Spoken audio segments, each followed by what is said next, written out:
Hello. Oh, yeah, I just noticed the music is kind of dead. There you go. Hello, hello, hello. It has been a hot minute. Oh my god. Wow, after voicing the previous, I don't know why, when it comes to like voicing like stories and stuff for like a long period of time, man, does it like mess me up. I don't know why. Maybe I need to like build it up. Maybe I need to talk more. Maybe I'm not yapping enough. I don't know. But holy crap, for like a whole week, my throat like did not return back to normal.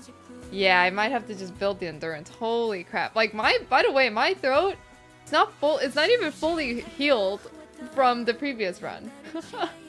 But this time I'm prepared. I have very, very warm water, tea to help me on the way, because previously I did not have that before, and I just went in there. So surely this time the water will help. I had cold water before, but I don't think you're supposed to drink really cold water when your like throat is irritated. So that might have fucked it up more. How have you guys been? How have you guys been? Yes.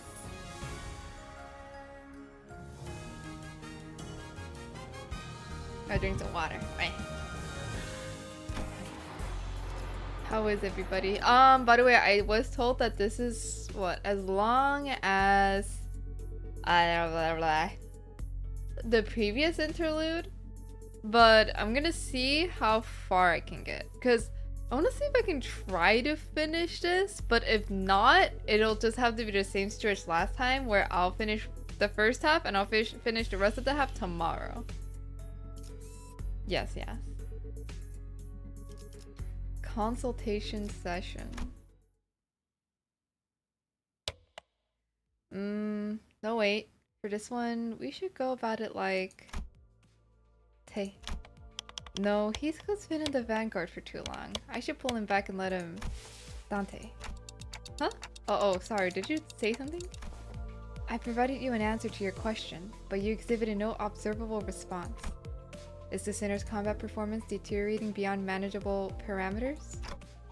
No, things aren't that bad, but it's just hard to focus on one conversation when I'm trying to support battles happening in completely different places at once. On top of that, Rhodia's shopping chatter is starting to get a little distracting. A few days after we entered Encorp's district, the bus pulled over in the back streets of Encorp to take care of a distortion case. This contract was supposed to be handled jointly with the LCD team, but distortion suddenly started cropping up all over an area of the back streets called Butter Street. Butter Street? Without any coherent pattern. No obvious point of origin or route of spread. Nothing convenient like that, and I had no choice but to split the sinners into several groups and send them out. I want to see what Butter Street looks like. Ooh, go to team. Otis, Ishmael, Sinclair, Don Quixote, Yiseng, and Marisol were on their way to Rendezvous, I'm probably not saying that right, with the LCD team. Heathcliff, Gregor, and Hong Lu were suppressing distortions that showed up from other directions, okay? And with our onboard stock scraped down to the bottom, Rhodey and Roshu, who were done with their share of the suppression work, were put in charge of buying supplies for the bus. Genuinely a normal street? Damn. I would love to live on a street with like a very like funny name, you know what I mean? Just imagine it's like, oh hey, like where are you, like just having a normal conversation with your friend? And your friend is like, what street do you live on again? It's like, oh yeah, I live on fucking Cookie Street or something. That's great.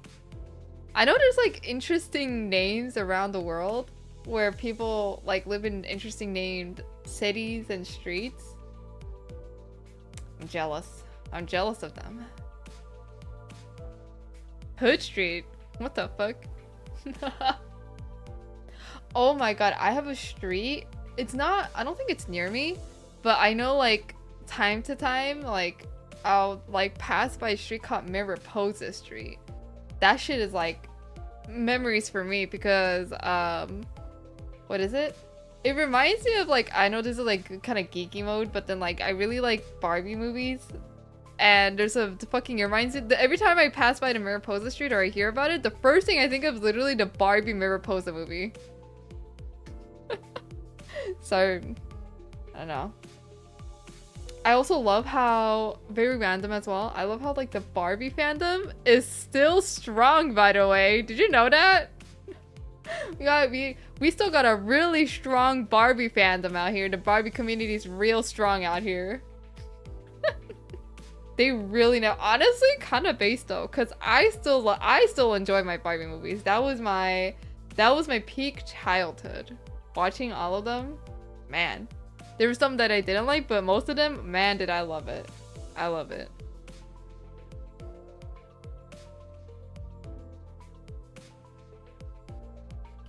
Warm water break. Alright. As for Faust, she decided to stay behind with me on the bus.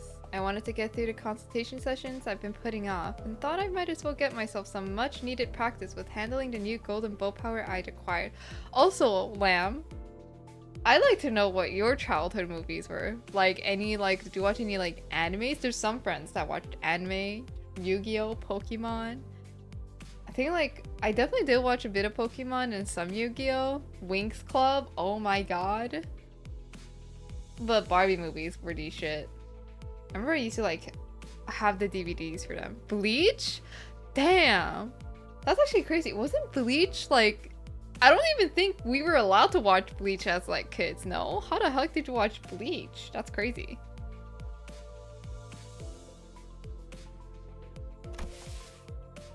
To reiterate, there are no issues requiring special concern regarding Faust. Oh my god, Kids Next Door. That's crazy. Was Kids Next Door your favorite? Holy shit. I think, okay, interestingly enough, I think Kids Next Door was kind of scary to me as a kid. Like, I think it's because they focus a lot on like making like future realistic like things that we have to deal with as adults into like a scary thing in that show that like there were some scenes in Kids Next Door that like genuinely scared me as a kid. Like, I don't think I liked it as a kid. It was scary. Courage of the Cowardly Dog, do not even get me started. Do not even get me started with Courage of the Cowardly Dog. Oh my god, that shit traumatized me. Oh my god. Okay, I think Courage of the Cowardly Dog was definitely something I loved watching because it was so interesting. But it was so scary at the same time. I remember I got like jump scared a lot from like watching that as a kid. But man, do I love Courage the Cowardly Dog. I think that one was definitely one of the ones where it's kind of like, I feel like I should not be watching this as a kid. But it also like was so, it's also felt like a, like, oh, like I could watch this because it's for kids. But also at the same time, it didn't feel like that. I don't know. I don't know which it was. Martin Mystery. Oh, Totally Spies. I do know it's Totally Spies. I've never heard of Martin Mystery though. That's new to me. Oh my god, King Ramses. Sorry, I literally like I was about to say, oh my god, I remember this show that I watched, but then like I just like read your thing, so it sounded like I know what King Ramses is, but I've never heard of it. I'm sorry. I'm sorry, Gomen. I'm sorry. I've never heard of Martin Mystery though. Tell me about that. Also, tell me about King Ramses. I've never heard of that either. There was one show that I fucking loved as a kid, but nobody knows what the fuck it is. I've literally even like the friends that I have who actually still like enjoy rewatching some old kids like TV shows, even they don't know what the fuck I'm talking about, and I thought I was crazy. I used to fuck with the Secret Saturdays when I was a kid. That series, I don't know what it was. That series was so fun to me as a kid. Holy shit. I enjoyed that series. I was so excited whenever that series came up on the TV back then. But nobody knows what the fuck it is. And then I know that I think Ben 10 did, I think it was Ben 10. I forgot which other another TV show, like a kids TV show, they did a little collab with Secret Saturdays, but they don't look the same. It don't hit the same, you know? Made me kind of sad, but you know, I was happy to know that. I was happy to see that they at least like remembered them. Return to Slab. He was the guy that was traumatized the majority of kids in Courage. Let me see. I think, okay, let me see. Cause back then, when I watched Courage Cowardly Dog, right? Obviously, like, when we watched them, it was on, like, TV. So we couldn't really, like, I didn't really have, like, a choice to pick, like, what episodes to watch or, like, the choice to watch everything that was available. So it was like I only watched like a random set of episodes. I didn't watch, so I might have not watched that one.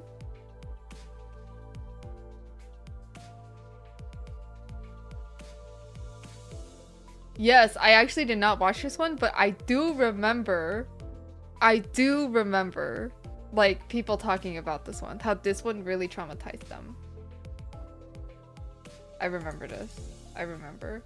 I think the one that scared me a lot, I think was when, okay, I could be wrong. These might be like two completely different episodes, so I'm really sorry if it is. I think it was the episode where Courage was trying to help the bunny get away from this like evil, like her evil dog boyfriend or something. I don't know. And he was like going through a bunch of rooms or something. And one of the rooms had like this little girl like facing the wall, and then when she like turned around, like, and like she just like was like a monster, like that shit scared me as a kid. I might not even be talking, it might not even be the same episode, but that shit was scary. I don't know. Ben 10, you know, Ben 10, I feel like Ben 10 was the one that in the most recent Ben 10 series, I think Ben 10 was the one that collabed with Secret Saturdays, but I could be wrong on that. I've never heard of Generator Rex or Max Steel. Oh, well, I think I've heard of Max Steel. But Generator Rex, I don't think so. Yeah, I both, it's so interesting because I had a lot of the channels that everybody talks about. I think the only channel that I did not have was 4Kids. I had Nickelodeon, I had Disney Channel, I had a Cartoon Network, like, yeah, I had all of them, but the only one that I remember not having was 4Kids. But I watched 4Kids at like at like school, because sometimes like some schools that I went to, they had the 4Kids channel, so that's where I found out about Winx Club and what is it, Yu-Gi-Oh? Man. Now I'm getting distracted. I'm sorry, guys. I just like to yap about nostalgic runs. Alright, back to the story. It's true that Faust has on several recent occasions expressed dissatisfaction with a certain Faust. However, those instances should be classified as a mere personal grievance. I mean, that's good if that's all there is to it, but this was not the first time Faust had seemed unlike herself. There had been times before when she spent far longer alone than usual, lost in thought, moments when she could not produce immediate answers to questions from the other sinners or me. Could it be you can't access the Gesellschaft?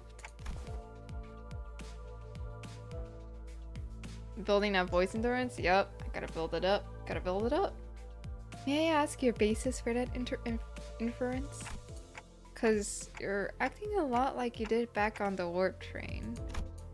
It appears there remain occasions on which you are still capable of surprising Faust, Dante. So I was right. You really are caught up from the Gesellschaft? That was not intended as a confirmation of her conjecture. Maybe she's saying that while she can't technically access the Gesellschaft, I'm probably not saying it right. I'm sorry if I'm not. It may as well be that she can't. I wish I could ask more and get to the bottom of it, but the way she was sidestepping the subject told me that prying wouldn't give me any further insight. Right. I won't press you if you don't want to talk about it. Your reserve is appreciated. Shall we move on? Yes. Gesellschaft? Are we doing Jessel? Okay, it's Gessel?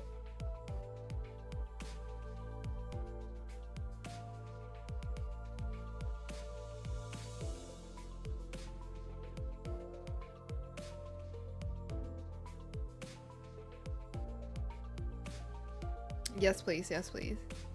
Let me know. Let me know.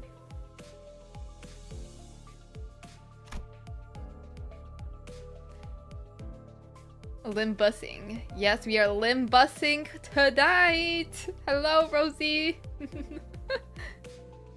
After cross-referencing the records pertaining to the recent events in the House of Spiders, it would appear that memories concerning the individuals designated as Sora and Ren currently remain only with you, Dante.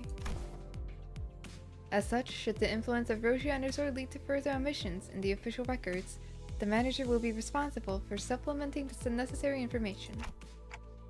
Yeah, not the first time I was the only one left with intact memories, huh? That's right. Despite K-Court's memory wipe procedure, Catherine's erasure by the Golden Bow's power, and Arayashiki severing people from existence. Gasil? Gasil Shaft? Gasil Shaft. Interesting. Okay. I'll keep that noted. I was the only one who remembered who had transpired. But ironically enough, the memories I had prior to swapping my head with this clock still show no sign of returning. Why won't my old memories come back though? Is it because of this clock head? Speculation based on your experience with the Buzz team thus far will not meaningfully contribute to the recovery of your former memories, manager. Inductive reasoning conducted from memories with gaps, after all, is bound to have structural limitations. Bongi would serve as an adequate analogy. Bongi? Yes, Bongi. Receiving feed and increasing in body mass alone will provide me with no meaningful basis for identifying the purpose of its rearing. Even at the terminal stage, when exposed to the kitchen instruments and the heat of the stove, its limited experience would prove inadequate to constitute an understanding of its ultimate fate and purpose. Likewise, the ultimate answer to your doubts can only be attained from the whole of the experience that you will have accumulated to the terminus of your entire journey. That is your allotted mission. Because treasure waits at the end of the road, at the end of hell. And that treasure will give me back my memories and my head. Also, indeed, at the end of the road, you will be able to engrave your aspect. I still have no idea exactly what aspect means, or even whether it's an object, but if I know one thing, it's that the me from before all of this began had wanted it badly. Obsessively, desperately. Gazelle. Gazelle Shaft. Gazelle Shaft? Gazelle Shaft. I hope I'm saying that right. Also, I wish I had... Damn, I wish the wiki... Like, I've been like thinking about this for a while. But I realized my Korean has been deteriorating a lot, guys. So I was hoping to look into seeing if I can... What's the word? Speak the Korean dialogue while the English dialogue is still here, if that makes sense. But unfortunately, they do not have that. Like, I wish I could do it, but, you know, unfortunately, they don't really post the entire, like... They don't post the entire goddamn dialogue. So it is quite tragic. I mean, they do, but it's in, like, English, if that makes sense.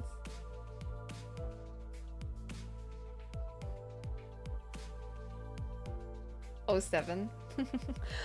Guys, my Korean has been deteriorating so badly that it makes me sad. It's tragic. It's tragic. Yeah, I don't know. I'll look into it at some point. I don't know if you guys will want that though. If you guys don't want that, then I probably will not do that. It's more like an instinctive knowledge, but with my memories gone, that feeling, however strong it is, does not change the fact that it's just another word with no discernible mental image. And you're not gonna tell me what it actually is, are you? The aspect. what it means, or why I wanted it so much. If it remains a piece of information that must be disclosed to you, then no. I am unable to tell you. Pay no mind. You are still following your star acceptably. Please concentrate on the journey. More importantly, have you grown accustomed to that incomplete power? Current observation suggests you have yet to arrive at that level. Well, gotten pretty used to focusing on one place at a time, but keeping track of several places at once is still a bit rough. Otis's team is doing well in combat even without my direct supervision, and Rhodia's team is shopping and not engaged in battle at the moment.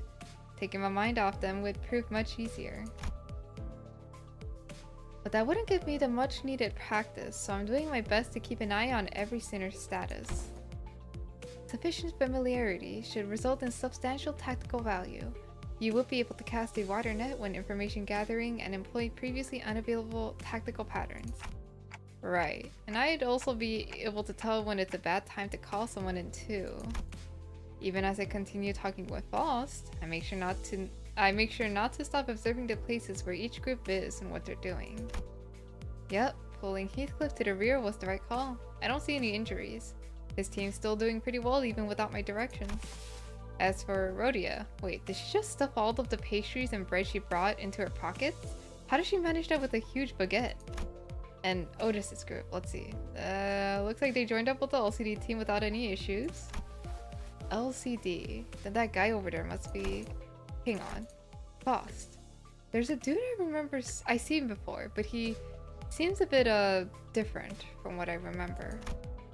Could you specify the issue? I'm monitoring the situation right now. We should probably join up with them too. Let's end the consultation here. This is rather precipitous, Dante. If the incident is of a serious nature, perhaps a request for support from the LCC. No, it's not an incident. Though I wouldn't say it's not serious.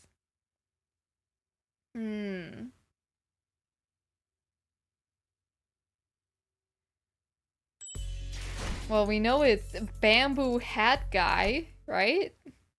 I mean, is that what we're talking about?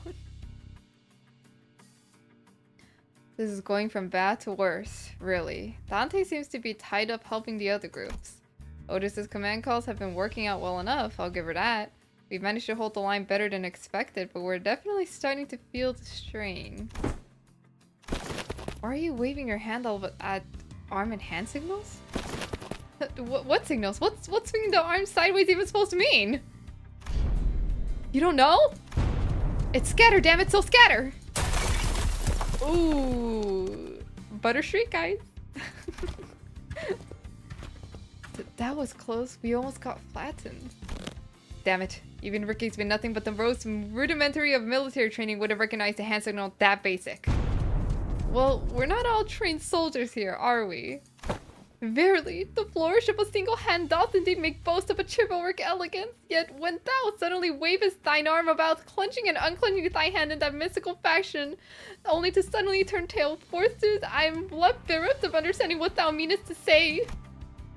To think that of all the personnel on the team, only to Swabi has the discipline to interpret a basic field signal. I only picked it up during my sailing days, and realistically speaking, did you really expect ordinary people like the others to understand professional military signals? This is unacceptable. After all the operations all of you have been deployed under my lead, you're also ignorant when it comes to non-verbal signals. I don't think even Dante would know those signals. Yep, might as well be splitting hairs, literally. Let us appease our agitated hearts and follow Miss Otis's instruction. We should disperse and withdraw. Megaton landing! Hey, pretty cool, huh? Let's face it. I know how to make one heck of an entrance. Whoa, aren't you supposed to be cleaning up the distortions upstairs? Huh? Oh, finito a million years ago. You guys were taking forever, so I figured I'd take a peek and lend a hand. You're welcome. Split by your thundering descent, the floor's form and shape are now crushed beyond mending, sunken deep enough to be likened to the incipience of a wellspring. Don't you worry your head about it, that's all after teams to take care of. Anyway, that should be all of them, right? The force of your landing neutralized the last of the distortions outside the building. Great! Can you check on the distorted peeps' faces and clothes? Their faces are all segmented. Makes my skin crawl. Not a pleasant sight. As for their attire... this one appears to be a sweeper, and the one yonder bears the attire of an ordinary fixer. And this distortion I landed on, probably a local resident judging by the clothes. Did any of you happen to see anything nearby bursting with a big pop and flash? Nay, not once. Okie dokie, you know what? Then let's all head upstairs. The suppression request is kind of a pain. We'll need to put together a nice neat plan before we start poking it too hard. A plan, sayest thou? How was this not a mere matter of slaying distortions where they stand? Huh? Wait, did nobody brief you? This has oft been the structure of our assignments. We are given instructions, we perform them, and only afterward do we begin to perceive the nature and contour of the task to which we have committed our hands. Really? Well, guess every department has its own way of doing things. No big deal. I'll explain everything once we're upstairs. Oh, by the way, you didn't get to meet the whole team last time, did you? Only our new girl. This time, that dude, I mean, Mr. Bamboo had a Kim's also here, so... Huh? He's okay now? Huh? Sure he is. You'll be surprised once you see just how okay he is now.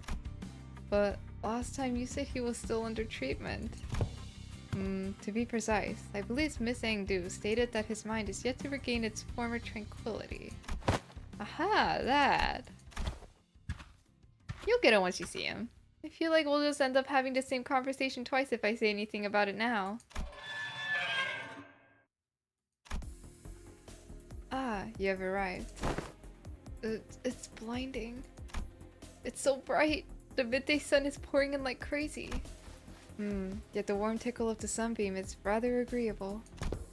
No, this is not sunlight. Because unlike this, there's more to the sunshine than its warmth. Then what exactly is this light? Why is this thing on again? It's bright enough to fry my eyeballs. Apologies, Lady Ezra. I am yet to be accustomed to this machine. This is my first time laying a hand upon the complicated workings of such a contraption. It activated of its own accord, and I have yet to discover the method by which it may be silenced. That's why I told you to leave it alone. Fiddling with things you don't understand usually ends with something, or you, broken. Nothing good comes out of it, I tell you. But, Mentor, Lady Moses has instructed me that in every moment and event, clues are hidden under the veil of one's surroundings and must be examined with care. Yes, and that only works if you're savvy about the knack. Hang on, did you just say mentor? Ah, I had not yet been afforded a proper opportunity to introduce him to you. This here is the esteemed leader of the Blade lineage, who is all but a master under whom I have apprenticed.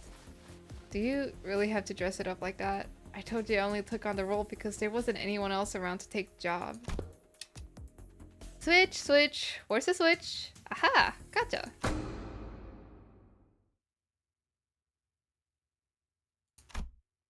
Huh?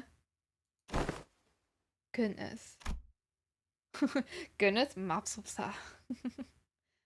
Known as Bamboo-Hatted Kim. Yes, that's me. Guess I should say pleased to meet you, folks. I remember everybody was going crazy for him on Twitter, on my timeline. You know what my timeline was full of? Full of him. It's Aura. Is it Aura? Okay, so wait, you're drinking warm water time. Stay hydrated.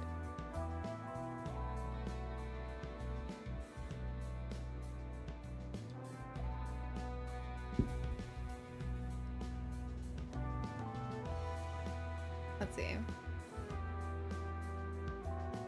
I like how you guys are using the pout emote. Saying your aura. Okay, so more often than not, first impressions are prone to change. The bamboo-hatted Kim I remember was a man who drowned in his own fathoms, blaming himself for his powerlessness with a listless, heavy voice. That, however, had been while he was distorted and sunken into himself, so I figured his original personality might be somewhat different. But this is not just somewhat. His personality isn't even in the same ballpark as my expectations. You're telling me this guy here is Bamboo-Hatted Kim? Yep, we double-checked with Ezra, and she said he really is the same guy. Whoa, that fire on your head's not hot at all? Fascinating stuff. Can you... Okay, can we check again? Just in case? I really can't wrap my head around the fact that this is the sullen, serious man who we fought. Just look at what he's doing! He's rubbing on my face all over like he's checking out some kind of mantelpiece ornament. Lots of ticking and talking going on. That's supposed to sound like them talking to you folks, huh? Oh my god, he's so lame! He's so lame! What the fuck? He's okay, not lame in a bad way, but in like a good, funny way. You know what I mean? Oh my god, don't say that! Okay, come on. Okay, I knew people were memeing on him, but like, I don't know, maybe he'll pop off. He'll pop off, guys, right? He's gonna pop off. Like, it'll catch me off guard. Later on, he's gonna be like aura farming, right? Right, guys? Right? Right? Like, he's not gonna. He's like, he's.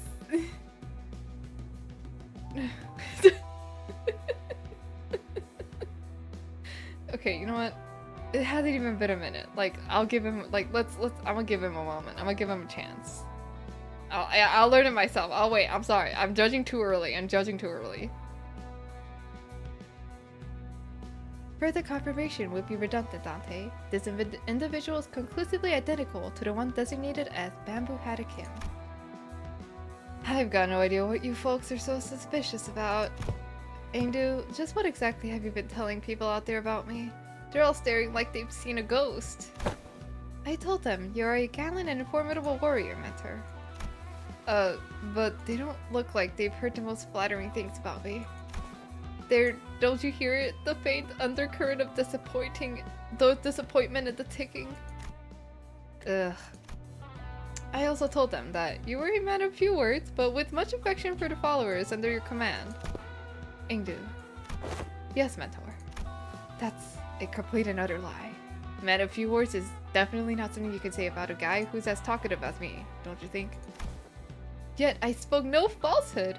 Although your conduct is rather shallow and perhaps less refined for a leader of an organization, you are much more reserved and taciturn when conversing with those unfamiliar to you, are you not? No matter who one may be, one is bound to inspire either approval or disapproval from those around him. So I refrain from mentioning any truths that might invite the latter. To even hint at anything that might tarnish the reputation of my master would not be unlike spitting on his name, and mine by extension. I simply had no reason to put on airs in front of my own folks. In any case... Oh, so you can't see anything if I block this part, huh? Do tell, how many fingers am I holding up? Those are not my eyes, you know? Your own folks, huh? Then you have already acknowledged and accepted that you now belong to Limbus Company. Why does thou not pay a visit to LCE? Surely when one's mind is plagued by the absence of tranquility, venturing forth into the open air and touchable field of grass clears the storm of the heart. An asset of the company is expected to act in the company's interest. Yet for whatever reason, I didn't see you fighting on the field of battle during Operation Spider-Pyre. You will have to account for your absence in the mission. Otis addressed Kim as though she were conducting a formal investigation. Every word flat and hard. It was obvious she was not about to let her guard down anytime soon. What mission? Oh, that one. Kim finally seemed inclined to assume a more serious disposition. He stopped peering into my face and turned toward Otis, although his hand was still on my head. Alright, clearly there's some disconnect in expectations here. Listen here, you... I'm really not all that about hard, bothersome work, get what I mean? The real disconnect was between his stoic expression and the words coming out of his mouth. Well, so let's talk about the kind of fellow I am. Meet the resident layabout who's forced to do his job, with a frown too, I might add, Only when he's got absolutely no other choice. I'm really not some big shot Engdu's apparently been promoting me as, folks. And I very much like to stop getting roped into stuff that keeps putting my life on the line. Fine. Then why did you join the LCD in the first place if you'd rather be unemployed? No, never mind. They probably force you to stay. You catch on quick. First they spout this nonsense about distortions and all, and then Force hired me, calling me a company-owned resource or whatever. And the other day, they were again on about a, what's his name, Golden Bow? Yes, they invited me on a tour to another department to listen in on some important presentation. And I accepted. I thought it would be a fine opportunity to broaden my perspective. Engdu, there are times when your commitment to duty shines brighter than the sun. I find that attitude so dazzling that I have to squint when I'm looking at you. Who knows, maybe that's why I'm wearing this bamboo hat, to shade my eyes from your utter brilliance. You mean to say that you are in need of a shield to protect your eyes? Lady Ezra, might I submit a request for a pair of sunglasses for my mentor? Only if it's not too much of an imposition on the budget, that is. Oh my god, his face. He's so lame. He's so lame, he's so lame. Oh, I like that. Oh, that's great. He's great. That's great. I love that. That right there. That's what I keep telling you not to do. You can't just say yes to every silly thing he says and turn it into a supply request. Small expenses add up to a lot, you know? You gotta save up everything you can in the piggy bank while you still can, or you'll end up broke. Is there truly no room for reconsideration?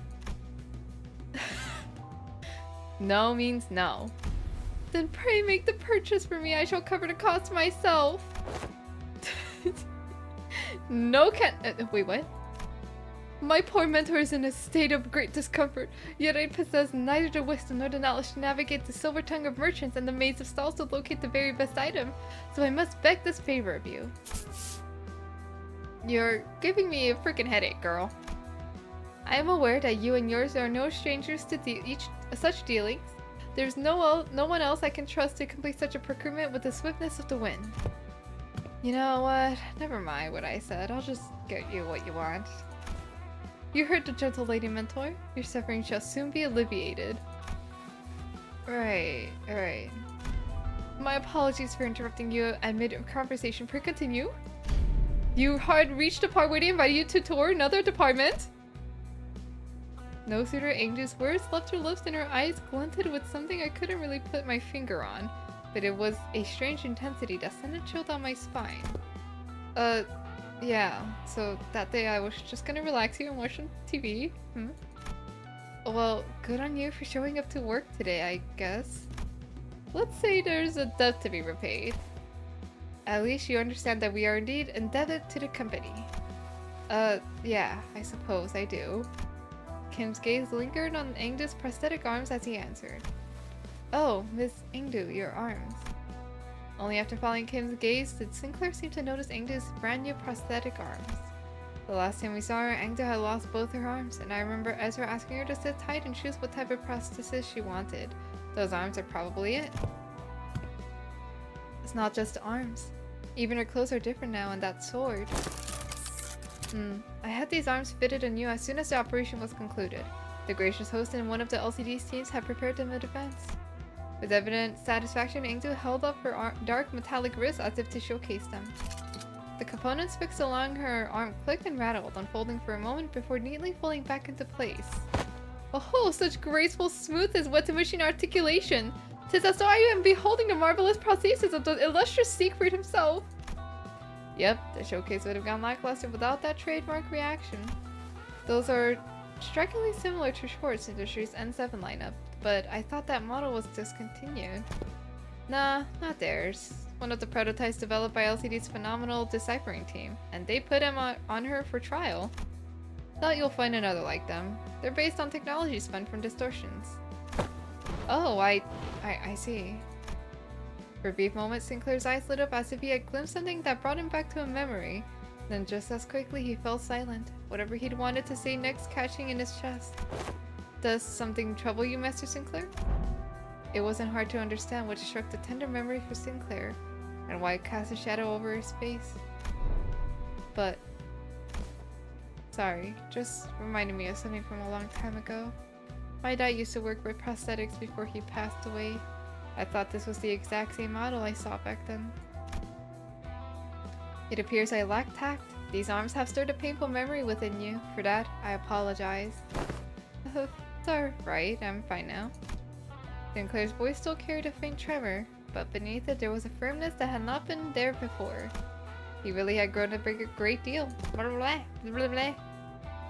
You can thank yours truly for picking the sword. I clicked too fast, guys. Oops. Shit. Wait, hold on. Let me drink some water.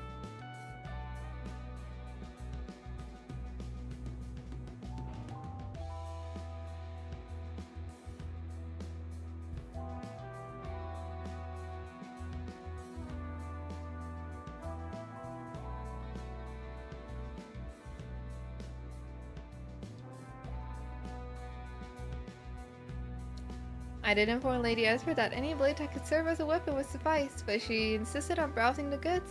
I dare say I was given the opportunity to lay my eyes on every type of sword I could ever hope to see in this life, walking through the workshop street that day.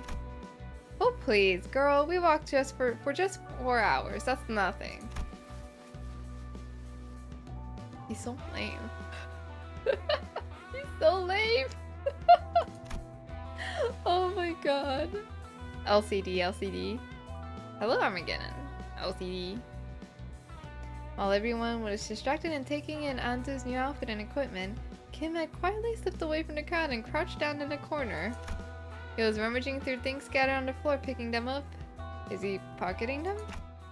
Anyway, what is this place supposed to be? What are all these things? It's basically a wreck now, but there are strobes in that cloth backdrop over there. Maybe it used to be a photo studio? That could explain why there are so many photos stuck around the place. Probably?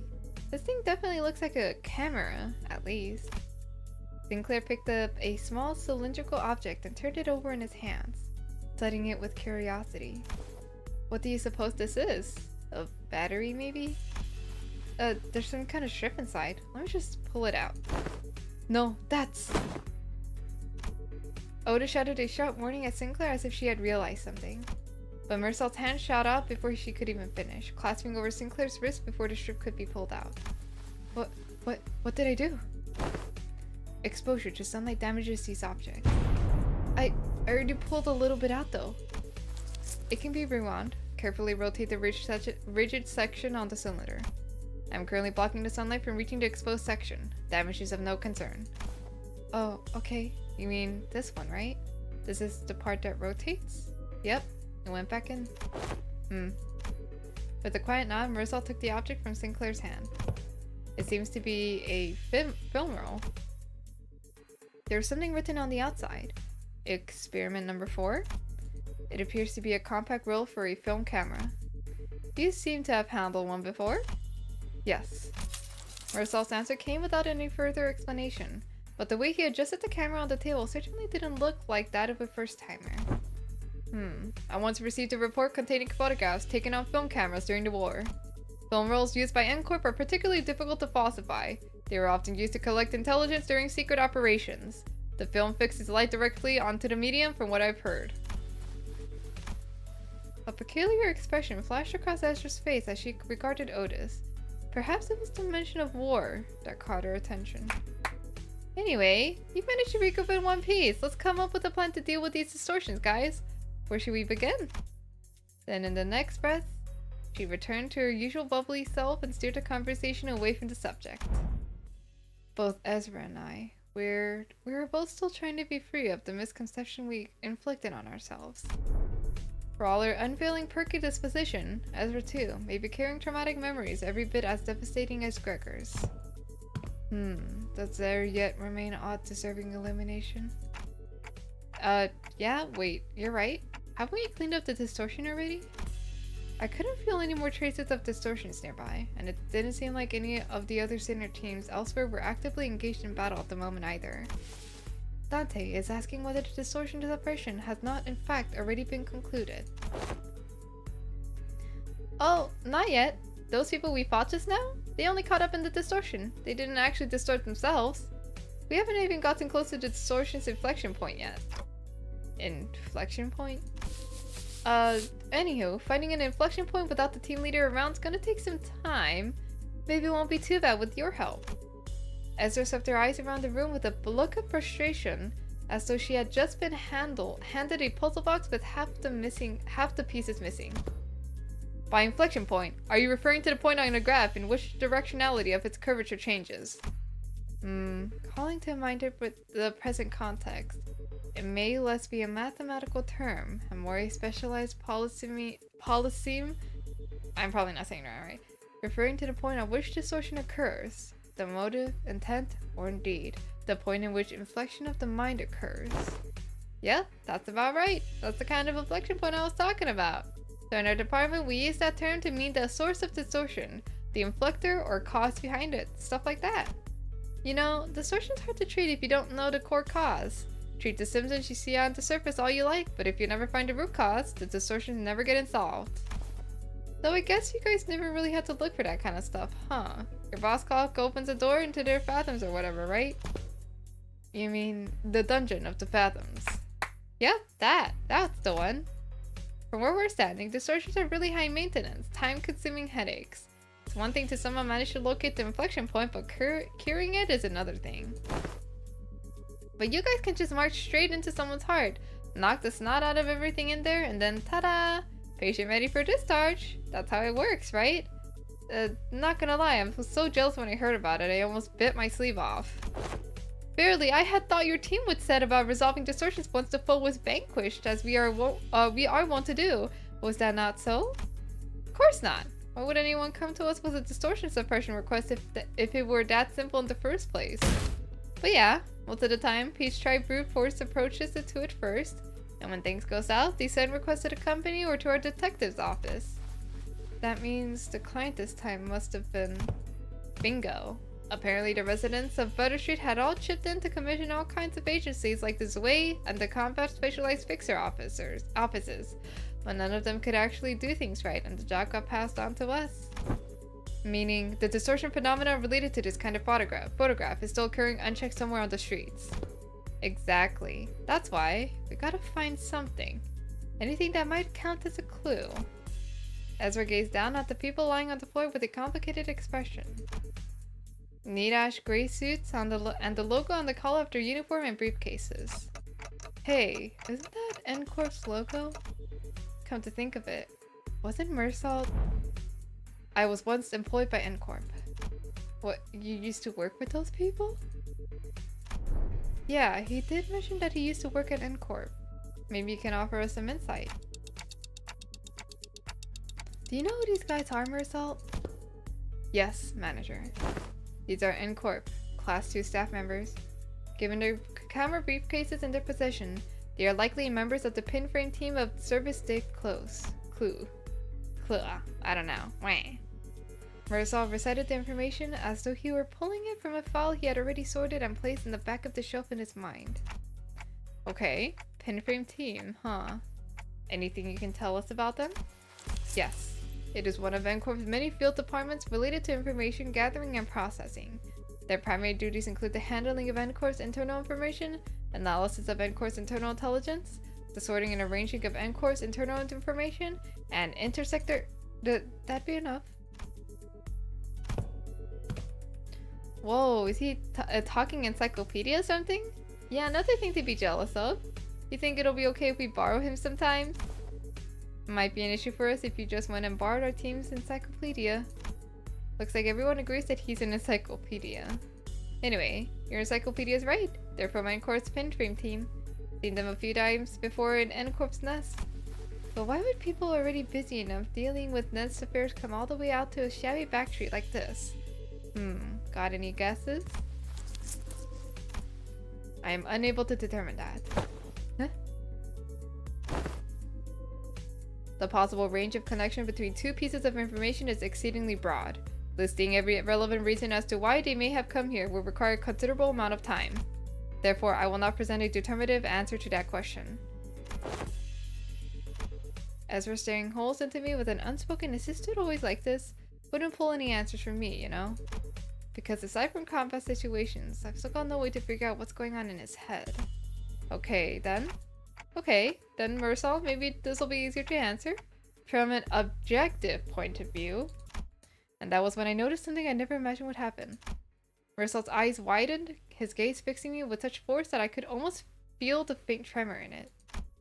A leveling stare that came with, "There's no such thing as an objective point of view." Whoa.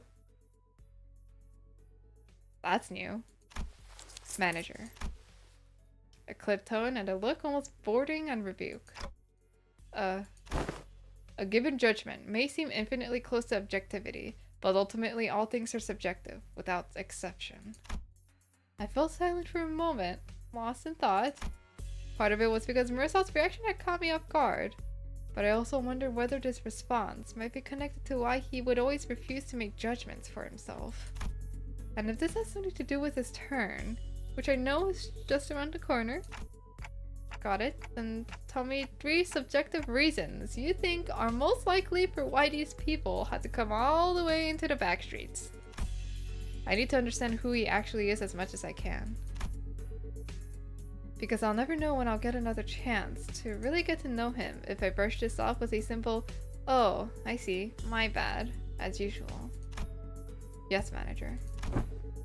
I would presume that their mission was one or all of the following: retrieval of a video recording or recordings in the violation of NCORP's taboo, prompt elimination of the violator, contact with an informant in the backstreets collaborating with NCORP's nest, or identification and arrest of a wanted individual or individuals designated by the nest.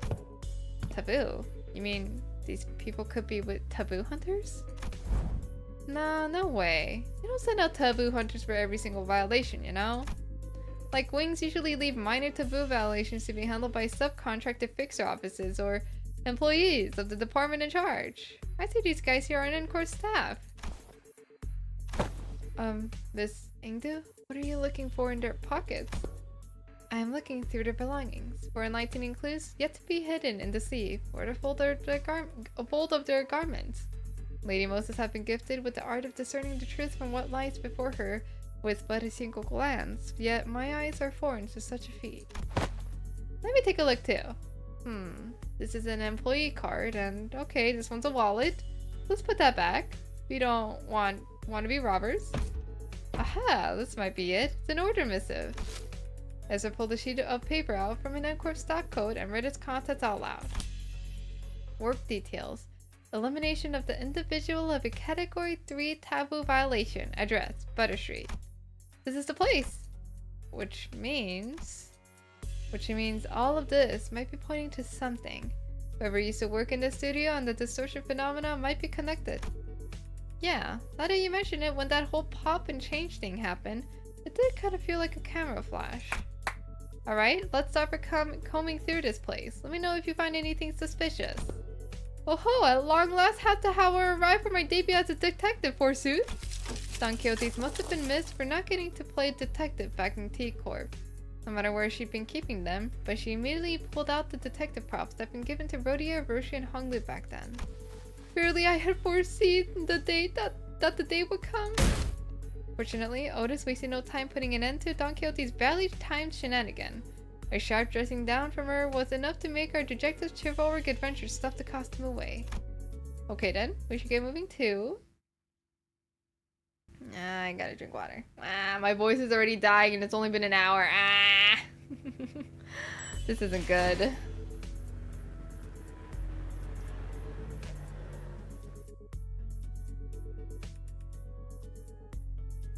Like, try to drink as much water as I can.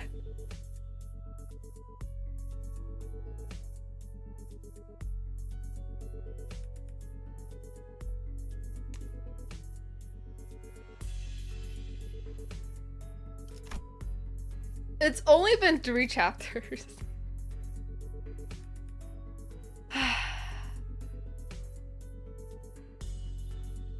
Is it cooked? Is it doomed?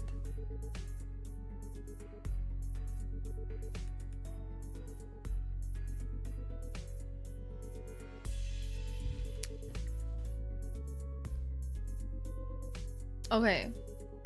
Worst case scenario, I stream 3 days in a row to finish it.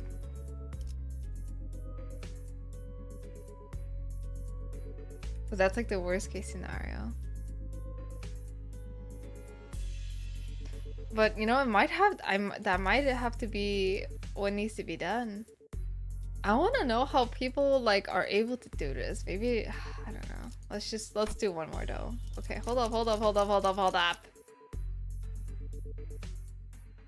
Yeah, I mean that's fine. Sorry, burp guys.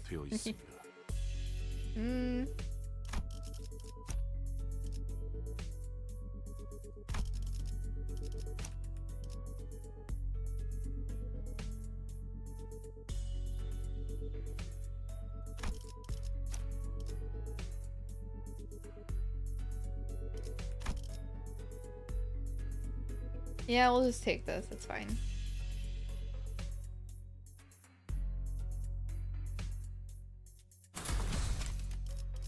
That is true.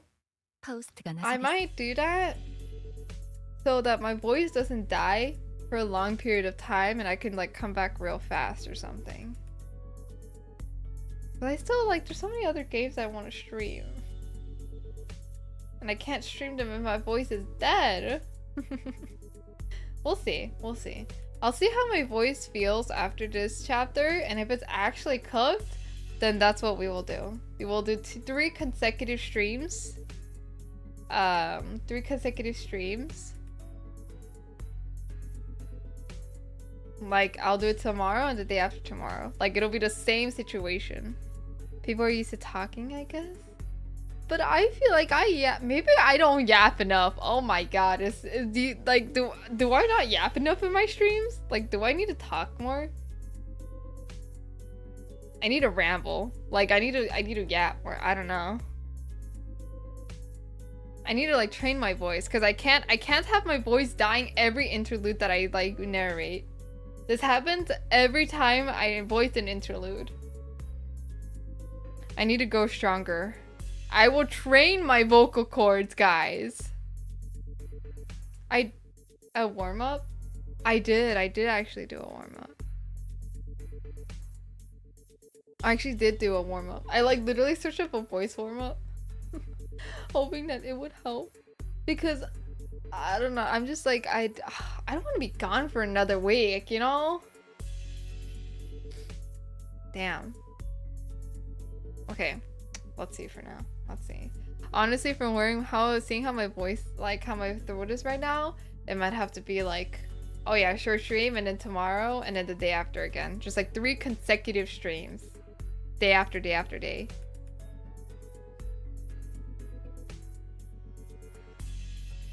We spent a long while rifling through the photo studio with the LCD team, but no one found any decisive evidence.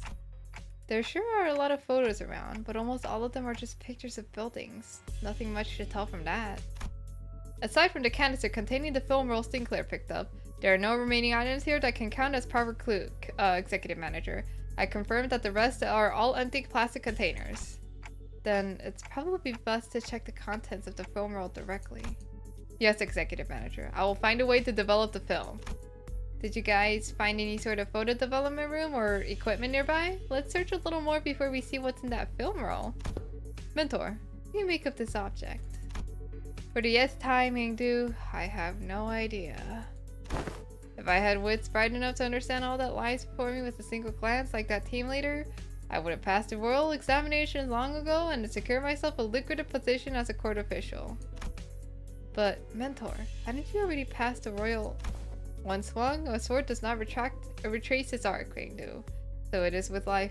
There is no undoing what has already been cut. Thus, it is unnecessary to dwell on what can no longer be undone. There is no after for what has been slashed away. Not for you, Mentor. Ought you not to dwell on what can no longer be undone? I misspoke. I did not mean it that way, Quangdu. I merely meant to say that I do not wish to recall my past. I am aware.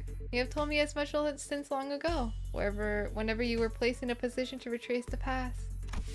mostly at the early eateries where you filled your belly on unpaid tabs. And each time you brought down the stone wall before our house by your own erring hand. Those are exactly the kinds of things you should never forget. And ow, my belly, I feel a stabbing pain in my belly. This bottle, the very one you gave me, afflicts me yet. The one from when you thought you were only poking me with the scabbard, yet by some cruel turn it was your sword that ran me through. Mentor, you said it was completely healed and that I need not concern myself with it. Those very same words have been repeated at least 80 times.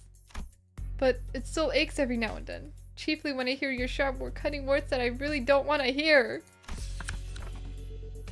Ah, is that so? Angel suddenly pulled out a sheet of paper and began furiously writing something down. What's this? I have written down the words that I have just said. If hearing my sharp cutting words afflicts you so, maybe reading them instead would cause no suffering. He's so lame, he's so lame, he's so lame, he's so lame, he's so lame, he's so lame. Oh man, I hope we get to see more of this guy later on in the story. I don't know.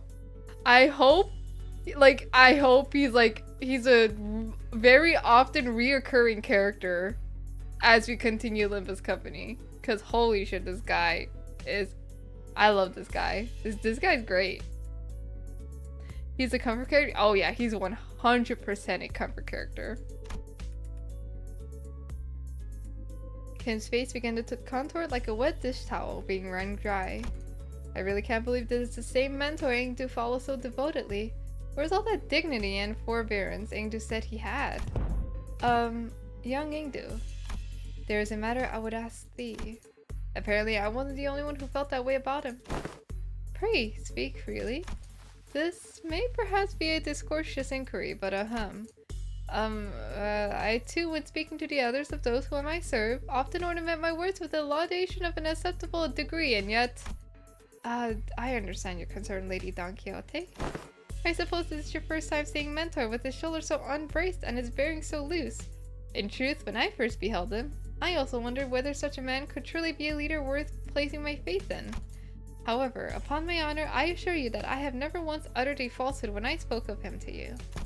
My respect towards the blade of my own and foes alike, my determination to safeguard what must be protected, even should my arms be torn apart, all of these are undoubtedly the teachings that my mentor has imparted onto me. Truly? Why, if fortune should grant the opportunity, you may win this mentorship yourself someday. That is to say, if we let ourselves be carried by the currents of the river to arrive at such a chance. Ingdu gave a prosthetic arm a casual sweep, smiling sincerely as though she truly believed every word she said. Then leaning closer to Don Quixote, she whispered, Besides, unless I speak with this feigned stern ignorance, there will be no one to his digging in his heels. I would ask for your trust, for all is aimed at his benefit. Forsooth, thou too hast been burdened with the trials of serving your superior? So that's what it was. I get it now. Just as I witnessed the budding of this peculiar bond of commiseration and camaraderie, camaraderie, I probably say that right at first, I'm sorry, between our chivalric friends, the door leading outside was flung open with a loud slam. We have arrived at the target location. It appears that the advance party has already been defeated. Wait, who are these people? Didn't they say there was only a single violator? Oh crap. Looks like it's too late to talk our way out of this, whatever excuses we come up with. Oh boy, this is not gonna go well. The same thing happened last time. When I saw the Ancorp employees, I thought we had the wrong intel, and all of a sudden... did we get flash pinged? What the fuck? A sudden flash blinded my vision white. As though I had stared straight into a burst of searing light, so intense and bright that it made my head swim. Yeah, there's the same pop, and with my vision blinded, the only thing I could make out was Ezra's soft murmur. Until even that came to a stop as her breathing hushed. Huh?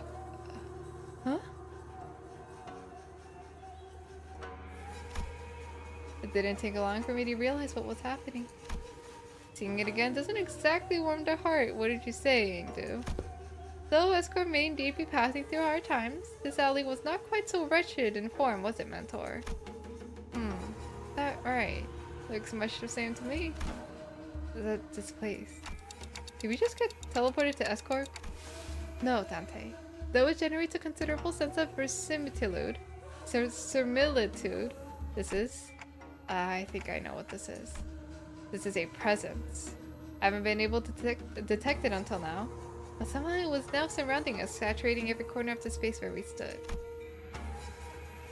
The dreary stone walls, trees bent and coiled in grotesque forms, the sheen of the light in even the air we breathe. All of them pointed toward a single phenomenon. This is the depth of the fathoms. Fathoms made entirely out of distortion. They are completely different distortions, but the Uncorp employees were just a moment ago, Executive Manager. This is exactly it. This is what I was trying to explain.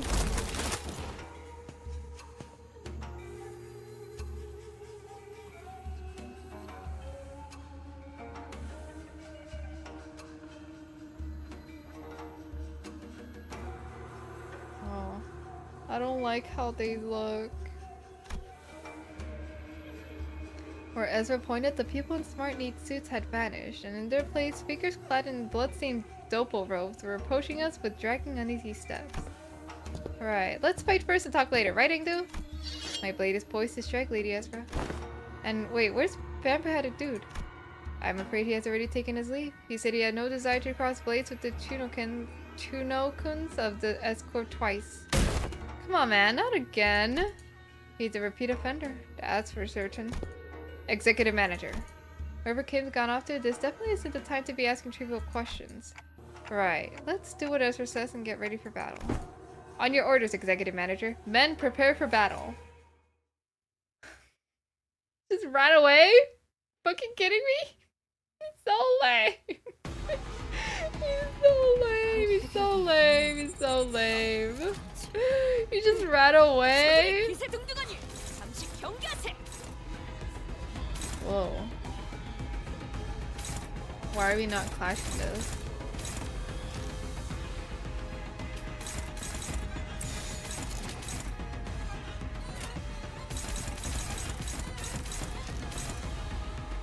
Me for when it comes to work, so true.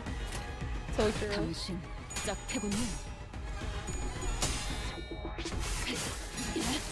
Yeah, I feel my throat not happy with me right now. So I'll probably end it after this battle. I'm gonna try to like replenish like warm water, tea, honey tea, I don't know, whatever I can. And then same time guys, tomorrow. I will stream tomorrow and we will continue. Same time tomorrow. I want to see if I can finish it tomorrow. But if not, I will finish it. I will also consecutively stream the day right after. Yes, I think this is what I have to do. When there's an interlude and I have to voice it, I think that's what, like, this is genuinely what I gotta do to be careful so I don't do my voice for like an entire week. I'll like do it, we'll do it into consecutive days.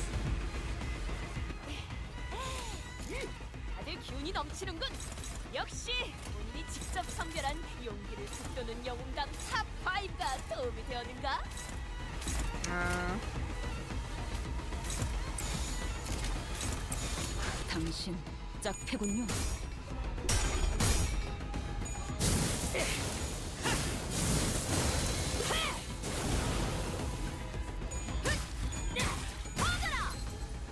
Damn, it's for popping off. Okay, girly.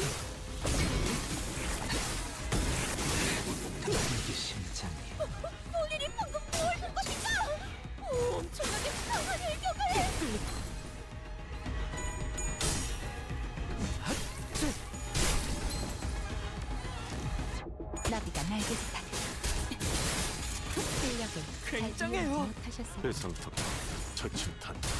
Hey, I'm just glad these enemies are not that bad to go up against. Pretty easy. Pretty easy.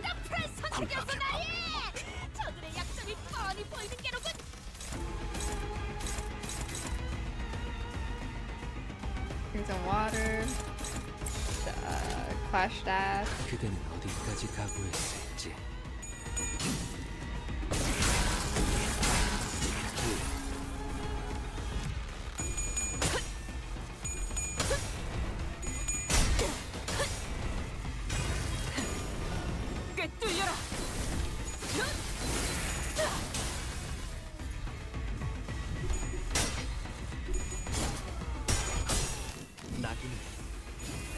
새겨드리죠.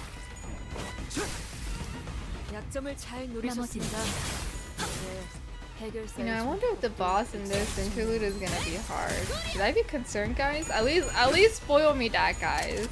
Should I be scared of the boss for this interlude? Please let me know. Ooh. Well, Armageddon's not really giving good signs, but Lamb, you seem to trust me, and you are well aware of the way I play this game, so I trust. Right? 멈추고 싶지 않아. Basic math. Oh no, my worst enemy. Math. Nah, okay. I think I'll be okay. We'll see when the time comes. Guys. 이제야 실력을 좀 내시네요. 평소에도 이러면 얼마나 좋습니까? 그냥 5배! Oh my god, Ezra. Yeah, that's gonna happen? Okay. Okay. 여관에 가면 당신 Yes, sir.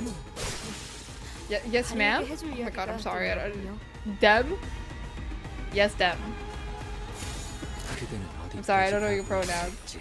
Sorry if I'm assuming. 실력을 잘 이용하지 못하셨을 뿐.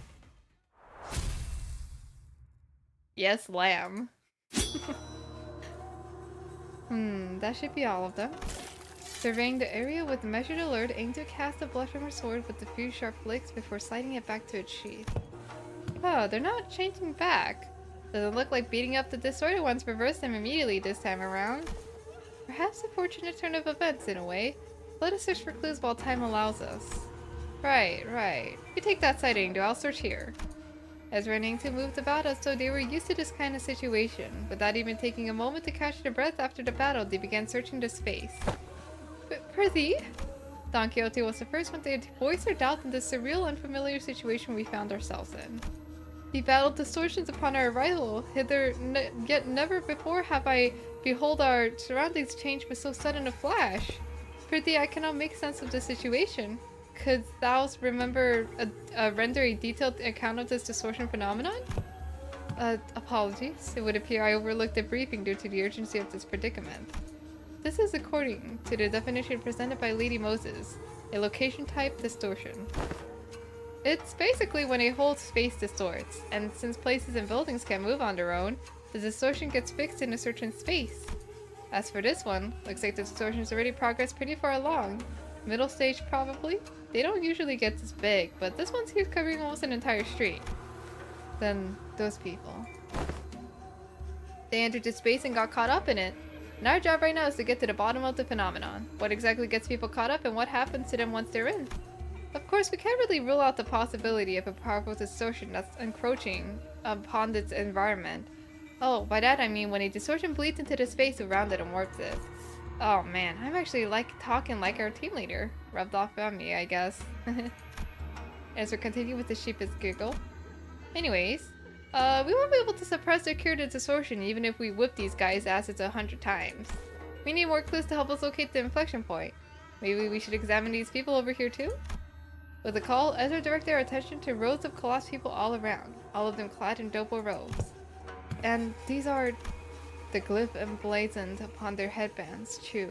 This speaks propulsion and pursuit. It marks them as Chunokins, functionaries charged with scoring and hunting runaway Novus. You hail from no homeland as we do. I'm surprised that you know of them. I could hardly fail to know, for I too was once enumerated with among their quarry. Scientists and technicians were daily being dispossessed of their stations in S-Corp after all.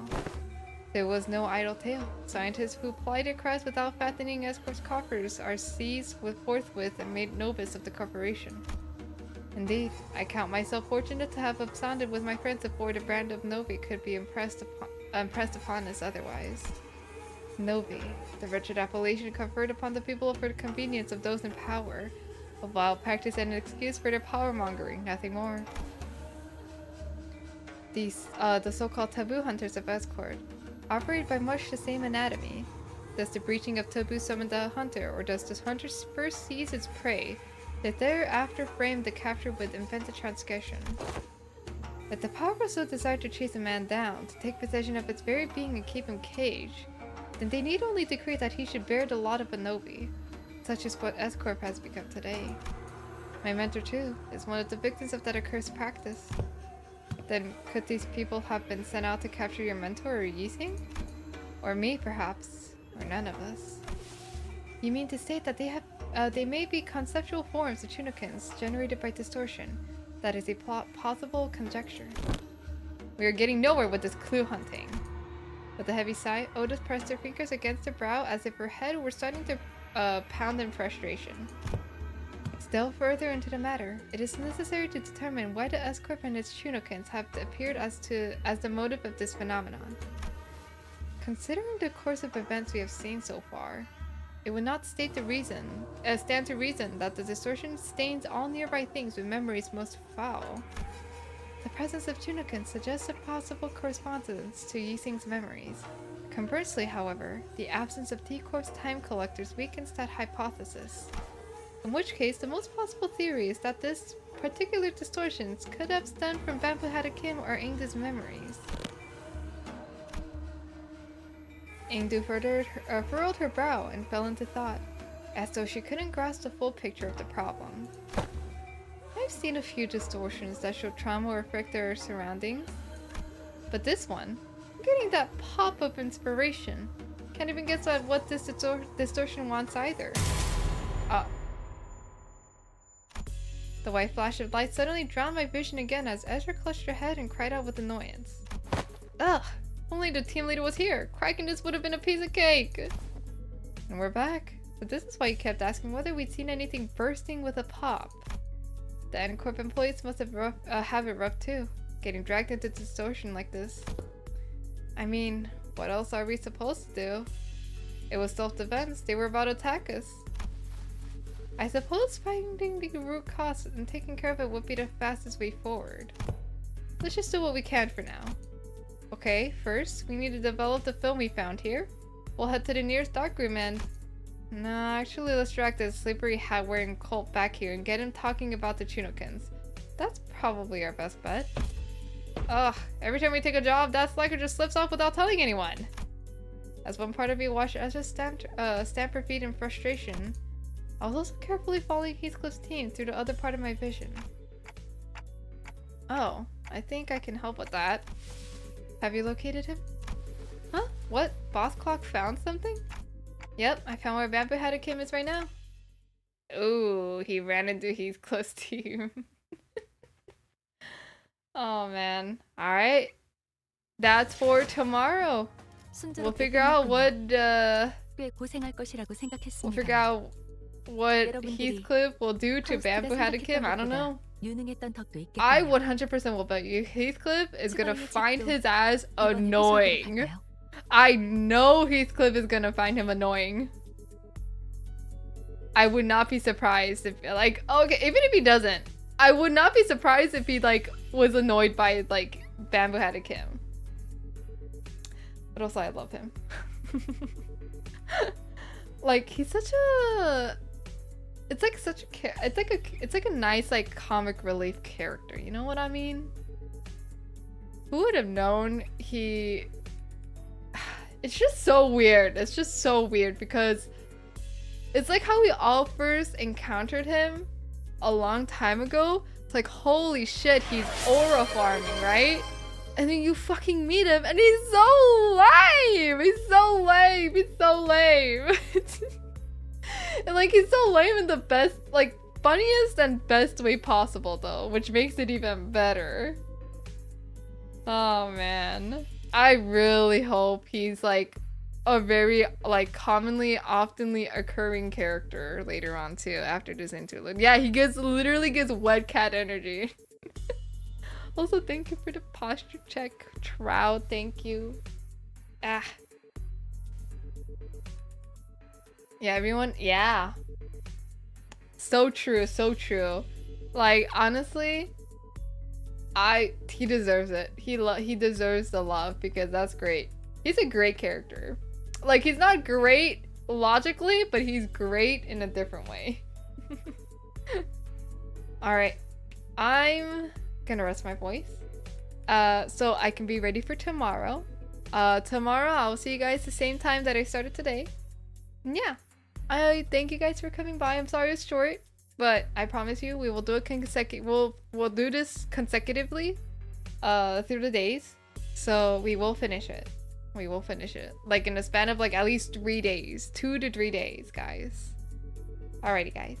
Good night. Thank you all for coming by. I'm gonna go rest. I'm probably like not gonna speak for the rest of the entire night and like drink some tea. Make sure you guys stay hydrated, and I'll see you guys tomorrow. Yes. Good night. Yo, relax. Don't say that second word. Alrighty. Bye bye. See you guys tomorrow. Thanks for coming by. Yippee. Hello, hello, hello. We continue the interlude today. Surprisingly, my voice is like feeling a lot better than yesterday, which is surprising considering how yesterday like was the first time I came back, and then now I thought my voice would be more dead today because of yesterday, but no, it's like a lot better. Hi, Fifi. Hi. Hello. Hello. Whoa. Hello, hello, hello, hello, hello, hello. I don't know if you care about spoilers, but if you do, look away. How are you? How are you? What should I take? 자유로워지. 투입 준비는 의뢰인가요? 가시죠. 파투. 잔시 좀 원하신다. Okay. Okay, okay. Just want to make sure that you're not gonna get spoiled. Got business to attend? What are you doing? What are you up to?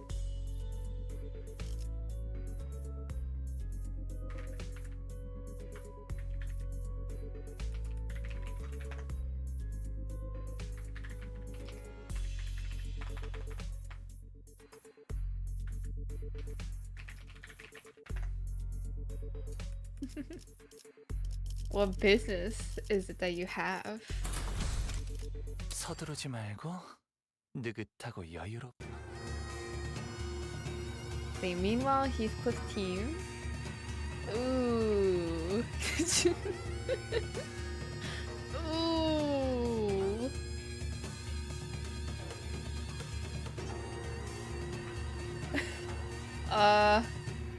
Ooh. Ooh. Whoa. Why did my emote? Oh, sorry. My. Oh no. What button did I press? That's not it. Oh god. Oh, okay, there you go. Oops. I actually pressed the wrong button, guys. Don't worry about that.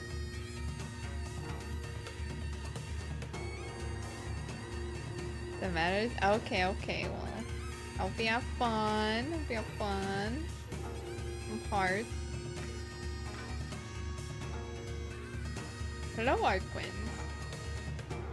You know, I feel like Arquins, I think you should play this game. It's such a weird, it's like it's like the sudden like thought after all this time kind of hit me. I feel like you wouldn't, surely you're not like, I don't think I streamed this game since like the beginning of it, but I think you would thoroughly enjoy this game to a certain extent. It's like story rich, characters are great. It is gacha, but like it's like not really gacha. Like everybody's shardable, it's easy. I don't know. Like the thought just like randomly came across. Like, wait a minute. I feel like you would enjoy this game. Oh. God, I don't know what it is. I don't like it. I don't like it when there's like IRL like body parts like into a game. It just makes it look so creepy. I don't like it. Bloody hell, what's up with these jits? They're showing up out of nowhere. How should I know? But judging by their getup, they seem like escort fellas. And things were going so well. We could have talked it out with those fedora guys who were rummaging around the place earlier, you know? But no, you just had to go barking at them first. Would have saved us a whole lot of trouble if you hadn't, right? Oh, so it's my fault. Those bastards look like they were nicking stuff. This is our contract area, ain't it? If they walked off with something important, we'd be the ones catching hell. Listen, bud. Not everybody's itching to swipe hair coupons into their pockets the second they get the chance. Oh, how many bloody months are you gonna milk that? Forever, Heathcliff, because you made... Literally, you're the reason why everybody has Ricardo PTSD. Excuse me? What, you got a problem too, mate? Not at all. Just wondering whether that gentleman over there is also one of our enemies. Is that the end of your troupe performance? Shame. I was really enjoying watching you folks dance. Might have mistaken this place for the Peach Blossom Land of Legends had there been a cup of fine makgeolli to go with. Yeah, that's an enemy, alright. He has a name tag though. I think it says, LCD. LCD or whatever, who gives a toss? Am I supposed to put up with every bastard having a dig at me? Oh dear. Such bold swings. Didn't know there was an encore to that performance, huh? You slippery little rat. Well, I do find this amusing enough, but if you intend to play with me, you ought to be more aware of your surroundings. Hey, behind you, there's... Oh, did he help us? Whoa, he took out all those doppel-wearing people with just a single strike. I'd say that about covers the price of admittance for your troop circus, wouldn't you? Well then, I leave the rest to you folks. Wandering blades and maroon tails never linger on the stage for long after all. Oi, where the hell do you think you're going? Ah, damn it. Wait, he left just like that?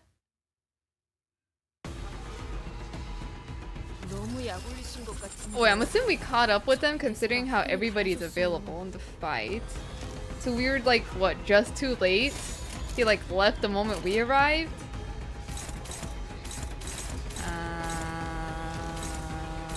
Yeah, we're fighting something.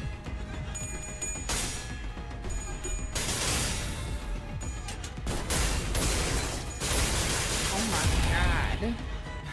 이 공격은 꽤 먹혀든 것 같아요.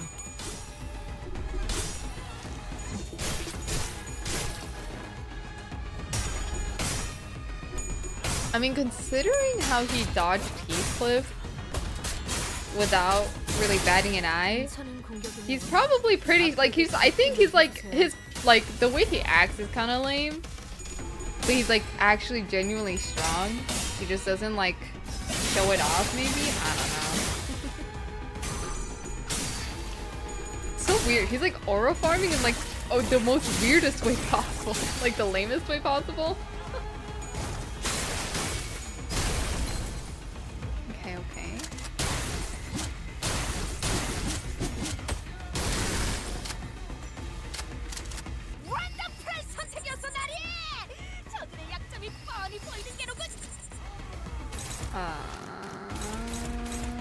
Yeah, everything's chilling.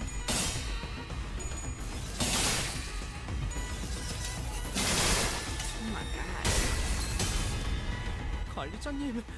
Man, something about console 9 IDs. They're just so satisfying to watch. 굉장해요.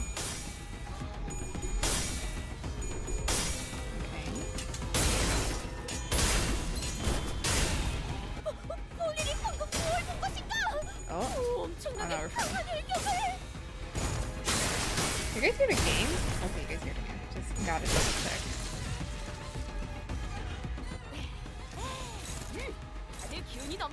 Okay, hold on.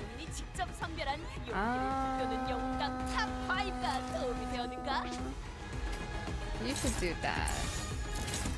And then we'll do this. Yeah, that's fine.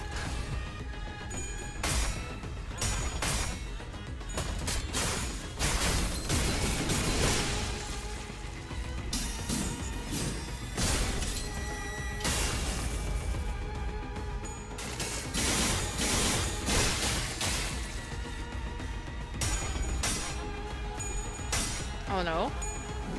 It's fine. God, it's so strong!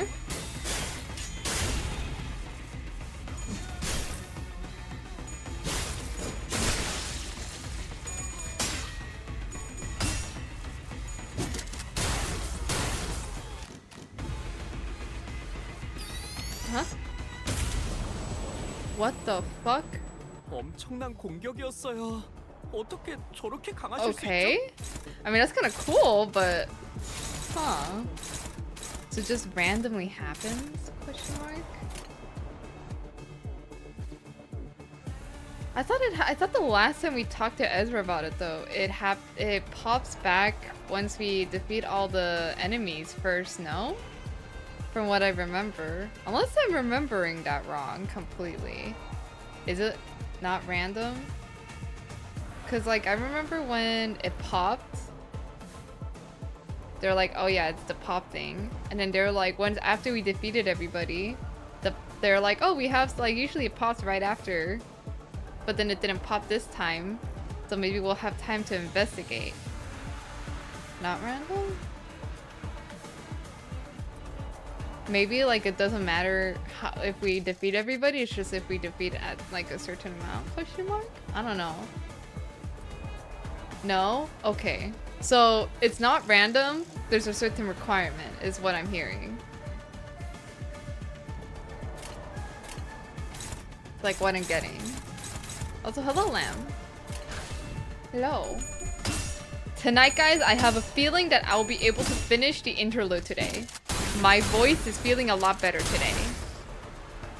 Watch me jinx myself. Oh my god. I need to shut up. Like I won't shut up, but then like I'm gonna try.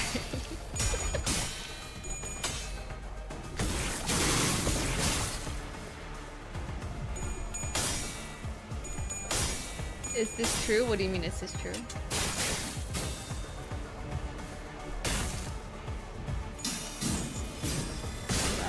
I should pop out my tab so I don't feel like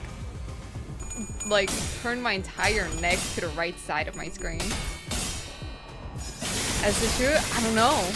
I want to try. My voice, my throat is not feeling as like cooked as it did yesterday. So I think I'm gonna try to. I'm gonna try to finish it today.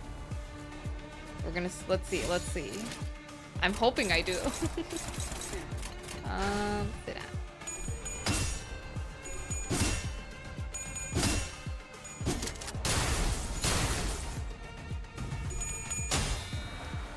I was told that there is a mirror dungeon at the end of this interlude, but I think all the fights and everything will kind of help, so maybe we can finish it today.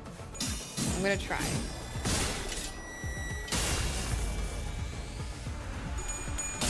Let me drink some water.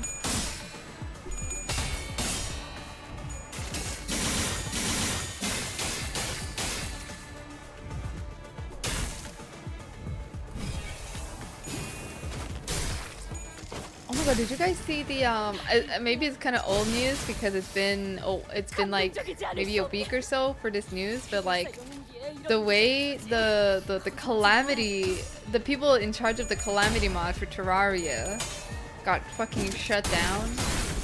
I didn't look into the reason, but I just heard that they will be stopping operations now. And that shit was tragic to hear, I'm not gonna lie.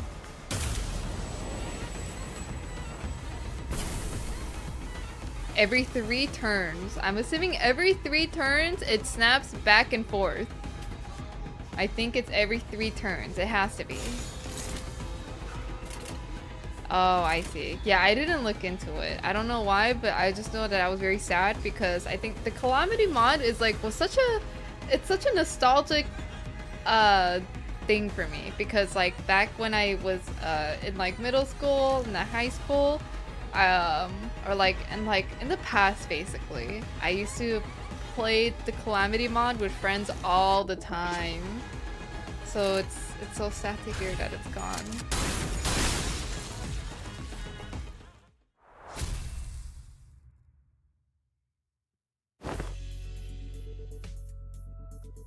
So let me get this straight. Dude was here just a minute ago, and now nobody knows where he wandered off to? Yeah, bloke just turned up out of nowhere, flapped his gums, then did a runner before anyone could grab him. Ugh. Ezra let out a long, listless sigh, as though she was getting sick and tired of even complaining about him. Hello, Zephyr! It's been a while! How have you been? Has it been a while? Oh my god, I don't remember. I remember you. I remember your name. I don't know. I think I just memory wiped. Holy shit. I don't know if it's been a while, but hello. It is very nice to see you. Please forgive me for memory wipe. You know how it is. Lady Ezra, I cannot say your frustration is misplaced, yet I trust you are also aware that more often than not, mentors' actions have carried a profound design. Oh, it's been a while? Okay, okay. Hello, hello. Sorry, there's a lot of people like jump in and out, so I don't fully remember properly. I've been good, I've been good. I hope you've been doing well. What have you been up to? He has never left his post without purpose so far. No, I get it, okay? But come on, would it kill him to give us a heads up before he goes zooming off on his own again? It's not like we'd stop him. What are we gonna do? Tie him up? Lock him up in a closet? We don't do that in our team, right? Remember last time? We all thought he was being a good patient and sleeping it off in the recovery ward, but nope. When the LC got infiltrated, he snuck out without telling anyone and came back like nothing happened. And the team leader didn't even chew him out for that. Lady Ezra, that's... Oopsie. Wasn't supposed to mention that, was I? Then the reason he failed to participate in the operation was... simply because the LCD was lax in supervising its personnel? Is that what you're suggesting? Lady Moses bade us hold our tongues for this very reason. She knew full well Mentor's intentions would be misunderstood in precisely such a manner. Have you seen Groundhog Day? Pretty much like that. No. What the heck is okay, I've heard of it. I heard of Groundhog Day, but I've never like, I don't know. I didn't look into it. Is it a movie? Isn't there like an actual day that's like Groundhog Day? I just see a guy like on a clock. It's a movie? Okay, okay. What the heck is this synopsis? Let me see.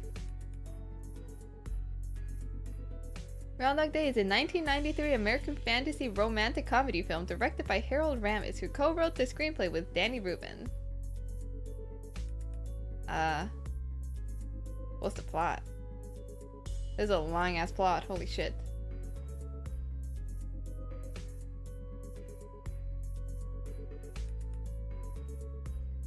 A cynical TV weatherman finds himself reliving the same day over and over again when he goes on location to the small town of... I don't know how to pronounce that town. To film a report about their annual Groundhog Day. His predicament drives him to distraction until he sees a way of turning the situation to his advantage. Oh. Interesting. This sounds interesting. It's probably one of those iconic movies, huh? I'll probably watch it at some point. Well, I mean, it does say that it's like the same day over again, but the guy is making it better, using that to his advantage. So I'm assuming it's a good sign that it's like Groundhog Day? Question mark. Well, I hope it's meant in a good way. What part of this have I misunderstood? Did you not just disclose that the man deserted his post without authorization? That's the thing. He wasn't just wandering around. He was outside, all alone, taking down the ring auto mannequins who locked down the elevator that leads into the LCE department. Yeah, it's not like he was dealing with the strongest enemy out there, but the recovery ward didn't have an emergency alarm, and nobody from the department was there to warn him either. He somehow just caught on and did the job himself. Huh. It is all thanks to him that the facilities team managed to get the comms back up and contact that LCE chief dude way faster. And that helped the LCA to actually deploy. They would have been delayed for another hour or two if he hadn't stepped in, apparently.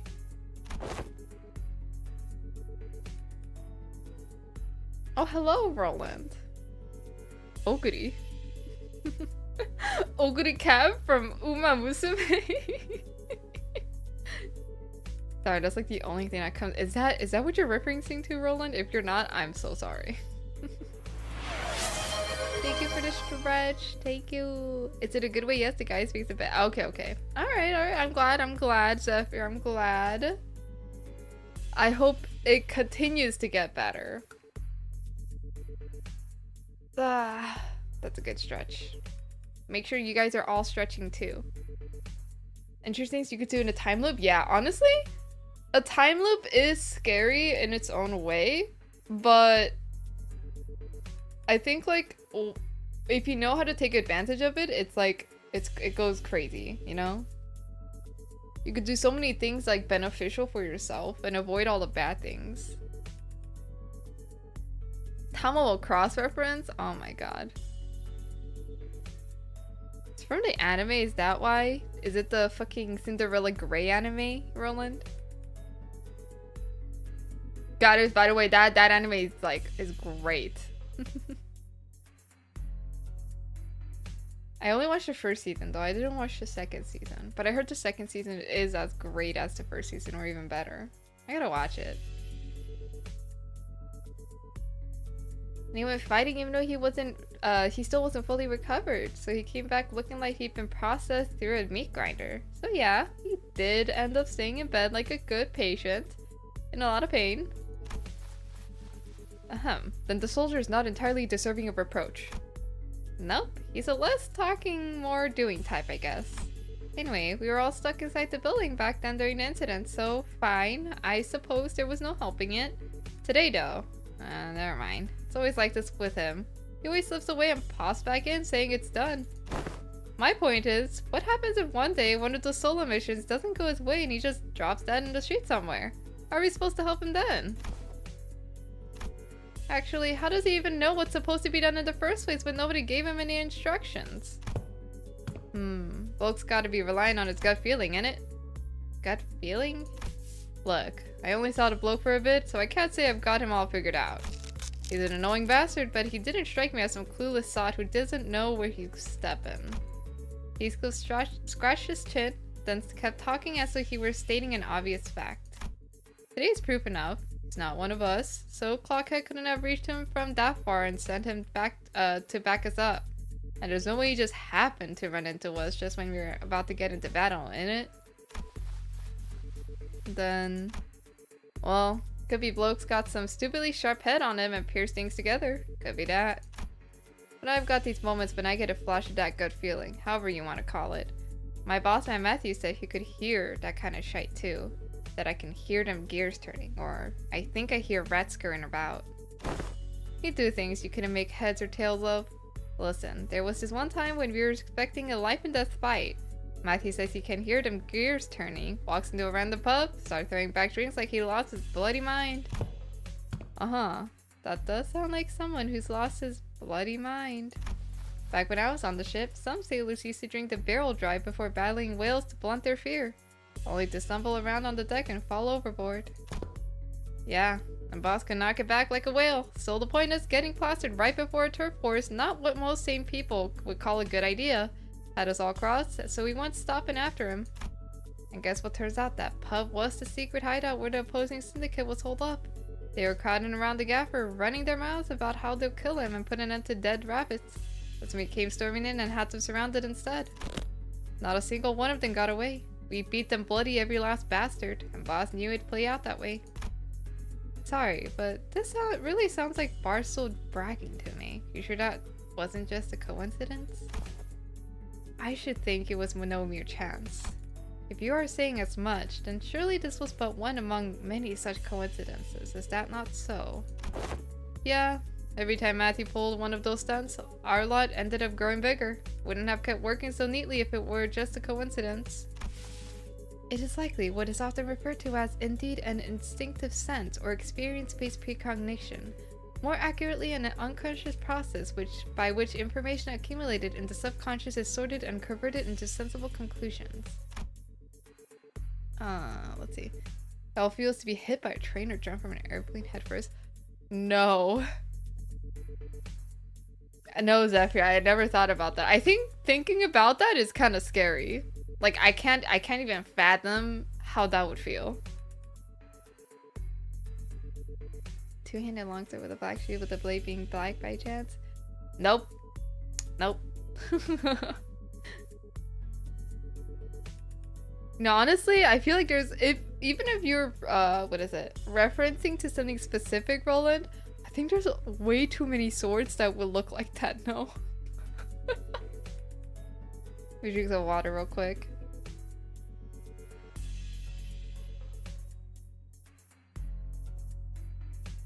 Make sure to stay hydrated, guys.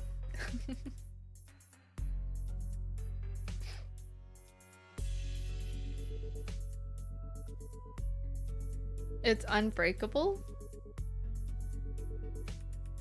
What sword are you hinting at?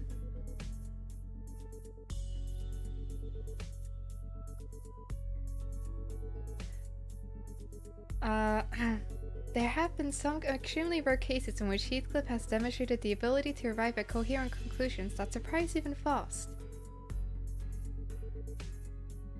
On further analysis, it would appear that he was employing a mechanism similar to a sixth sense, as some people call it. Bubble wrap is unbreakable?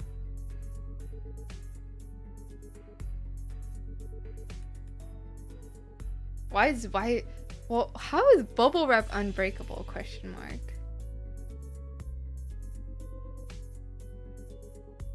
Durandal. Why does that sound so familiar? Where's that from? Is that a compliment, or are you taking the piss out of me? Though my mentor does not see fit to explain each step he takes. When all has passed, I often find that no footfall of this was taken in vain. I would ask if you grant him but a little time and wait. Keep waiting, and the shape of his intent may yet become clear. You can cut, rip, and stretch bubble wrap and not break it. Interesting. I didn't think about it that way. That is true.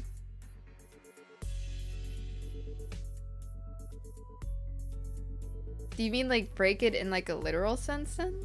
Well, I guess that is true in like a very like straightforward way.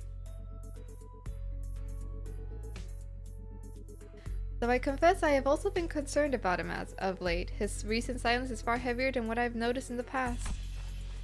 To wait. Don Quixote began, hesitated, and stopped herself from saying more. She only gave a quiet nod. Yeah, okay. I suppose our team leader has her own reasons for letting him be. That said, doesn't mean I'm happy about it. Let us return to the task at hand and do what we can for now. Fine, fine. As the others quieted down, I finally had room to notice the place we found ourselves in. There wasn't a single ray of light, just a deep red hue pressing in from every side. I can't believe we've been chatting away in the dark this whole time, fellas. And the red lights aren't helping at all, especially with my aging eyes. Oh, are you looking for the light switch? It's right here. And right then, don't turn on the light. I heard Mersault's clipping warning, his voice coming from a corner I didn't expect to find. Mersault? Where are you? Ah, there he is. That corner. Is he washing something? I'm developing the film role manager. Exposure to light might ruin the entire role. Please exercise caution. So he'd been doing his own thing. That explains why he was quiet all along. Huh. Didn't think you'd know how to print photographs, pal. What's that for anyway? You expressed a wish to have the film development manager. I'm carrying out that instruction. I see. A photo studio first, and now a dark room. This may be no more than a conjecture, but it would not be unreasonable to suppose that the axis of this distortion rests upon the photographer. The film serial numbers either match those Oops!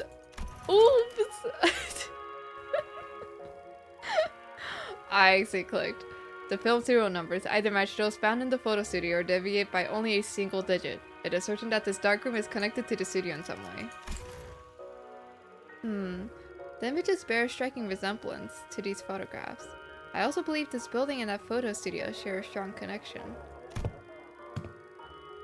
Oh, where did you get these photos?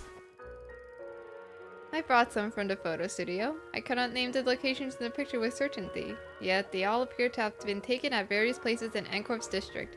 Buildings, mostly. Hey, wait! I know what these are! People take pictures like these when supplying stuff to that department store. Correct. The photos must have been taken by a docugrapher? I'm not saying that right. Marisol chimed in, holding up an odd cylindrical container in his hand this time. He gave the container a shake every now and then with a measured rhythm. Whatever he was doing seemed to be part of the process of developing the film. Film rolls are hardly affordable for the average resident in N-Corp. In most cases, taking photographs is done as part of professional duties. There are approximately 21 occupations in District 14 that utilize photography. However, only a single profession involves routinely photographing specific buildings, adhering to fixed standards that can be observed in these pictures. And these docugraphers? I'm not saying these right. Holy shit. Docugraphers.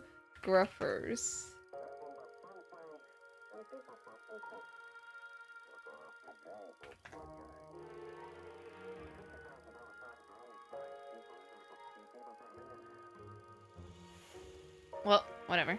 It is cooked. And here to give me the names of 3 syndicates that are not finger subsidiary. Ah, it's cooked. Ah, it's cooked. Ah, it's cooked. I'm sorry, Prost. You're gonna have to pull the trigger. It's cooked for me. You're not getting anything out of me. Not with me and my 1 brain cell.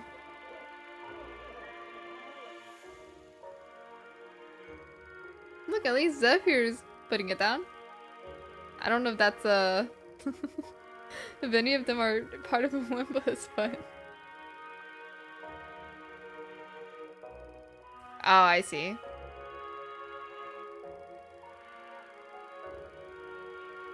I'm sorry, I don't think about that. I don't know.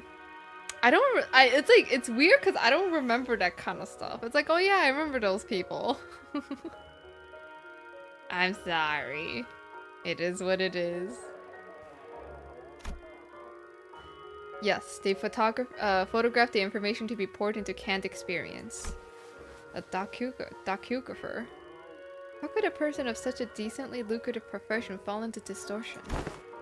Decent job, maybe? But how do we know if they're a decent person? You're in literally the same room with entire Blade lineage syndicate. Look, I know I'm interacting with the Blade lineage, but I never I don't know. I don't think about the fact that they're like a syndicate, if that makes sense. Like, I'm just like, oh, I know they're a group. I don't know. I don't know what to tell you. Like, this is just how my brain works, okay? Like, I don't remember every single detail, unfortunately. Like, I just remember what's easiest to remember. They are a syndicate because they aren't official is all. Okay, I see.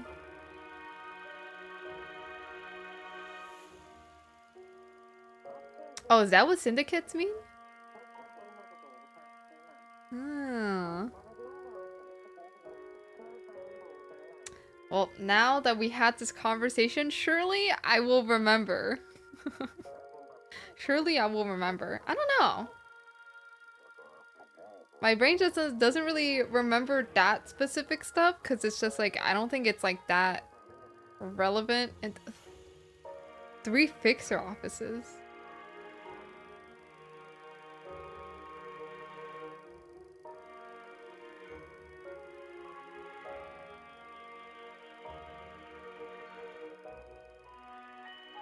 Does Dawn office count?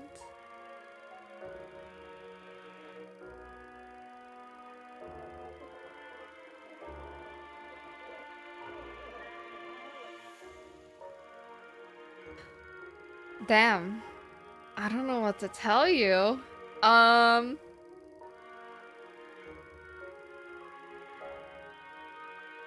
God, like literally, I feel like, okay, now this is actually making me sad because like, I feel like we literally the game talks about this all the time and I don't fucking remember at the top of my head, which is crazy. There's the...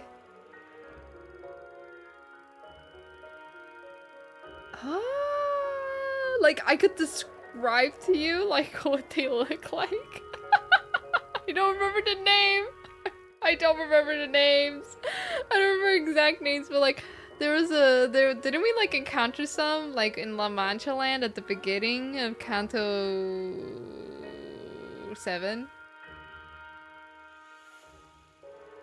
We encountered a few there, right? Oh god, I don't remember the names, guys. Can't do this to me. This is exactly why, like, I know, like, I had this exact topic come up with that I like bring up, saying like, you know how like in the official like store in Korea for Limbus Company or like Project Moon, they like started to ask like questions related to the game, and I like straight up would like say like I'm gonna fail that shit so fast because of this. Damn, I'm sorry. I'm a disappointment. I'm a disappointment. I'm a disappointment to you guys. I'm sorry, but it is what it is. Describe them? Okay, so there's the one that like I feel like they focus on the shield, the protecting, the shield, the barrier. I don't know, like they wear some like heavy armor. God, I think like Sinclair and I think Sinclair was part of it. I could be wrong, but I know for sure Ishmael or Rodion is an association. Oh my god, it's cooked. Okay, if that's not it.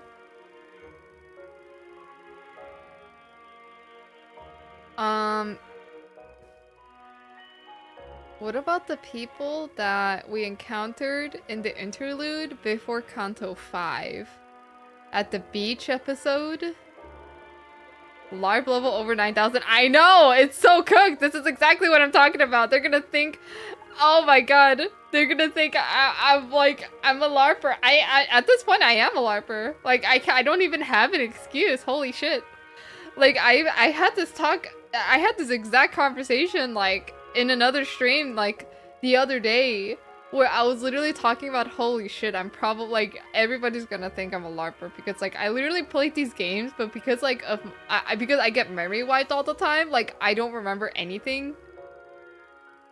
Like, I don't remember anything, and then, like, it's just like a... Oh, man.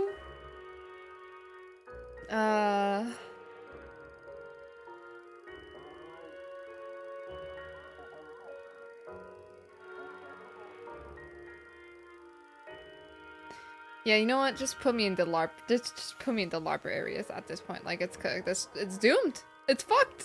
I don't fucking know. Like, just add me on that list. Fuck. Bun has a dissociated identity disorder. The other persona is the one who knows everything about the lore. Damn. I wish. I wish. Into a workshop? Damn. Yeah, I don't know. I'm not gonna lie. I think after, like, I feel like, because this isn't, obviously this is not the first time that some of you guys have, mentioned or asked me about, like, very, like, specific, not very specific, but just, like, regular lore stuff about Limbus. And I realized that, like, it made me did realize that I actually have really bad understanding of this, like, the lore, the basic lore and plot of this game in general, like this entire universe. And I feel like at some point I do need to, like, kind of like research it. Like, I need to go back and learn more about it, basically. I need to, like, re-educate myself about this game lore a bit better. I think it doesn't help, but by the fact that I genuinely, like, do go through the entire story and I read everything. But it's like there's a lot of moments where, like, I don't understand, but I just, like, continue on. And then because I don't understand that thing that's supposed to be part of the plot or, like, the world building for this game and for this entire series in general, like, I end up just, like, not, like, understanding, like, that kind of stuff, like the basic shit. So I probably should. I don't know. I actually was thinking about it. I just like never got into educating myself about it. So you know what? I will make you guys proud one day. One day you will realize that Bun actually did her research. I probably should though. But, you know, for now, Bun is a LARPer, okay, guys? I'm just a LARPer at this point. Or, and just, like, think of me as, like 20% knowledge, 80% galaxy brain mode. Is this late game? Ah, I'm in the most recent interlude. Like, I'm on the last interlude before they're gonna release the next chapter in September. So I'm actually kind of caught up. And here I am sitting here with like less knowledge that with knowledge that I'm supposed to know, but I don't have. It's cooked. It's cooked. It's cooked for me.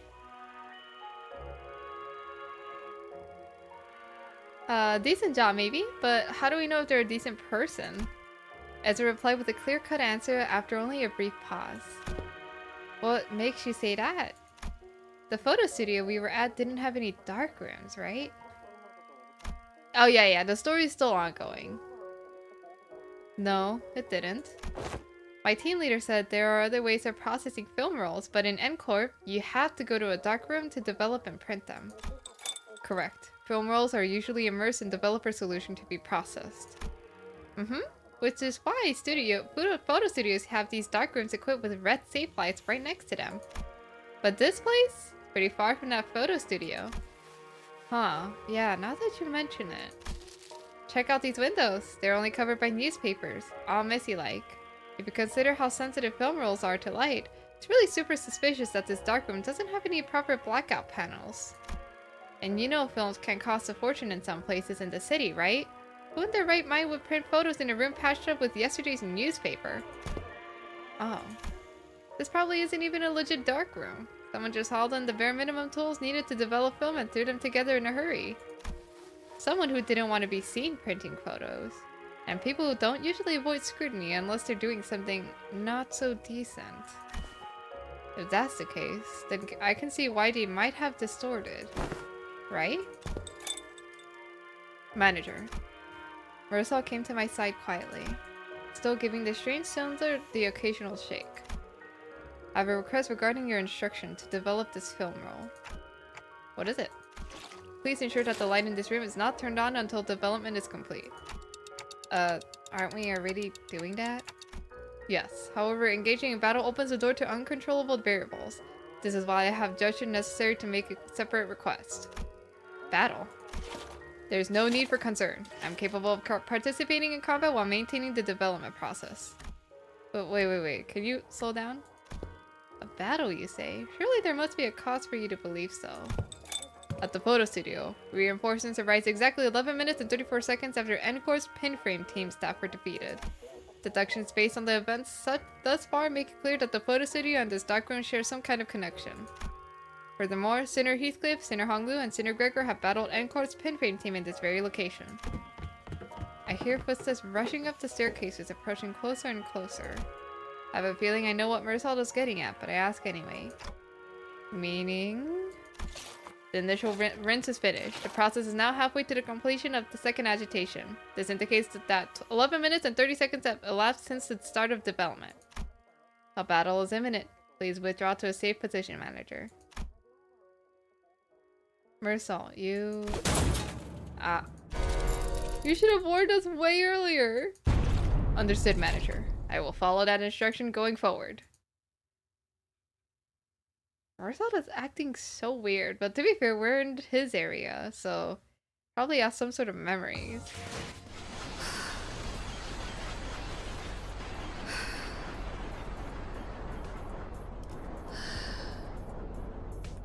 Whoa. 1, 2, 3, 4, 5, 6.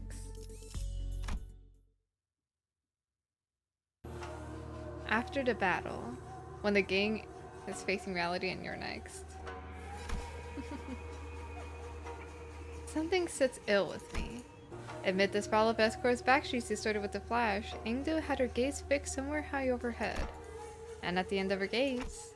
Are those photographs?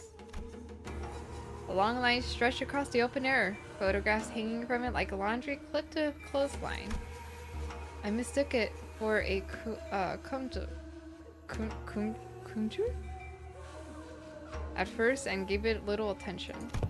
Yet upon closer look, I saw those pictures hanging from the line. Perhaps they had been strung within the darkroom and remained thus when the distortion took hold. Bizarre. Observation of unaffected elements in the space occupied by a location-type distortion is most irregular. Indeed, the items we wore from the studio have already changed into images of various sites of S-Corp, yet these alone remain as they were. Let's take them down and check them ourselves. Just as I was wondering if the line was perhaps too high for me to reach, Marisol stepped forward and plucked a few photos off it, and the instant he brought them to me. We heard another pop, and again a bright white flash blinded my vision for a moment. Good grief. This distortion likes to change its mind, huh? Keeps switching between S-Corp and N-Corp. This feels like getting caught in a flashbang detonation. Blah blah blah. My whole body tenses up, then goes slack right after. The other sinners were busy grumbling about the distortion and its sudden jumps, except for Marisol, who stood right in front of me with the photo still held out in his hand. Oh, you didn't drop them? No. He gave his usual short answer, then returned his attention to the cylinder he had been shaking. He took the film out of the container and flicked the liquid off it with clean, controlled motions. Is the processing finally done? Wait, we're back here with the lights on now. Is it okay to take the film out? Yes, exposure to light will not damage the film once development is complete, and the image is fixed. There's no cause for concern. That's a relief? I couldn't say I followed all the technical details, but no cause for concern was all I needed to hear. Sighing in relief, I held up the photograph so I could take a proper look. So, see anything odd in there, Manager Bud? There are people in them. The people in the photographs all look different from one another. If I had to pick one similarity between them though, they all look cold and indifferent. Yeah, that's the city, alright. Ordinary folks you'd see anywhere. These aren't like the photos we picked up at the studio earlier. Are these the kind of photographs they use to make canned experiences? What was that? The scenery around us seemed to ripple just now. I was about to ask Foss if she'd also felt the strange sensation, but it faded away soon enough. Perhaps it's nothing serious. Maybe it was just a spell of random vertigo? Is it even possible to get dizzy when I've got a clock for a head? No. Marisol must have noticed that I was out of sorts for a moment, because he seemed to pause on purpose before answering my question. No? I thought you said docugraphers take these photos to put into canned experiences. Raw ingredients for canned experiences are handled exclusively by the Grand Magazine Sisive?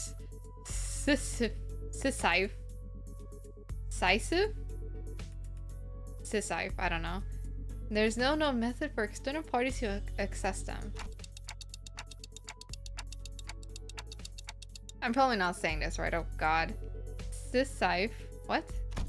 Oh, I think I've heard of it. Canned experiences, right? They're in high demand in other districts too, but the only brand stamped on them is Grand Magazine Sisive. Same name every time. I remember some of my classmates bragging about trying them whenever exam weeks came around. Never had one myself though. Can't really explain it, but something about them just feels kind of wrong. That popular, huh? The unprocessed base content of canned experience, known as experience batter, is applied to reprocessing factories where docugraphers fine-tune the experience's details. Photographs are primarily used for that purpose. They can fine-tune experience? An easier example for understanding would be to consider why docugraphers take pictures of subjects such as buildings. A purchaser may wish to experience living in a luxurious building that they can never afford. Another may wish to vent out impulses of violence by experiencing the burning of an expensive property. Demand for haute couture canned experience is increasing by day. So that's why the photos from earlier were all fancy buildings. Yes, manager. Conversely, information concerning ordinary experience that can be easily encountered in reality is in low demand. Then why photograph these residents at all? Perhaps these were not images harvested for their commodity value, but pure photography in and of itself. Mayhap they have been captured for a desire to seize a vanishing instant through a lens. There are people who take photographs, not knowing that it would cost them an exorbitant sum. I've seen some before. A staggering amount of money just to take a single photo. That is if they could even manage to find a photographer who'd take the risk and help take the picture. I'm not so crass as to put a price on sentiment and nostalgia, but spending this much money on film rolls, what could have made this investment worth it? I'd say maybe this isn't just a matter of sentiments or memories even. Leaping to the photographs, I quietly expressed my thoughts. Executive manager? I'm not exactly an authority on distortions, but I know they manifest through desires or emotions that become warped in bizarre ways. But everything the distortion has shown us so far points back to S-Corp. That is, the S-Corp from the past that only Kim and Engdu would have seen and remembered. These photos, though, they're completely untouched by the distortion. Doesn't that feel off? There must be a strong fixation at play here, strong enough to slip past even a distortion. And if that obsession is something that refuses to let these memories be influenced, I think our next step should be to look for the people in these photos. These photographs are the only undistorted, unaltered clues we have. Dante says it would be advisable to locate the people shown in these photographs. Ah, good idea. Team leader did say that we should accept input from the LCB with open arms. Hey Engdu, can you give me the office catalog? We'll probably need to commission an office affiliated with 7 Association. Let's look for one that can take the request right away. Can someone tell Ezra we're fine? I know where to find those people. Dante says one of the people shown in the photos has already been found. What? When? How? Well, guess I'm just having a lucky day. I pulled the radio from my waist and switched it on without answering Ezra's question. DWRC? I think she said, do we regroup clock? That one especially hard to understand, Roshu. Rhodia's with you, right? Can you put her on? Okay. Rhodia, you there? What? Dante wants to talk? One sec. I kinda went overboard with the bread and pastries. My hands are completely full over here. Pastries? What kind? Just one of everything. Neat! Can you grab extra brioche and baguettes for me too? I love the ones from that street. They're so good. Hold on, I gotta readjust the pile if I wanna... Just throw them on TF. They're packaged. Roshu, you can't treat food like that, Kay? Bakers have feelings too, you know? How do you think the baker would feel if they knew someone was treating their precious babies like trash? The scabbard is battling again for no reason. And anyways, Dante, can you give me a sec if you need to fight?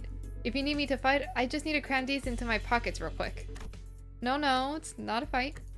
Huh? Then what's this about? I took a closer look at the words written on the wicker basket in the first photograph Mersal had brought me. Where's that bakery you're at?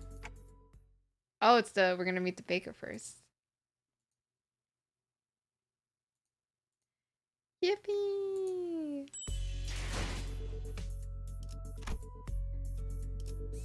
Cans.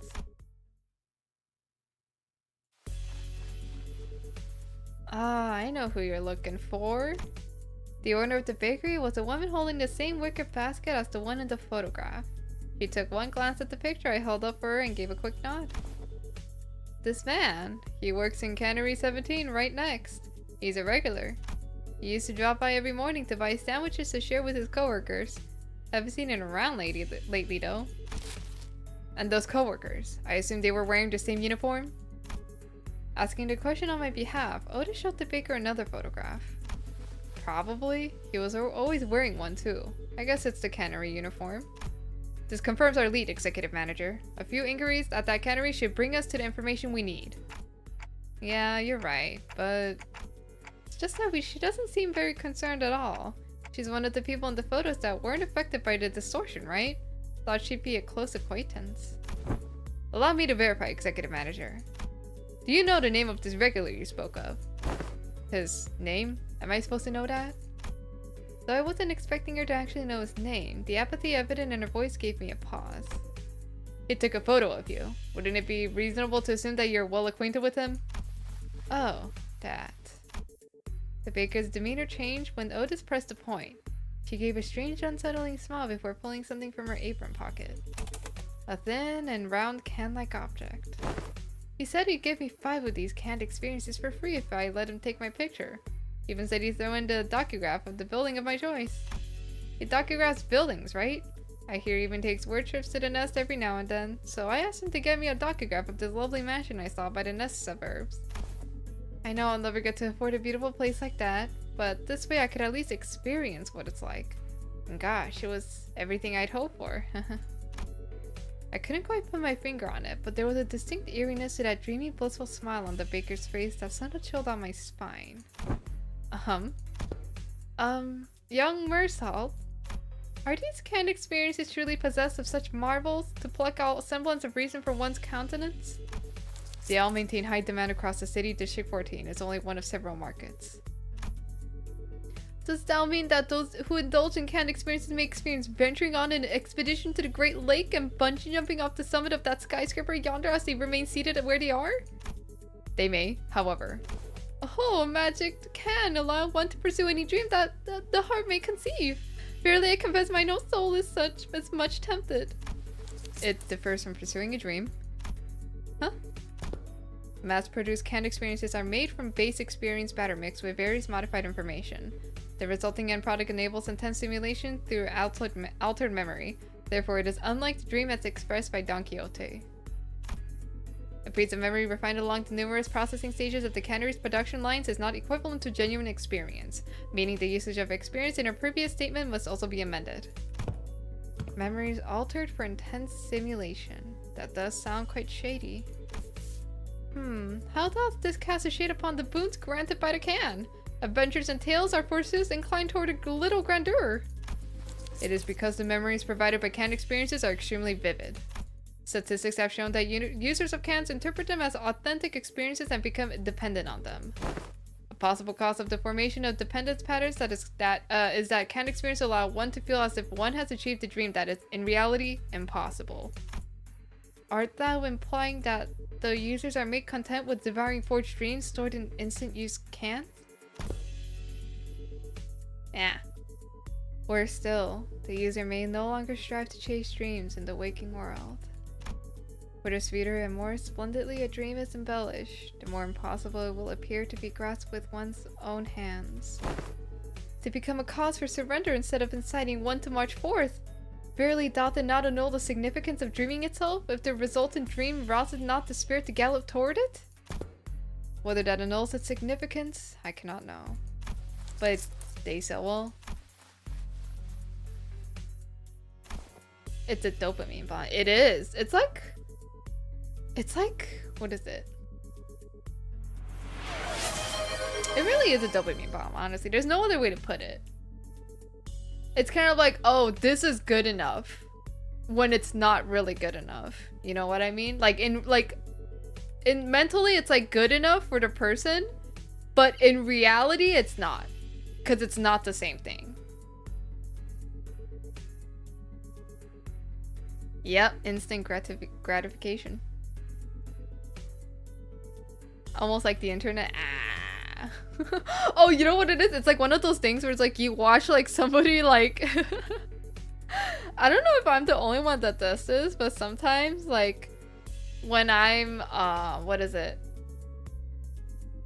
When I want to go to like an amusement park, but like I don't have the time or money to go, I'll watch like people's POVs of riding the roller coasters, and I'm just like, that's good enough for me. It's like riding it.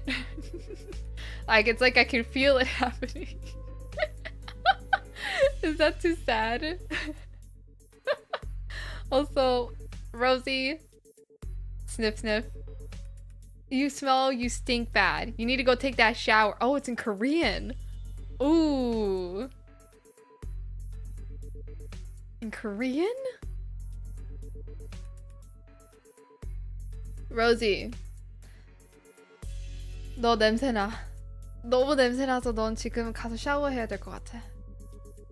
너무 냄새나서 내가 눈물이 난다. 눈물이 나. 가서 좀 샤워 좀 해줘. 깨끗하게 나오고. 너무 냄새나. Here you go.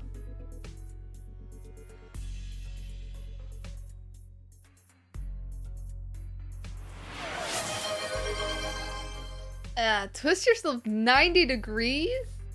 That's crazy. Let me stretch. Oh, I hope you guys heard my elbows crack. Alright. Good stretch. That's how you know I stretch. You just hear my cracks. I can crack my knuckles. Just a few knuckles. Yeah. I think it's because like it like I do like it's definitely like I agree with like the dialogue. It's kind of like it's nothing is impossible. Okay, it's like if you have dreams, right? It's not impossible to achieve those dreams. You just gotta like okay, like if depending on what you do, you can achieve those dreams, but when you receive it from the can, it's kind of like, oh, like it's kind of like you never know. Maybe this bakery owner could have gotten that mansion through her hard work, right? But she already deemed it impossible, and fuck that dream. It's like I could just experience it through a can. Like just like the easier way out. We heard you need a carpet? Nah. I'm chilling. I have, what is it? I have double jointed elbows. So my elbows actually bend more than what like how regular people should be able to like bend their elbows, right? So my elbows will overbend. So it looks like it's funny because for the longest time I didn't know I had double jointed elbows. So back in like PE class back then in school, when they make you like do stretches and stuff, right? Like and put your elbows, stretch your like arms in the air and stuff, I would stretch it as straight as my elbows can, right? And to me it looks straight, but to other people it looks like my arms are broken because like my elbows overextend. So it looks very abnormal. Like it does not look like it's supposed to happen kind of thing. Yeah. You'd be shocked by how many people actually have double jointed elbows. I don't think it's that uncommon. You know what I mean? Like I think there's a lot more people with double jointed elbows than you'll find like double jointed like thumbs and stuff. You know what I mean? With other joints, no. It's just my elbows. Just my elbows. Yeah, you'd be surprised. Like if you like some people like there's actually a lot more people that you think that has double jointed elbows. So how much will you be buying? Buy what? You came barging in with all these questions and I was patient enough to answer them politely, wasn't I? Don't you think you owe me a sale or two? You're not about to leave without buying a single loaf after crowding out my bakery and scaring off my customers, are you? Her case was on point, actually, with our whole group gathered around and the passerbys gave us wide berth and hurried on, whispering amongst themselves. Nobody was about to come in and buy bread like that. Come on, lady, I practically cleared your shelf already, didn't I? You did? Where the hell are you keeping all that then? You even gotta ask? Of course I had some already, and the rest is safely tucked in my coat pocket so we can all share later. So you already ate some. Let's buy a little more. Should we scared off the other customers? Understood. Given that the expense is made to facilitate this operation, the lack of prior budgeting should not pose a problem. And 360 with your neck? Nah, that's crazy. Anybody that can do 360 with your... I don't think, like, I think they would just die, you know? Like, what? What? Is that even a question? Like, just 360 with your neck? What the fuck? I don't know, like I know there's like very, very flexible people out there that like do that as their job. What is it? Like people that like use their over flexibility to like do like poses that you would see like think would be impossible to do, but I don't even think they can do 360 with their necks. Oh, nice, sesame rice bun for me, please. It was Kim. He really did have a knack for making an entrance at the least expected moments. Hey, mister! Where have you been this whole time? Wait. Be cross with me all you like, but just give me a moment. Ezra paused, waiting in puzzled anticipation. Only for Kim to take a sesame rice bun from the baker's hands and chomp onto it. Alright, I'm ready. Bruh! He's so dumb, he's so dumb. Freaking waste of bread? Oh, did he get smacked? Ezra's angry fist drove straight into Kim's solar plexus, holding him to the ground like a crumpled sack of potatoes as he rolled away. At this rate, the owner might start charging us for the whole bakery next. Roof and all. Best get away from here. Manager. Mersalt approached me as we walked down the street, with Ezra and Kim still squabbling behind us. He was holding a roll of something brown and tightly coiled. I've completed development of the film, per your instruction. Oh, so this is the film and that canister you were shaking. Do I just unroll it? Hold it up against the sun or other sources of light. As it is a reversal film, the images should be visible as they were photographed. I had no idea what a reversal film meant, but I did as he said and unrolled the film. Okay, I can see it. Huh, that's pretty cool. Oh, is it showing? Can I see it too? Move it over a bit. Let me have a look too. It was hard to make out the details because the images were too small, but I could still tell the strip was packed with almost identical pictures. Is this the same person in every shot? In the same pose in all of them? Huh, you're right. No, wait a second. See the arm here? The further along the strip you go, the lower it gets. Yeah, the head looks like it's turning to the right. Huh? We're all squinting up at the tiny frames on the film when Sinclair suddenly flinched and went stiff, like he'd seen something he shouldn't have. A second later, all color drained out of his face. Sinclair, what's the matter? This reminds me of something I learned in school. You draw a picture in the corner of a stack of notes or a thick book in the exact same spot on every page. You start with the arms down, then you make one small change on each page. Nudge the arms up higher and higher until they've raised all the way up. And when you flip the pages fast enough, the drawings stop looking like separated images. The still figure starts moving. That class was called Introduction to Motion Pictures. I remember the teacher saying that the video footage we watch are all made the same way. Are you saying that it's a continuous sequence of still images? The arrangement of the frame suggests that this film strip is highly likely to constitute footage, a violation of N-Corp's taboo. So it's a taboo being motion, like animation motion, I don't know, like motion pictures is a taboo? Interesting. 이번에 읽어줄 동화책은 Oh crap. As soon as I registered Mersalt's words, my hand reflectively threw the film to the ground. Guys, I don't think Dante, I don't think throwing that shit to the ground is gonna help. We already saw it. We already fucking saw it. We're cooked. We are cooked. We saw it already.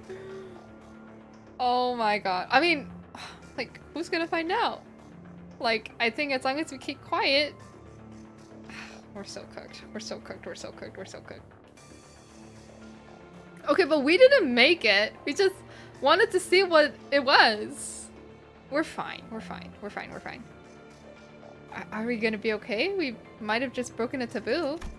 My mind began to race rapidly, traveling back through our journey, specifically to the time when Don Quixote had smashed a window at K-Corp and caused a wing to wipe out our team multiple times over. I felt pain. At least we had Virgilius with us then, and it ended up being not that big of a deal at the end of the day, since I could revive the sinners, but some nest taboos can get us in serious trouble just for carrying anything that has to do with them, can't they? I hurriedly run toward the sinners, many of them whom looked every bit as troubled as I felt. Still, few of them expressed a casual lack of concern, citing all the crazy things we've gone through so far. Miss Phelps, what happened to us if this gets the manager killed? Okay, so this is it, huh? Stop freaking out, guys. You're not dying. We'll be fine. Encor's not gonna kill you on the spot just for possessing a film roll. Really? Well, it might be a problem if the film roll does contain genuine recorded footage, but it's not like you guys had a hand in filming it, right? When N-Corp dudes get here to pick it up, just comply with their commands, thank them for their service, and nicely hand it over to the authorities. And everything should be a-okay. There's a possibility that everything will not be okay. Huh? Because I've developed the contents of that film roll in that dark room. Oh. The court will take the lack of intentionality into consideration. However, it is very likely that my actions will be deemed as aiding the primary violator of the taboo. Really? But... Team leader said that N-Corp has their own regulatory standards regarding image quality, which they use to determine the severity of the taboo violation. If the footage's image quality or frame rate is within regulations, N-Corp won't be, seeking? I don't know. Their fixers on our butts right away, and that could buy us time or give our company some leverage to make a deal, however small it might be.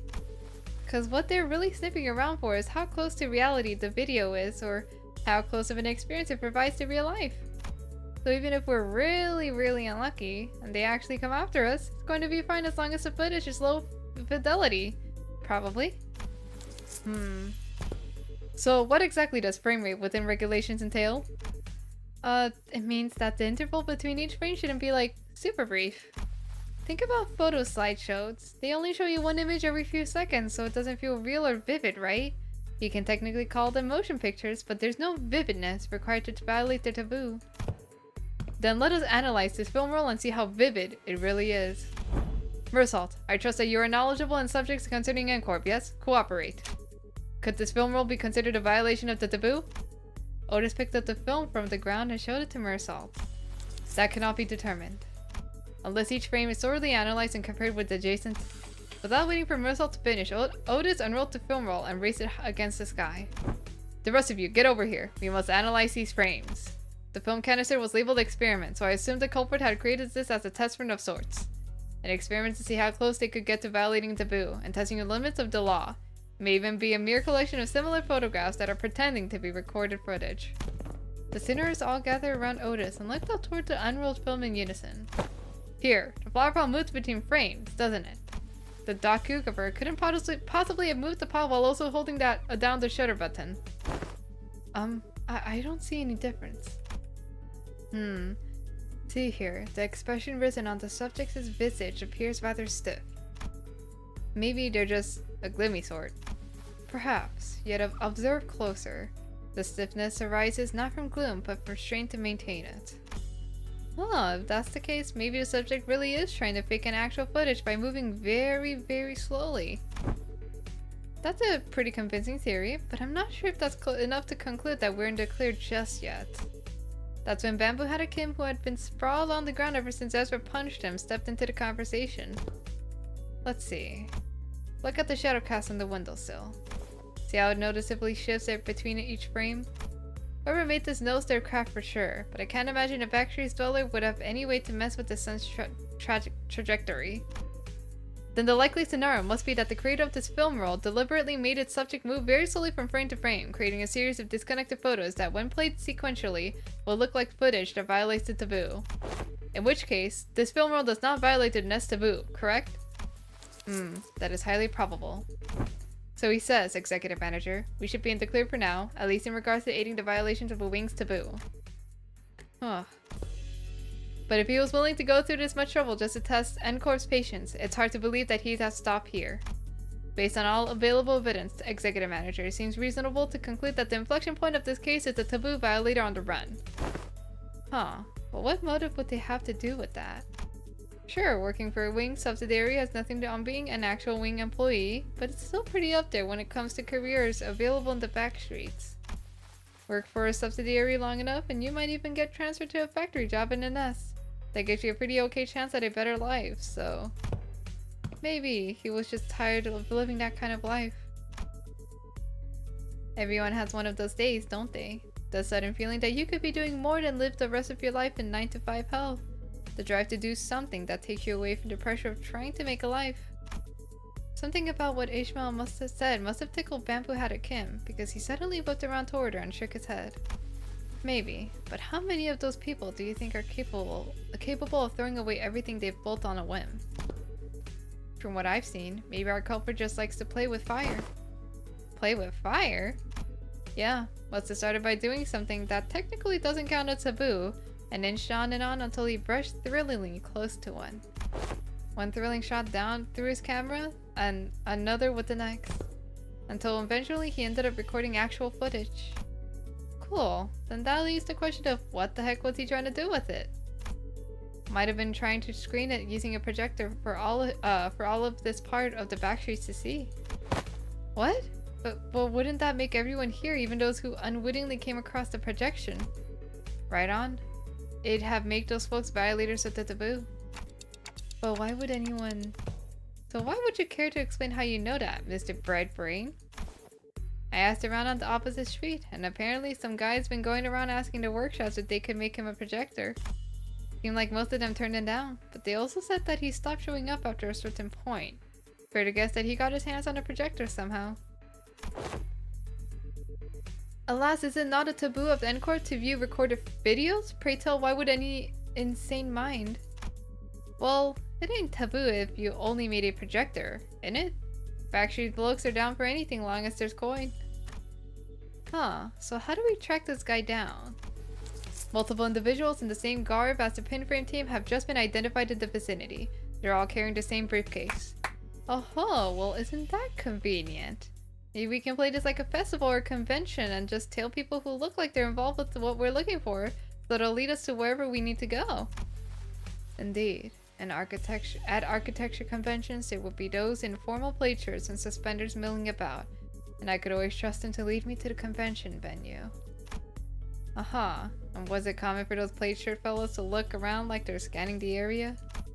Did they also go around checking people against photographs? Art. Collect evidence. Please advise sport. They also radioed each other, glaring at people like they're glaring at... Huh?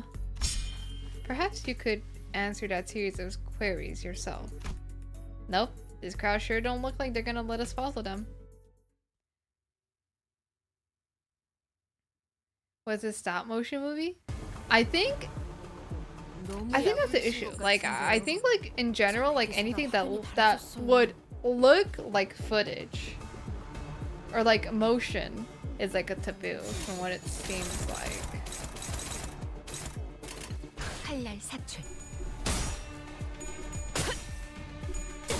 Yeah, like, cause like stop motion is technically still like, it's like motion.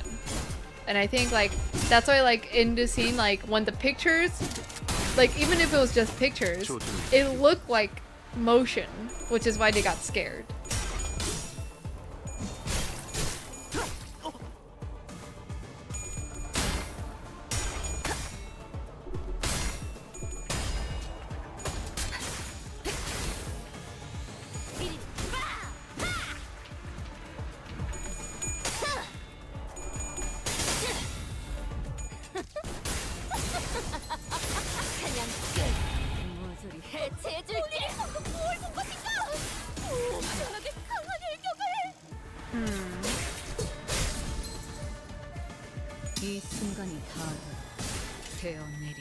Would you like to have Ishmael's haircut?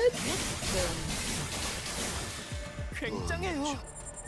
I never thought about that. 다들 기세등등하네요. Ishmael's 지금 haircut. 공격해보는 건 어떨까요, 관리자님? I think I'm okay with any haircut as long as it's like not short, if that makes sense. I don't like hime cuts. No. I mean, I think Ishmael's hair is okay. Ezra's hair is okay. I don't know. I just don't like short hair, if that makes sense. Like short hair on me. Like short, like there are some characters who like short hair on them. If it looks like, if it fits them, oh that's good. But I usually prefer long hair. And Ishmael has like super fucking long hair, so I'm fine with that. Blowing into wind. You know what?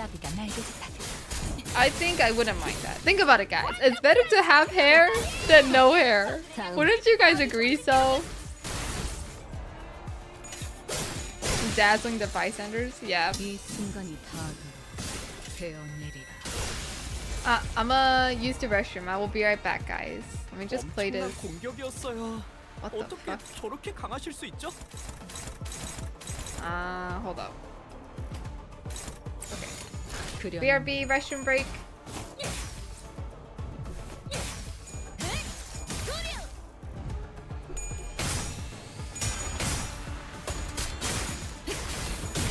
나쁘진 않았습니다. 이 순간이 다 되어내리라.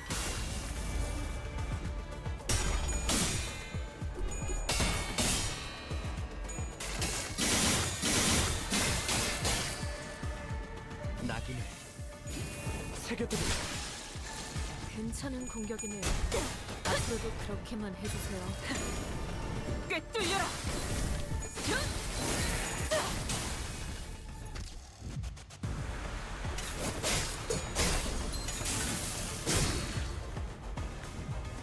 이중격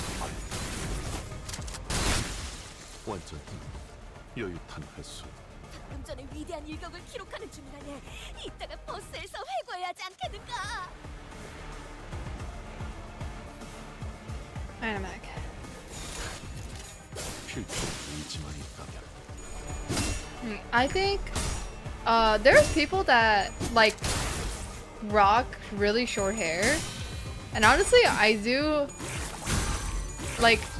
envy those people because I've had short hair before. Did I like it? No, but I agree that in a sense of lifestyle, it is a lot more easier to handle, that's for sure. And I agree with that. 이제야 실력을 좀 내시네요. I just don't think short hair looks good on me, 있으면 unfortunately. 받아봐.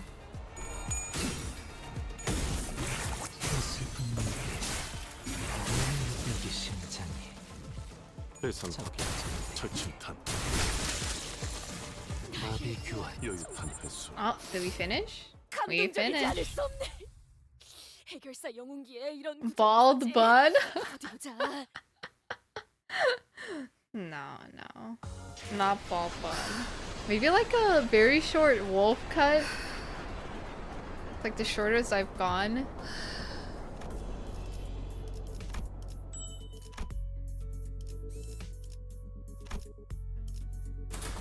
제한 명령 지역으로 이동.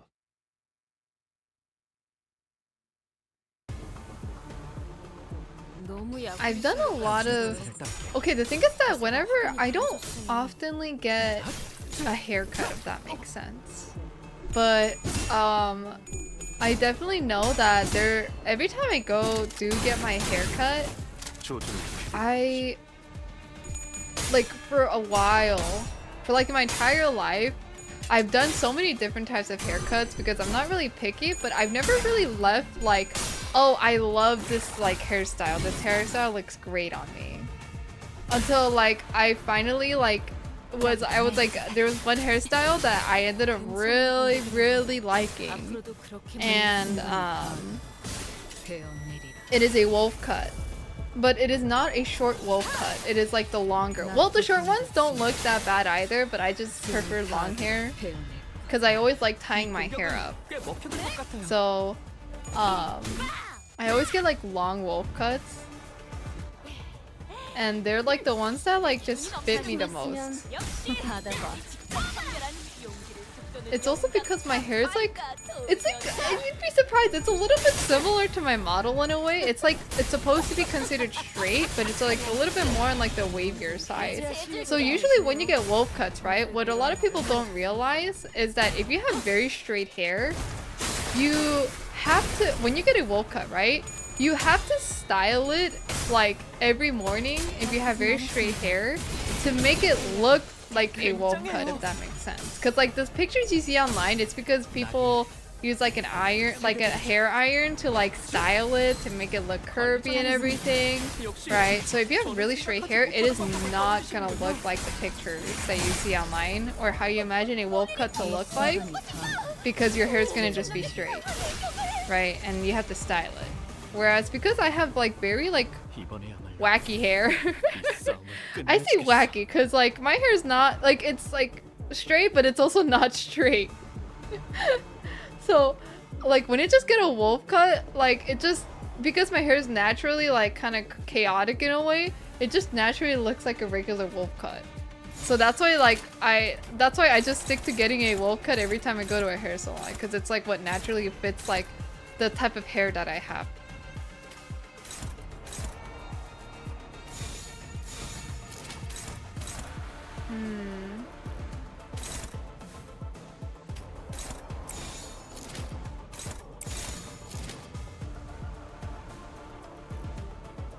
그대는 어디까지 각오했을지. Yeah, I don't know. I'm just not that picky about hair. Like, as long as my hair looks fine, or unless somebody's like, you need to cut your, unless Mama Bun is like, you need to cut your hair. Like, I need you to go get your hair cut or something. I'm like, oh, okay. Now just go. Yeah, I don't know. I think I realized that there's a lot of things that apparently, like, you're supposed, like, people go regularly every, like, 3 months or something to get their fucking hair done. I'm like, whoa, what the fuck? I don't got the finance to be able to do that. That's crazy. Isn't that crazy? Because I remember, like, when I went to the hair salon, like, every time I go to a hair salon, right? After I get my haircut, like, I remember I asked one at some point, like, how regularly do you think is like a recommended time frame to get the hair done, you know? And they're like, usually people come back every 2 to 3 months. I'm like, 2 to 3 months? 여전히 무섭고 겁이 나. Huh? 그럼에도 멈추고 싶지 않아. I don't know. 대상 확인. Like, I'm the type of person where, like, it's like, like, if it's the summer, like, I don't want to deal with it and stuff like that. Like, I'll cut my hair a little more shorter than usual so I can come back next year. Like, I don't know. I can't fathom going to a hair. I think it's also because where I am, hair salons, like, getting a haircut, especially as a girl, if you have long hair, is so much more expensive, by the way. Did you know that, like, getting a haircut here where I am right now is over $100? Do you see why I don't believe by the fact that people have to come regularly for 2 to 3 months to get a haircut? Like, I don't believe, I can't, it's such a struggle to fucking believe that. I'm not gonna spend, like, more than $100 every 2 to 3 months to get my hair done. I don't know. It's bad. And maybe it's because where I'm at, like where I live, the prices are really bad, so I don't have the finance to afford to go every 2 to 3 months. But I just think it's crazy. I don't know. I've like, even when I was a kid, I got a lot, like, I got my hair done a lot less than I do now, by the way. Now I at least get it like once every 1 or 2 years. Back when I was a kid, I barely went to the fucking hair salon. 순조롭게 끝났군요. 꽤 고생할 것이라고 생각했습니다만. Yeah, it's over $100 where I'm at. Like, where I'm at, like, I have to look into spending like 120. 츠바이의 책도 이번에 회수하도록 할까요? I don't, like, I wish I was like lying to you guys, but I'm not. Like, it's gone up. It's like so expensive where I'm at. Every hair salon that I go to, it's so expensive. Unless I have to go to a cheap one. But I actually have trauma from going to like one of the more like inexpensive hair salons, because when I went to one of them, getting a haircut done there really messed me up. Like, it hurt so much because they used scissors that were very dull. So when they were doing my hair, it kept pulling every single one of my hair strands out. Because the scissors were not sharp enough, like they were dull. And it hurt so much for like a whole hour that after that, I don't know. That hurt me so much. I never went back. I know probably, like, most definitely not all inexpensive hair salons are gonna have that, but I don't know. Like, either way, I still only go once like every 1 or 2 years, so it's like might as well just like spend the expensive amount to just get it properly done, and then not look back to like 1 or 2 years later.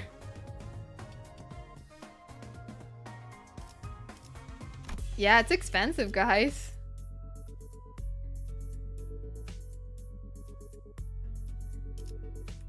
You're gonna go bald? I genuinely, after that, dude, after that haircut at that place, I genuinely thought I lost so much hair because of how much pain I was in for an hour. Oh my god, that was bad. And it's even worse because usually, like, from what I know or I am aware about in terms of how haircuts go, the reason why they wash your hair first is because they, like, it's very different from, like, going in and getting, like, cutting your hair right off the bat, like, from the hair, the state your hair is in, compared to, like, washing your hair and drying it, like, because apparently it resets how the hair is supposed to be like. So that's why they always wash your hair and then dry your hair themselves when you want to get a haircut. Well, if you have long hair, I don't know, but that's just like what I'm aware about. But when I went to the inexpensive one, they did not even do that. So when I left, my hair came out so uneven after that hour of pain too. I don't know. I'm traumatized after that.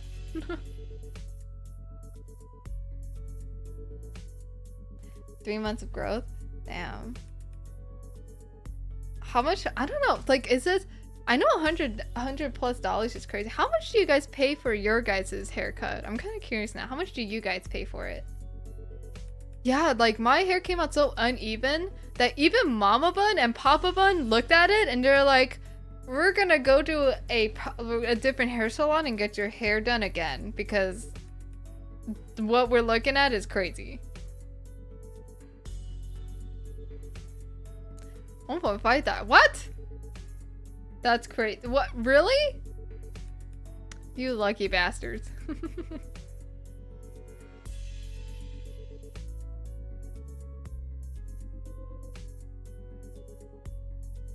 Damn. Yeah. It's just not fair. This world is so unfair. Yeah, the thing is that like 100 to 120, the reason why I say 120 is because I have to tip them. I'm not gonna lie, tipping culture is really strong where I'm at. So if I don't tip, it's like looked upon so badly. So I have to tip. I gotta tip.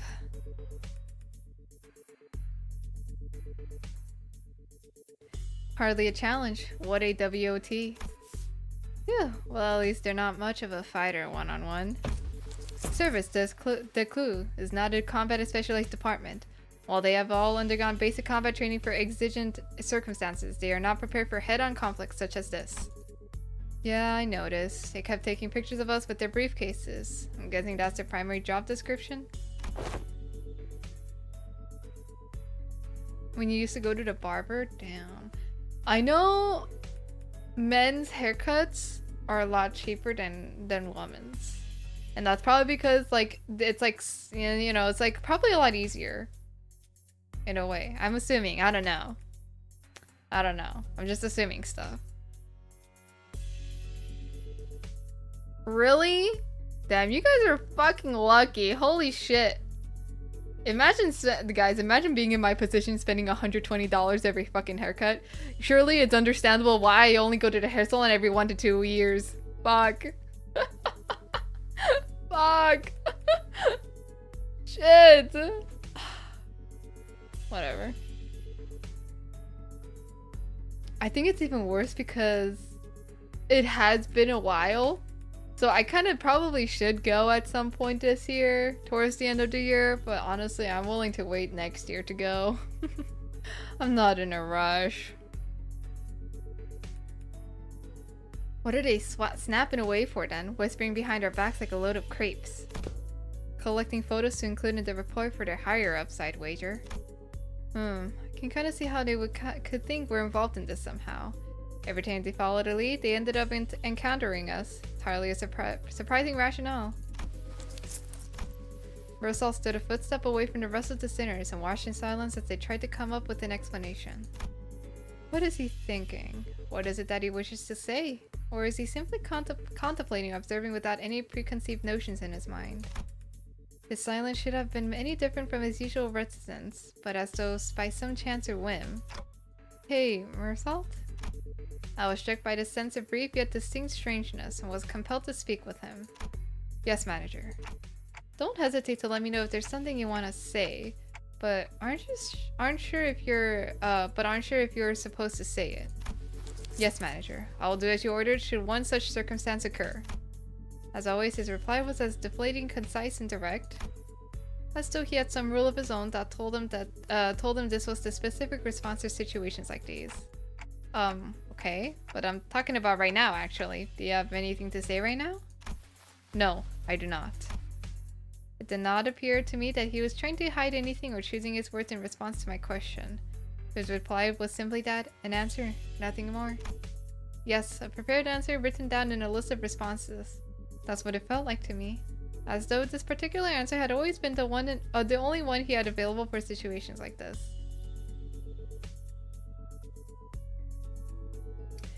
Barber salon. Really? I don't know, I guess...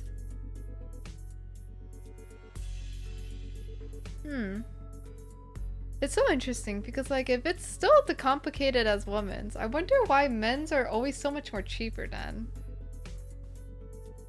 Because I've seen both barbers and salon prices, and they're always the same price for men. They're like so much more cheaper. They're like I think for men it's always like 40 bucks. Where I'm at, 40 bucks, 40 to 50. Both barber and salon, by the way. I've seen both. I've like walked by both of them, and they both always list like the same prices for men. Clearly prodding him for answers wasn't going to get me anywhere, so with a curt "sure if you say so," I turned away from him and took off to join the other sinners. As I did so, a few words lingered at the tip of my proverbial tongue, asking to be let out, so I did. Would have been nice to know what you were looking at. Of that. He spoke. I cannot form a judgment. What? That is because the precise definition and nature of the subject of my gaze are just as unknown to me as to you. Should you point to an object or an enemy, I can provide a verbal explanation based on my current knowledge. If you require such information, please rephrase your question accordingly. Had I asked him again then, had I tried to get to the bottom of that line of questioning, could I have found myself with the smallest peak in the Mersault's psyche? Which had remained entirely shrouded in mystery even after an entire year of traveling together? I suppose that's not up for me to judge as well. Manager. Yeah? Another battle is imminent. As you have previously instructed, I have informed you of an imminent battle. Yo, boss clock. Are you just gonna sit there all day while we do all the fighting? They're pouring out of that building over there. So they must have been on their way to that building. Our path ahead seems clear, Executive Manager. Let us neutralize those foes and head up there. Gotcha, be right there. The brief lull of battle came to a close. And battling enemies who arrived precisely at the time Mersault had predicted, we made our way into the building.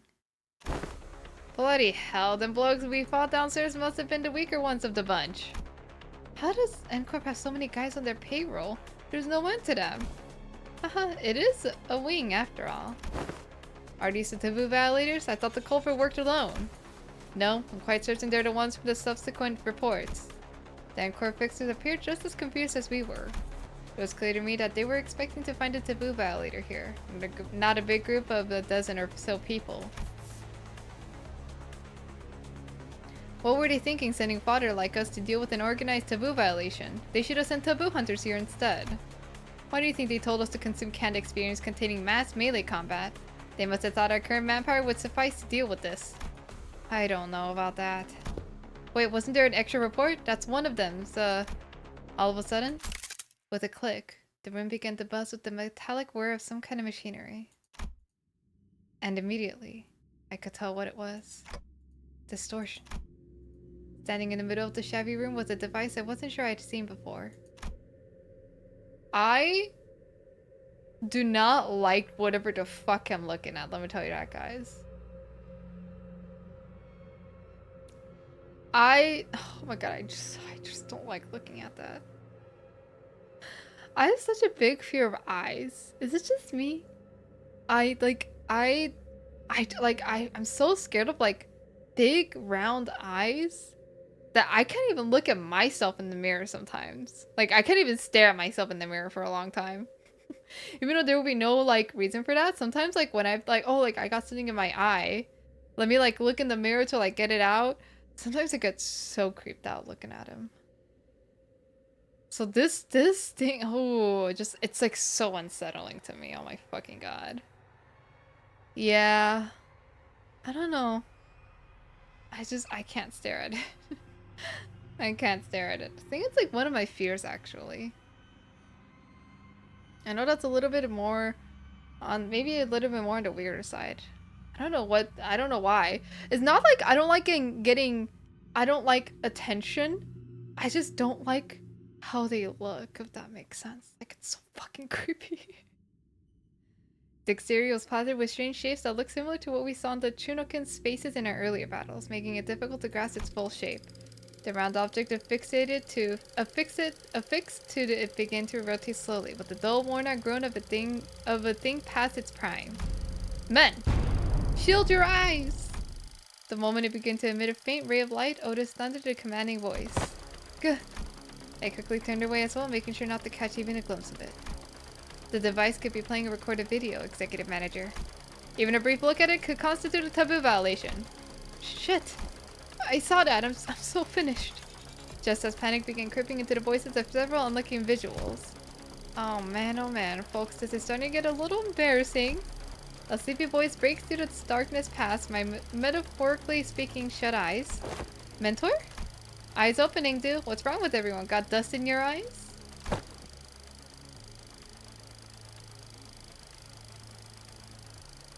The hell's wrong with you? Don't you know that anyone who watches even a split second of a recorded video in N-Corp gets... Of course I know, but I watched it anyway. Open your eyes, esteemed fellows. This motion picture isn't recorded. Hang on, he's right. That video is not a recording. Possibly emboldened by Kim's comment, or perhaps believing that seeing the video could be excused as incidental exposure incurred while subduing violators, the N-Corp. Employees also opened their eyes and began to mutter amongst themselves. Is that thing talking to us? I finally allowed myself a good look at the machine, which was firing a conical beam of light against the side of the wall. And this was its message, delivered via white words on a black background. So you've tracked me down this far. After what I went through to take refuge in here, they still ended up finding this place. All of you blindly consuming fake experience after fake experience without even a care about the real thing. Case number TC3224. You are under suspicion of a Category 3 violation. Reveal yourself now and forfeit your illegal recordings. Should you comply, we will... What is foolery but witless buffoonery in the absence of fools? The hollowed vessel, bereft of all belligerent delusions, grants not even a brittle of echo to the dodged exoriation of tools. What's this fella on about? If you mean to obstruct our official duties, we won't hesitate to use force. Without even so much as turning around, Bamboo-Hatted Kim raised his sword and parried away the N-Corp employee's nail-shaped weapon. I'm only speaking as my whim guides me, my dear fellows. No need to get so huffy. I only aim to say that this abomination has no consciousness. After what I went through to take refuge in here, they still ended up finding this place. All of you blindly consuming fake experience after fake experience without even a care about the real thing. It's repeating the same sentences over and over. Now that does make me wonder, was I just as far gone when I distorted, past all words and reason? I mean, if anyone has an answer to that question, it'd be you folks, right? Kim said nothing more. He turned a piercing look on us, all the while effortlessly swatting away the N-Corp employees' attacks, as though he was goading us into telling him the truth. Well, don't suppose there's any point in asking. I'm no different from this abomination. Just as the wheels that contraption, I must have wielded the only thing I've really known, the blade, transforming into a mindless fiend consumed by a mere tool, cleaving through both friend and foe unrestrained. Hey, Junior, are you still on about that?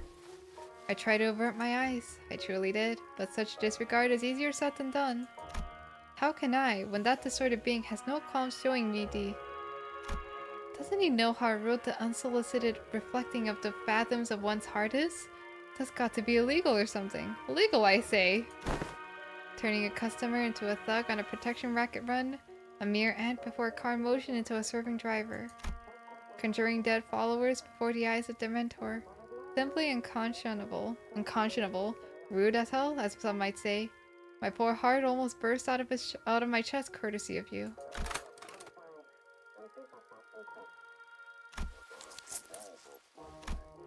In that split second, I think I saw Mersault's eyebrows twitch.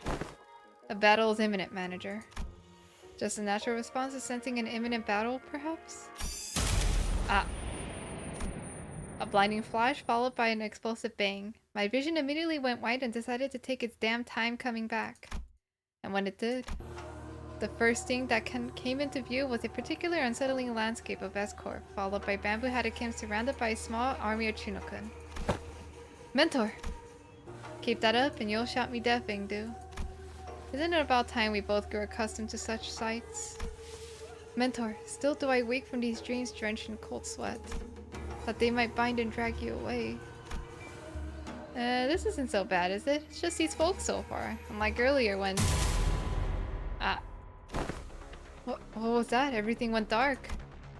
I don't understand what's happening, but first things first, we have to neutralize everyone here and get our mission back on track. Adjusting projection. I've been straying far and wandering all day for this exact reason, and... So that was its mechanism. Faust? The words began to shift rapidly before I had a chance to ask Faust what she had meant. The one who finds cover settling lies. I give you what most deserved your gaze.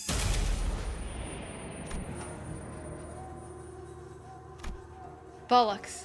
I'll be blind before today's over at this rate. It changed. It did? Unlike the earlier instance, one of the distortions is different from the others. As Mersault identified, there was something different about the group of Chunokuns this time. They were accompanied by someone else.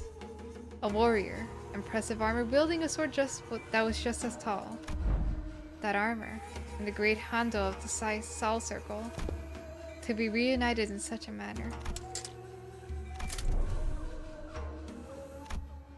Oh. The warrior drew a bow that hung from the waistguard and knocked an arrow. I suppose this is how it would have gone down, had you been the one to grab me. Military Commissioner Im Kyung-ho? How do you fare, friend? At the sight of arrows losing, seized the cues! The arrow loosened a knocked arrow, which soared into the sky with a piercing whistle. And with that air-splitting sound as their cue, the Chunokin began to swarm us. Ooh.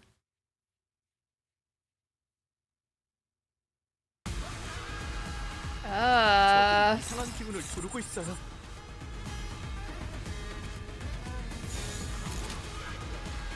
Okay, hold up. What are you going after? Third? You're struggling, girl!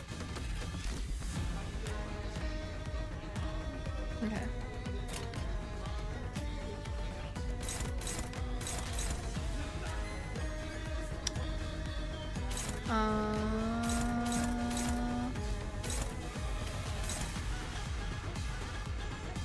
Damn. Neutral? Okay. Okay, let me drink some water.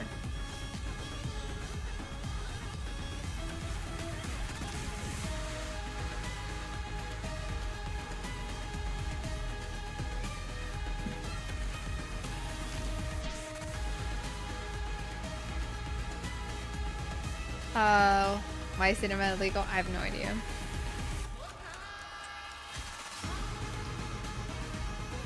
Valviant, there goes Valviant. Yeah, sorry, I wish I had an explanation or I could give an insight like Valviant does, but I have no idea either. Too many flashbangs, guys. Wow, we're all struggling. Whee! Yippee! Okay. Okay. At least this is somewhat favored.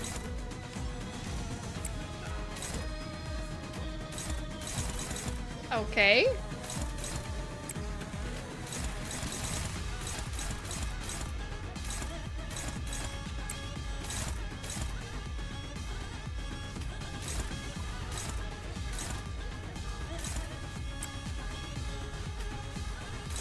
God.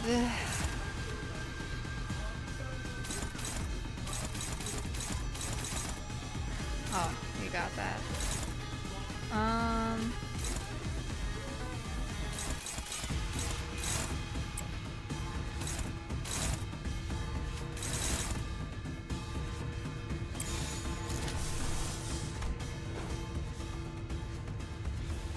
We might be able to defense it.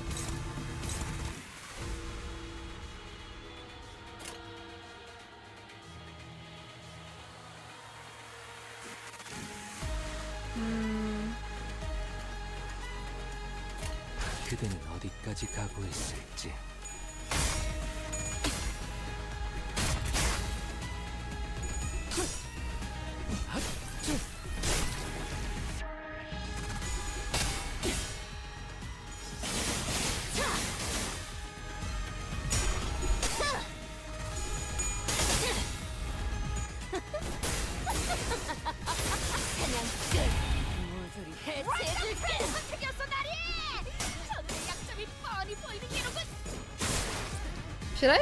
Should I be reading what this guy does actually? I did not think about that for a second. Wait a minute.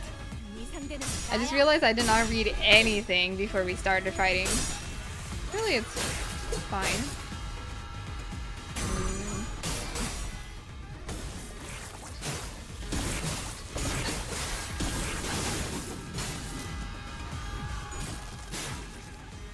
놓아놓죠. 다들 기세등등하네요. 지금 공격해보는 건 어떨까요, 7 관리자님? plus sword. He's at 2. So we have to win the oranges for sure.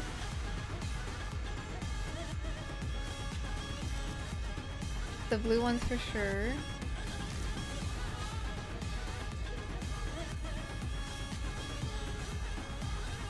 When in battle for— okay, wait.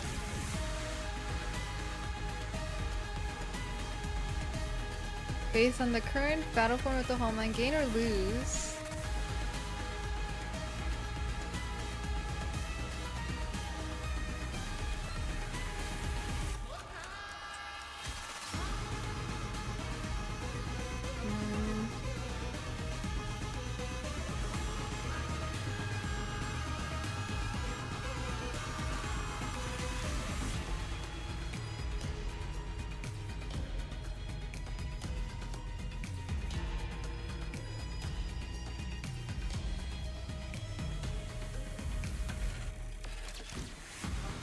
Fuck it, we've all. I'm not understanding shit. Oh my god. Okay.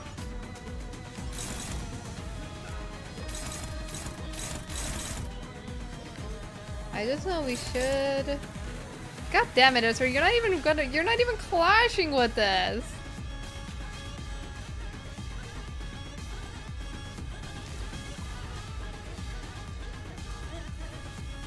Okay, hold on.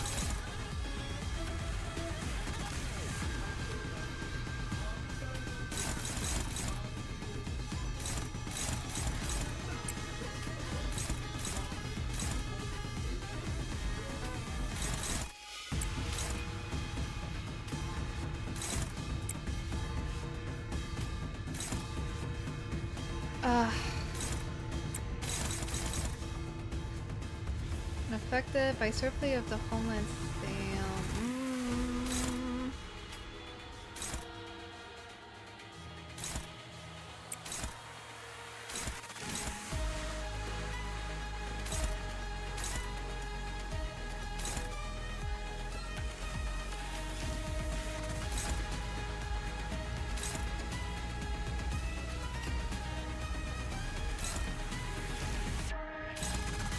Unopposed.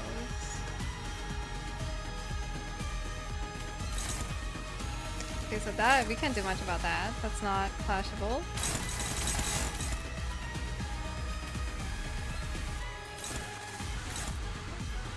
Okay, wait. This one's going after Ezra.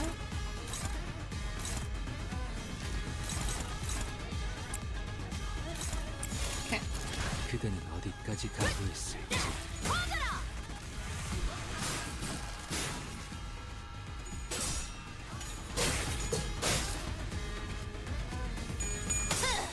You're at this far. Good luck. I don't like the fact that you said good luck. Oh my god. Maybe I need to take this fight a bit more seriously. I'm just bullshitting my way through.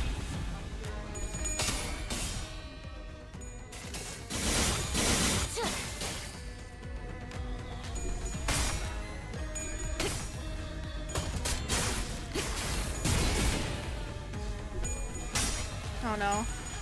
No, don't lose, Don. Son of a bitch.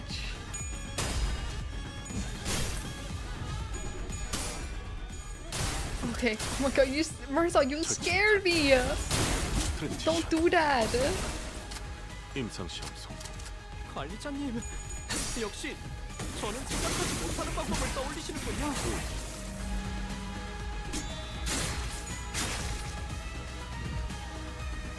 어떤 상황이 Develop the memories. 포기하 He has 4 stacks. 못하겠습니다. 너무 유치하잖아요.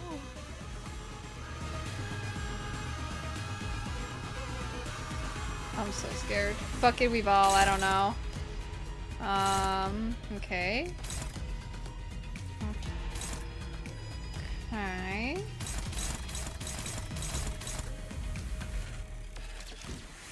Target to assist me.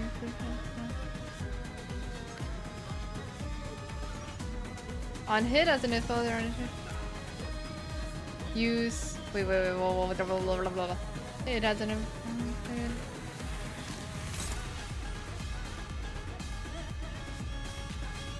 Lose 2 swordplay. Oh, we gotta smack him unopposed as much as we can. Okay. Okay. First things first. Gotta make sure that we do get people that will actually beat him up.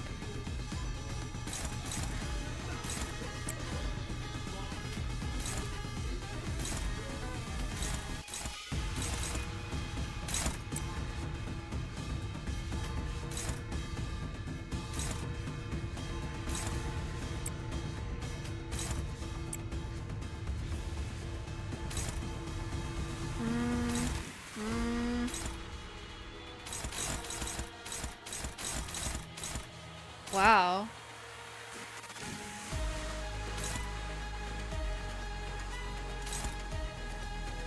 Wait, no. What am I doing? These two skills are already flashed with.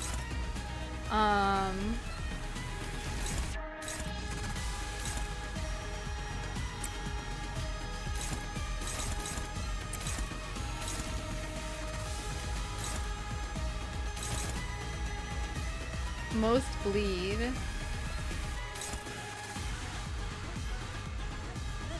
I don't know if I can flash that though. That's not good. Neutral. Interesting. Okay. I'll figure that last one out later. Hold on.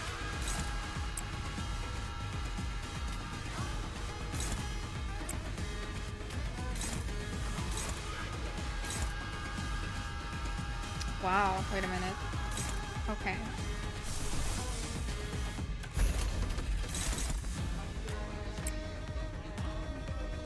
Well, Eagle Dats.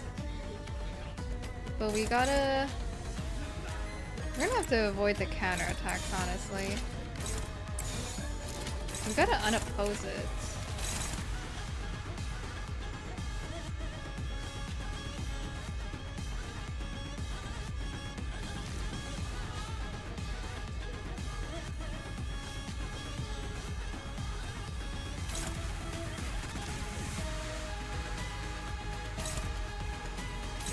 Surely it's fine. 그대는 어디까지 가고 I don't know if I'm doing this right, but I'm hoping I am.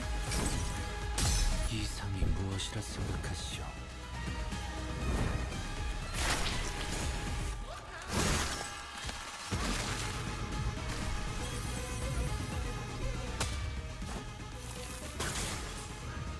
Okay.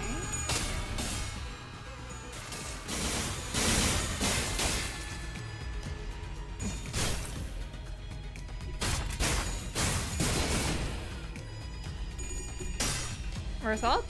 Okay, thank God.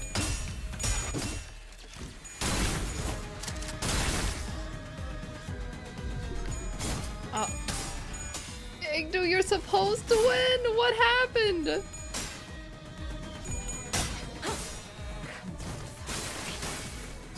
엎드리던 이 상대는 나야. 대전.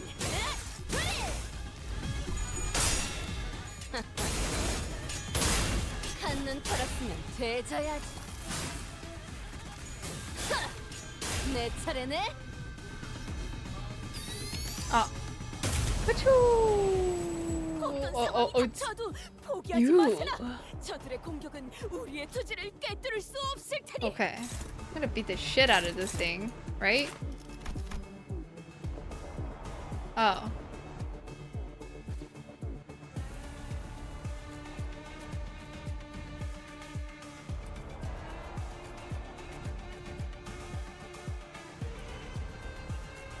Unit cannot be killed.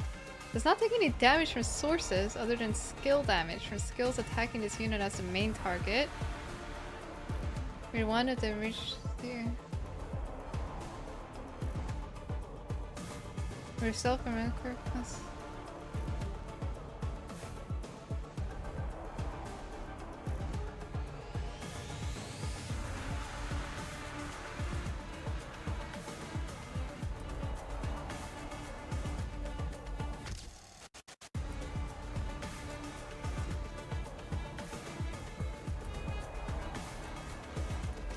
Is that a good thing or a bad thing?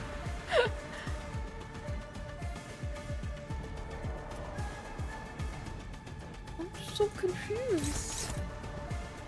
Okay, maybe it's like fuck around and find out at this point. Because I have no idea.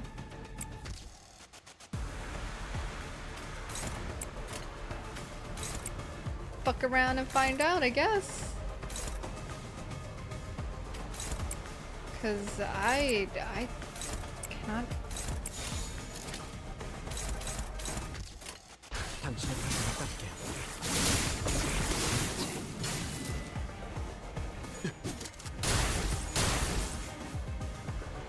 Hello, Aminer. Yes, I'm like reading it, but I don't know what's good or bad, so I'm just fucking around and finding out.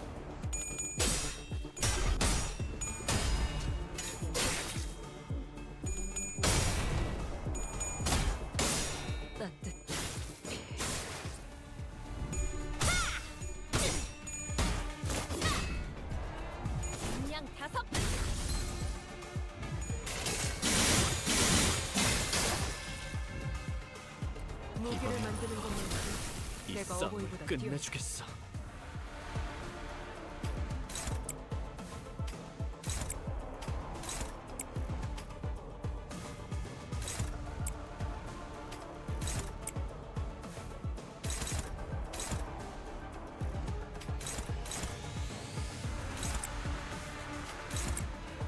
Like, what? So okay. He brings back the other guy, changes the location, switches out the people, the little minion guys, once he's low or loses his memory transition stacks. But I think the issue is that I don't know if that's a good or bad thing.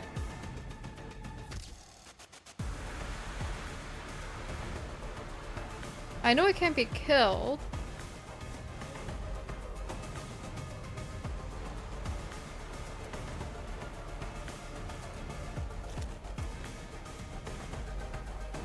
Fuck it, we'll fuck around and find out, I guess. Fuck around and find out.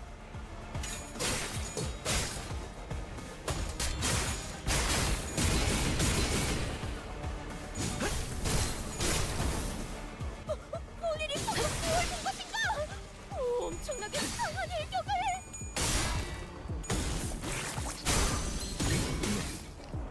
따뜻해. 마비 교환. Okay.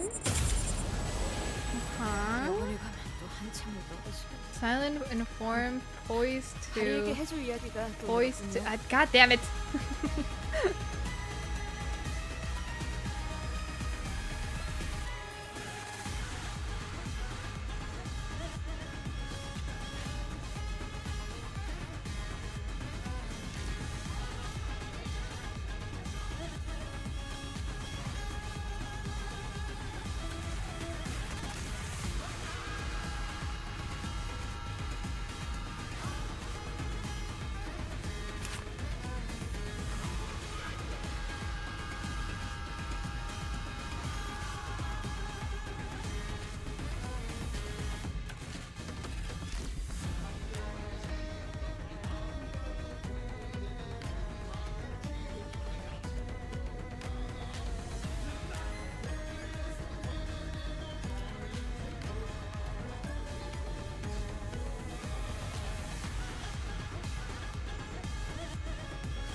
What the fuck?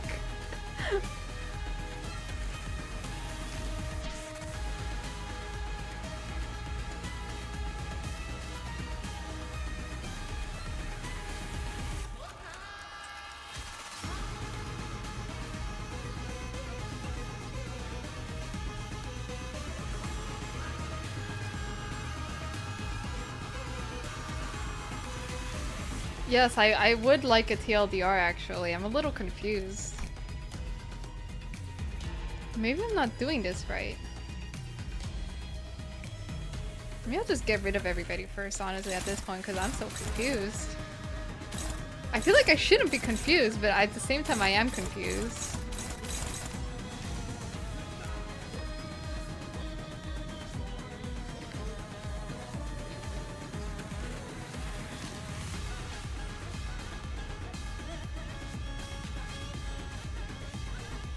Yeah.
I see, okay.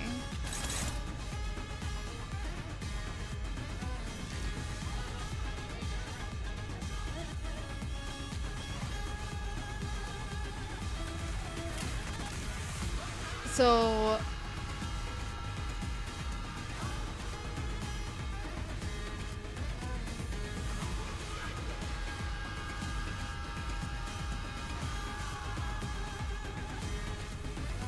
Would you guys say I'm like not doing this right?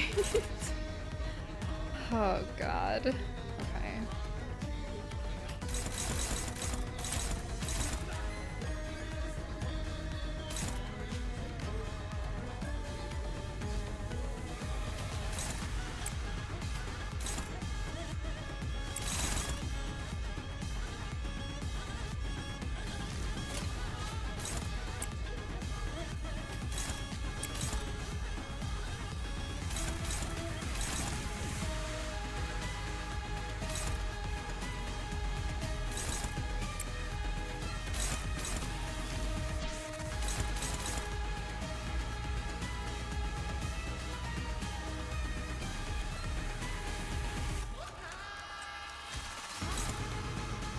Okay, so I'm assuming coins.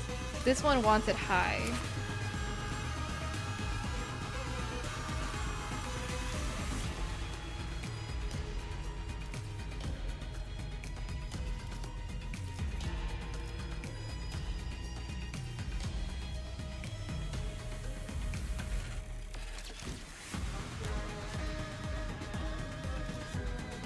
So I do have to clash this, so it lowers it.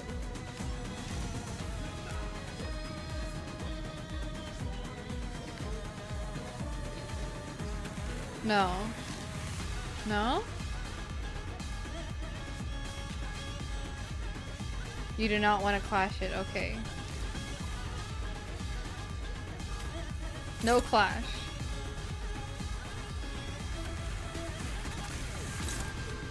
We're...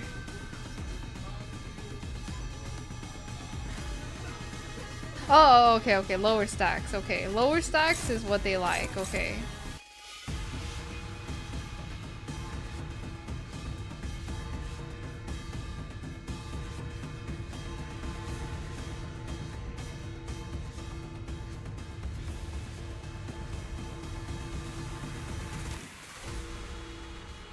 Then what do? I just let Yi Sing get hit, or do I?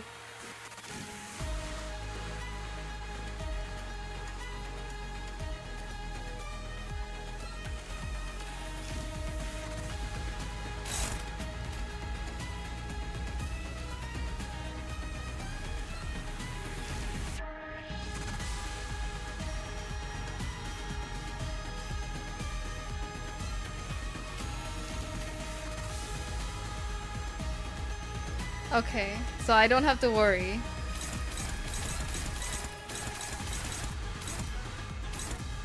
What if I just...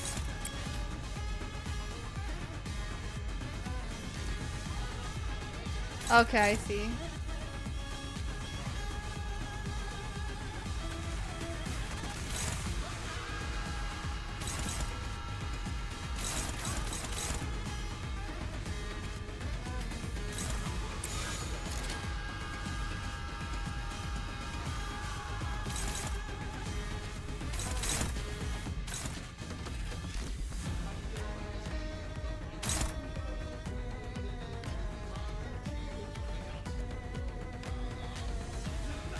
Okay, I see. 자신 있으면 경을 받아봐. 라샹. 끝을 낼 시간.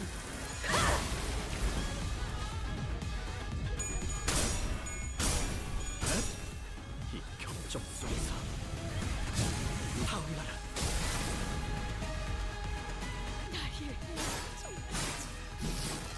감동적이지 않을 수 없네. 나머지는 제가 백sa 연기에 이런 구절까지. 보자. 낫도 반드시 숨을 다하도록 배운해. 약점을 잘 노리셨습니다. 이제 해결사의 정기력도 해주셨네요. 전부 탈찬해. 나비처럼. 이 공격은 꽤 먹혀든 것 같아요. 성공 모드.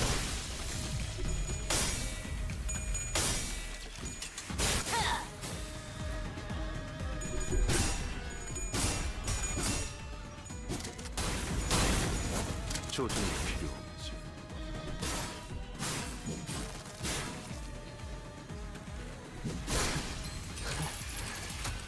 딸아이도 이 상처를 기억하고 있으면 좋겠지. 침으로 끓는 것을 두려워하지 마시게. 얼마나 썼다고 벌써. 침 바르면 낫는다네. 이건 좀 아했네.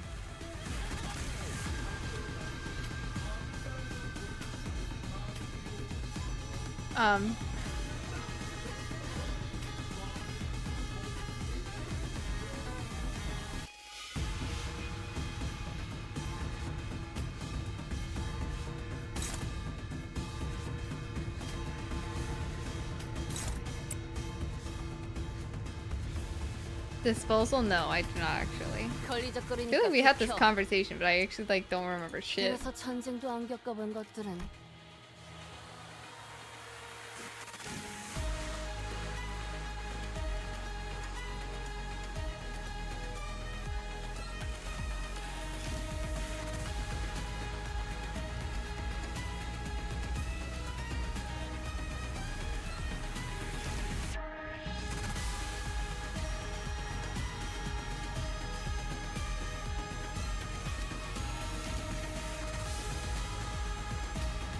This guy?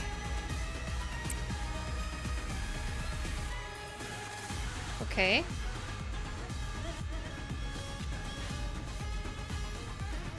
Oh, she needs to activate it? I see. My bad.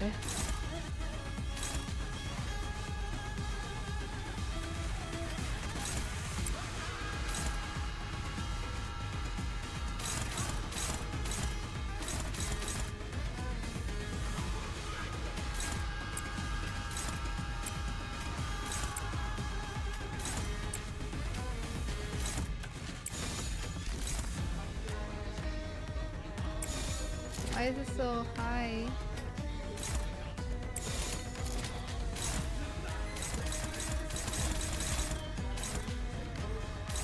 Okay.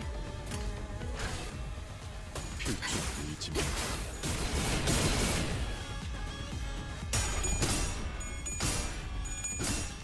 이중 격발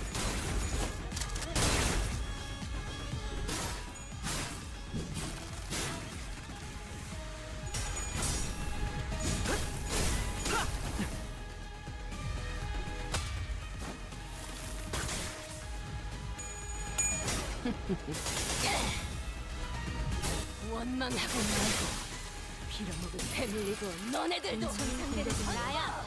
앞으로도 그렇게만 해주세요.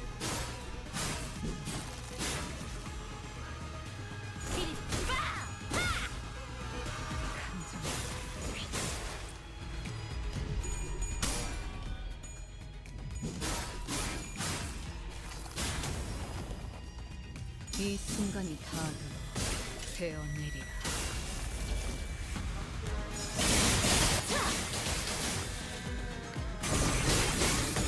숙제. 점수 안 나와. 드디어 하나 뽑았네요. 결과는 풀보다 뻔하겠지만. Okay. I think we're doing well.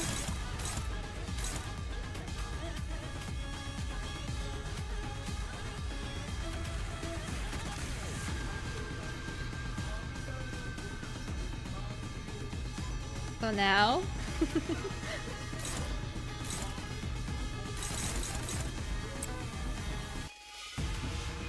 yes, I do see it.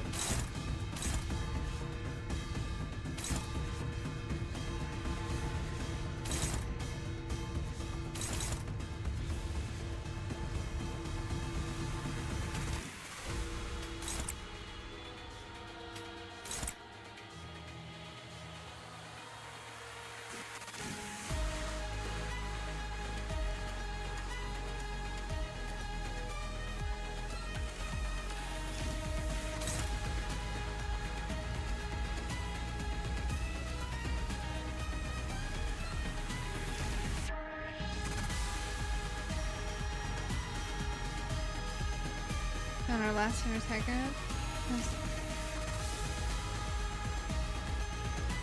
Okay, so it's better to clash right now. So we clash now. So we lower the stacks, right? Is what you guys are saying?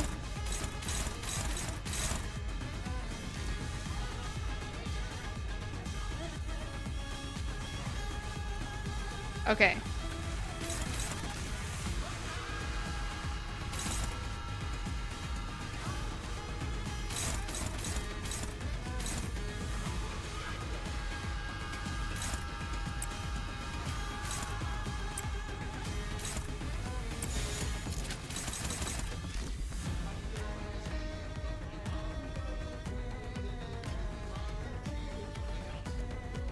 Wait, can I unoppose attack or no? Is that gonna affect the amount of stacks?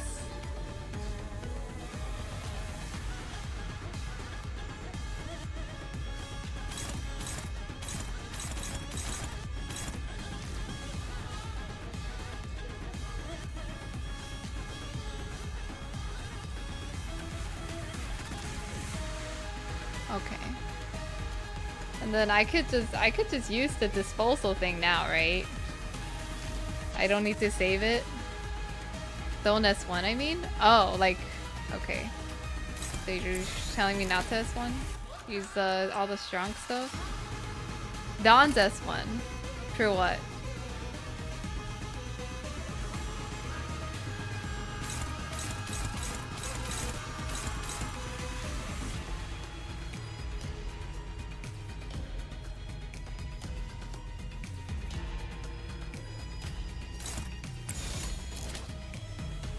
Okay. Okay, now you're it.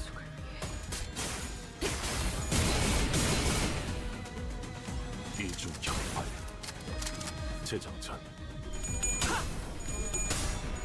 Oh, it's a waste? Okay, I see. What? Not Dawn, Cyclone, what the fuck was that?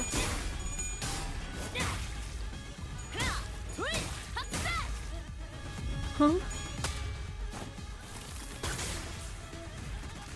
이 순간이 다 What the fuck?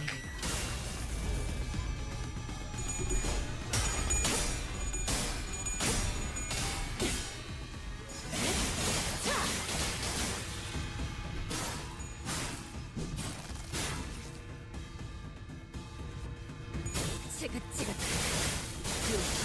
그 새끼도 너도 전부 다! Oh my god. As lower those are damn, okay, I see. Huh?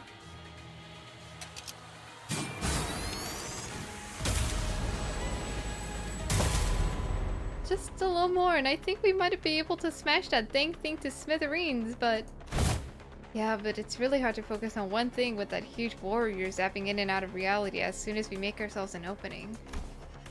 It'd make our lives a whole lot easier if we could just get rid of just one of them. The battle seemed to be taking a toll on the sinners more than than usual. It wasn't that we were up against an insurmountable foe, not even close.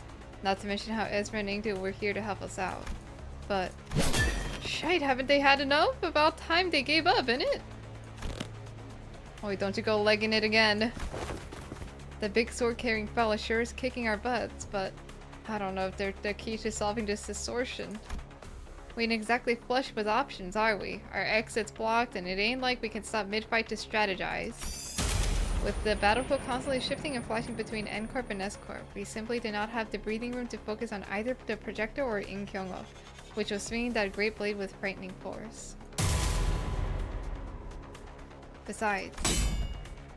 Oh, he's also struggling. Ingdu, go cover his back too! It shall be done. N Corp was sending far too many people against us.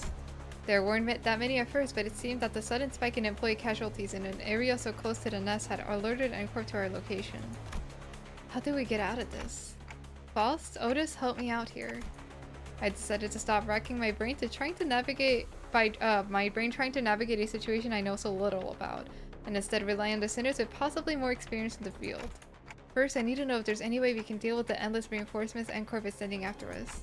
And second, will defeating In Kyung-up or destroying the projector bring an end to this distortion phenomenon? If I may speak freely, Executive Manager, it is unlikely that our present force would be sufficient to overcome the current rate of enemy reinforcements.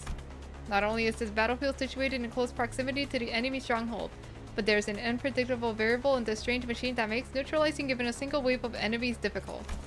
I regret to be the bearer of bad news, but we are trapped in the battlefield with but a single exit, which the enemies have already blocked. Without reinforcements of our own, there is little hope of prevailing through this current predicament. Yeah, seems that way to me too. But maybe we can neutralize the distortion phenomenon, at the very least. Faust recommends entering the Dungeon of the Fathoms as our exit. Dungeon of the Fathoms? But how can I enter if we can't even talk to the distortion? Wait, maybe. During the LCB regular checkup back at the LCE, he says that all you have to do is read what's on that note in front of this distortion. Apparently it's some kind of a code. Right, keywords. This one seems to be a location type distortion, which means that regardless of where the bright flashes take us, N Corp or the twisted caricature of S Corp, we're still within its range. In other words, as long as I have the right keywords, I can summon an entrance to this Dungeon of the Fathoms from anywhere within it. Okay, so what are the keywords for this distortion then? Owenheim had provided us as necessary keywords for this distortion back then, but this time, we had to figure it out on our own. First things first, one of them has to be photographed. It's obviously been present throughout the entire phenomenon.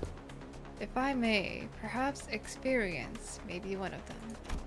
Yusing put his 2 cents in, having briefly retreated from battle to the backlines. There is an undercurrent of obsession with experiences staining his every trail, and must have odd in relation to what has caused his distortion. Experience, the concept alone lacks substance. It must be something more grounded, something that is at once synonymous with experience while maintaining a through line to N Corp's technology that was the core of its obsession. Canned experience? Most likely, thinks Voss. Alright then, photograph, canned experience. Not seems to transpire as of yet. It didn't, but I could feel it. Are these the kind of photographs that used to make canned experience? So that's what that strange sensation was. Mentioning that word shook the distortion and caused that rippling effect. but it was clearly not enough to force open the Dungeon of the Fathoms. How many other keywords could there be? Scraps. Sorry? Oh, I thought we were all taking turns sharing what might have cost him to distort. I'm going by the way you folks were saying your piece one after another. I thought this was to be some sort of Zen riddle. Not a Zen riddle, no. But where'd scraps come from? See, when enjoying the benefits of slacking off at work, all kinds of mundanities come to possess far more interesting qualities, sometimes even revealing secrets invisible to eyes focused elsewhere. Take our person of interest to it. He has been poking around this area of town with an eye-wateringly expensive camera in tow, so conspicuously that every store owner I lightly prodded for information had tales to tell about him. Each tale added another facet to the long saga of a once-driven man, a man with a can-do attitude, an uncanny ability to pull himself up by his own bootstraps and clear a path toward Nest residence, who became so bewitched by photography that he eventually squandered his fortune on what was, in the end, nothing more than a pastime.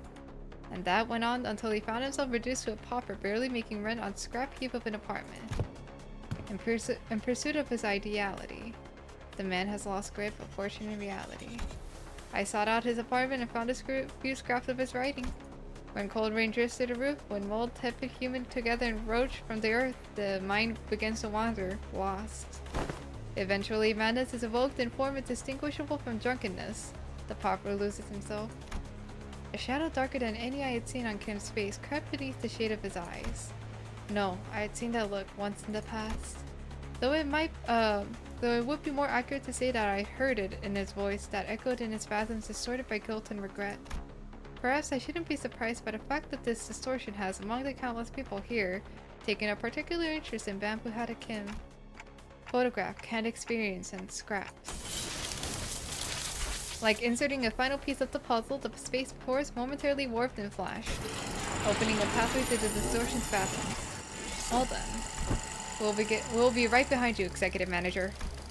Ms. Ezra, this is what I had seen then. The gateway to one's fathoms. Ah, this is it, huh? 8 stuff? But before she could finish, Ezra had to redirect her focus from her discussion back to the battle. Most of the sinners were caught in the same predicament. Some managed to disengage from the battle and prepare to enter the Dungeon of the Fathoms. But Honglu, Gregor, and several others were still busy holding off the N-Corp employees. They're gonna follow us right in there if we run now, right? Probably? Even those who aren't chained to Dante like we are can travel through the pathway once it's open, so... yeah, let's not drive ourselves into an even narrower corner. I'll keep them at bay. Hearing that, Bamboo-Hatted Kim stepped up. My sword arm's not what it once was, but it should be enough for this. Besides, I have a little wish to set foot in some ill-omened place and be tangled in such a bizarre mess. Is that really what he thinks? There was something in his eyes that led me to believe that this was more than just staying behind to protect our rear. He was... the VTF? Huh? What a terrible front. At least try to pretend to be sincere and make it easy for us to believe you. Did you think that terrible excuse was going to fly? What are you trying to avoid, Sword Swinger? You're not some kid trying to get out of doing his homework. I remember hearing that entering a Dungeon of the Fathoms will bring one to the spiritual fathoms the distortion is gazing into. Then what lies within must be my very own, for that is what the abomination is gazing into. It's decided then. You're coming with us. We ain't about to walk in blind to a place we know shite about, me. Guide us in there, yeah? Oh, that's... he keeps it simple. You try that too. Learned the hard way that homework like summer reading doesn't go away just because you don't look at it. It's still there, even as the summer break comes to an end, ruining the last day of your vacation into an all-nighter. Arayashiki scabbard, vibrated cheerfully in agreement. Stop procrastinating. Go do your summer reading. What was it you said? Face the homework, save the GPA. Face the sin, save the ego. It is, after all, the attitude the company expects of its employees. Go, Junior. You guys too, LCB. I can handle them all on my own. You will make a lone stand? Hey, who the heck do you think I am? I'll show you why Team Leader Moses felt safe sending me out alone with you guys. This was basically a monster of the week situation for Team Leader, and me back in our duo days. I can handle him on my own, no problemo. I wanted to see how you guys handled the inflection point, but I guess you can never really have it all. Ah, well, I guess I'll just have to trust our 2 OSIR team newbies to handle that. Now then, now that I think about it, I think I'm setting a pretty solid example as your team senior, aren't I? I don't like this, but seems that I have no choice in the matter as long as this employee card hangs from my chest. At this side, Kim shook his head and joined us, dragging his feet all the while. I shall take the vanguard. Mentor, be warned that the entrance is floating. Take a tall step over, or you may trip. I can clearly see that, Engdu. Bring me a ladder if you're really that worried, why don't you? Have you need of one? It's a mere jest. You don't need to worry. Okay. Now I'm assuming we're starting the dungeon? Question mark? 순조롭게 끝났군요. 꽤 고생할 것이라고 생각했습니다만 여러분들이 Here we are. 파우스트가 생각했던 것보다 유능했던 덕도 있겠군요. 츠바이의 책도 이번에 회수하도록 할까요? I don't really think there's anybody to take. Maybe just take down office, Gregor. Yeah, we're fine. 당장 집행해주지. That's how everyone's been living. My life, my photographs too. So this is S-Corp 2, right? It is, reminiscent of my homeland, but the sights are much too hideous compared to what rests in my memories. Hideous was apt.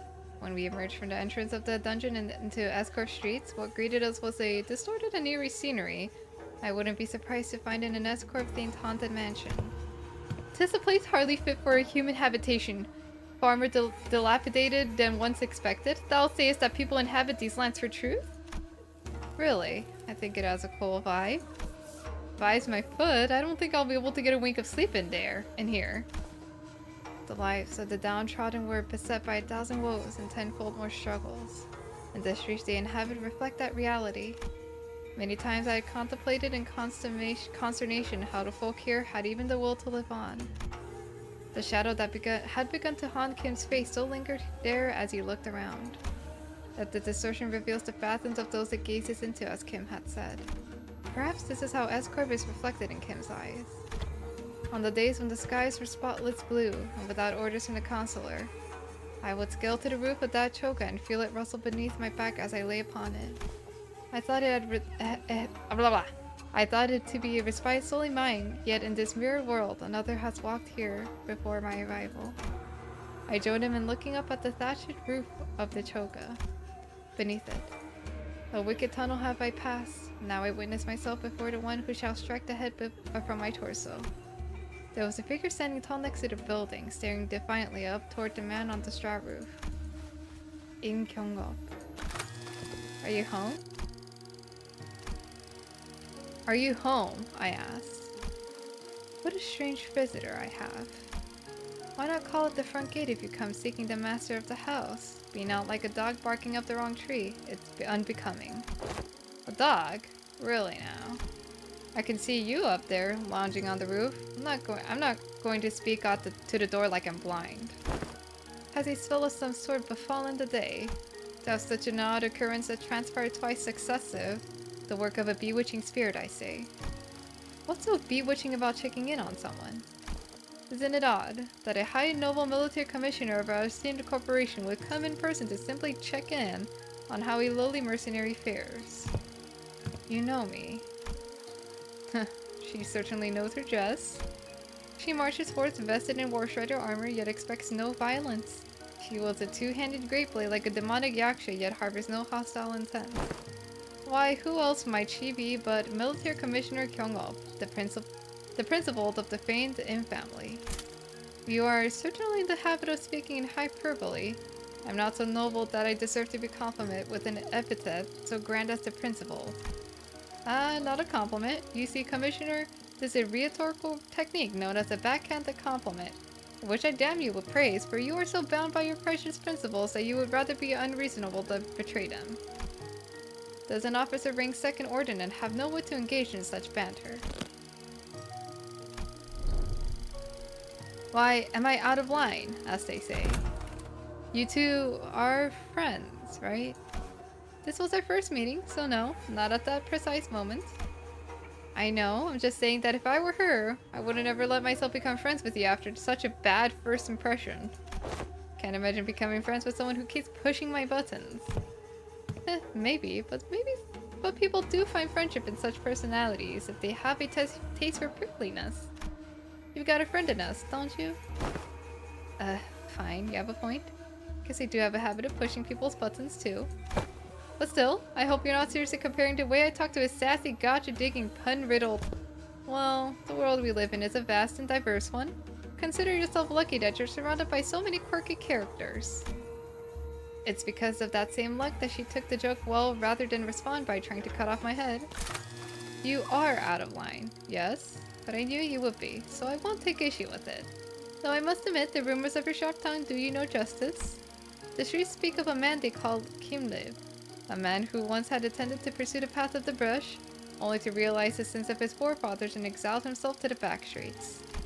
Yet with the sheer power of will, gritted teeth, and scarred heart, did he find in the path of the sword another way into the nest, as the right state counselor swore guard at that. That's you, isn't it? All those superlatives, yet the reality that I've merely found the path of man butchery as a viable way of life. Direct any compliments you have towards the right state counselor, if you will. I am but a butchering blade that happened to fall into the right hands. Not a compliment, just a word on the street. You're a quick learner. And spare me the fancy reading of my name. Watching you pretend that pompous posturing comes naturally is painful enough already.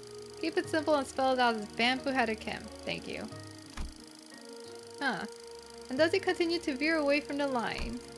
I'd rather be a corpse cold and dead than stay in line. Have a shred of mercy on me, almighty one. If I'd come all the way here just to punish you for every little misdeed and little manners, I would have laid you out and split you in two, 3 ways before this riveting dialogue brought us this far. So feel safe to continue traipsing outside the line. But in return, would you answer a few of my questions? I've been watching you from a distance for a while now, and really, stalking someone's not very principled of you. You sure she didn't give you a good wallop after that? No, truly a mystery, isn't it? Besides, she did give me a free rein to continue traipsing outside the line. I couldn't, in good conscience, turn down such offers in kindness. Not that I ever do. You sure have a way with words. A way of finding your way under the listener's skin, huh? Perhaps yet are such shapes not to be expected upon fellowships of close mutual bond. You don't look like friends yet, though. So care to tell us why she's been watching you? I was engaged in the age-old pastime of throwing rocks. Oh, you speak of the game of Hukjan. Hukjan? Saved them for the festivities of Dano. I was throwing rocks at the passerby. Oh, he's a piece of shit. Fiancé, that is a wrong deed, good sir. I suppose it is. People of Peo and Sa in particular found it to be distasteful. Oh, Pyo! Pyo and Sa in particular found it to be distasteful, and they did not let their discontent be hidden. But the P and the downtrodden cheered me on. To do a degree, they found it cathartic. Oh, curious. Then is it a right deed or a deed not right? Byo? Huh? Whatever it is that thou'rt describing. It is a well-known truth that S-Corp is also known by its other name. Sarpipyo, Agrarian Industries. A wing specializing in the general agriculture and livestock industry of the city. The vastness and the depths of its responsibilities have necessitated such divisions of labor. Thus, District 19 is split into 3 court circles responsible for different aspects of the industry. Sar, Pi, and Pyo, which meaning flesh, blood, and bone, respectively. Sar, responsible for the cultivation of rice and other grains. Pyo, responsible for meat and livestock. And Pi, in charge of the technologies aspects of both. As a scientist and researcher who once told at S-Corp, he must have felt the persecution of the P face firsthand. It is believed that the Trinity was designed for balance, that they would provide assistance when requested, and keep one another in check when needed. It was once a promise of cultivating a fair and sustainable S-Corp. Alas, the noble intentions of yesteryear now lie sullied. The Trinity now degraded to 3 quarreling bands of profiteers blinded by avarice, relying not on honor but betrayal and perfidy to claim the top of the triangle. An adherent of the flesh claims the positions of the chief state counselor and monopolizes rights that the common folk starve. An adherent of the bone, once a right state counselor, toadies to Sao Tai, and rises to the seat of the left state counselor. When such shameless conspiracy permits not the common folk to even till the land as they please, anguished cries of suffering flood the streets. Thus, the common folk are reduced to livestock bleeding out, hanging from a hook, while bone and flesh collude like that of the emaciated dead, who shall claim the severance of flesh and bone and force them both to yield. An oft-heard poem when walking the streets of Escort. Then the people whom thou have targeted with thy rocks weren't people. Rats. Rats? Oh yes, the counselor finds rats detestable. Much better to stop them from a distance if you want to crush them. Ah, I gotta drink some water.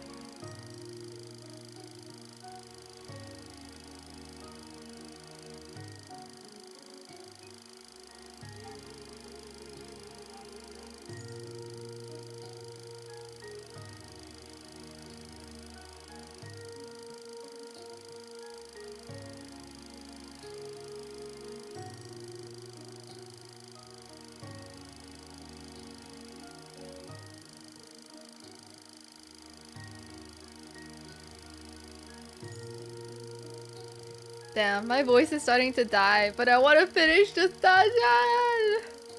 Okay. I gotta lock in. If you hear my voice dying, I'm sorry. If it starts sounding scratchy, I'm sorry. But I'm gonna try to finish it. Yeah.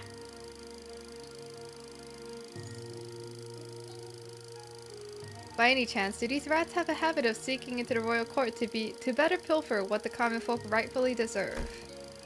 They certainly suffer from a severe case of kleptomania. So you purposely threw a rock at his feet to trip him to the ground, knowing that he was a kleptocrat? Well, you simply could not help but react as such in the presence of scurrying rats. Is there aught you find funny? Speak if you do. I could use a good laugh about now. Just heartily expressing my gratitude, that is all. Oh, thank you for the hydrate. I could use another hydrate. I could drink water again.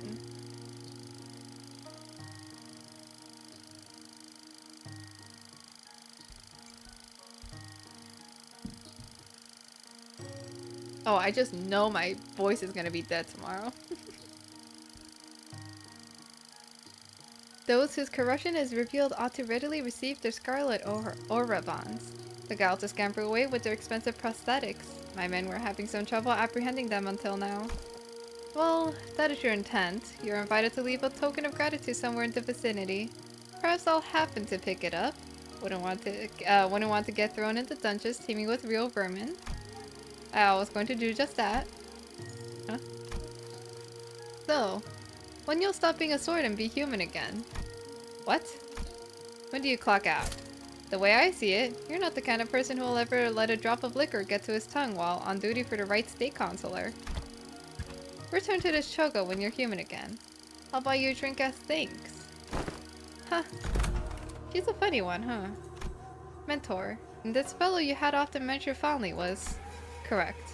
Haven't I mentioned her a few times as the drinking fellow I had left behind in S-Corp? I must say, I myself found that relationship most intriguing.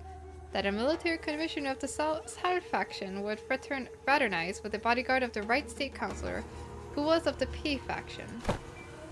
Still, I knew not that the fellow was none other than the military commissioner of S-Corp. Angdo's eyes had gone wide in shock, her voice rising unconsciously. It is news to me that you have had ties to a second ordinate official, a military officer with command over high-ranking employees of the wing at that. Well, I was in service of the right state counselor. Who's the first ordinate, you know?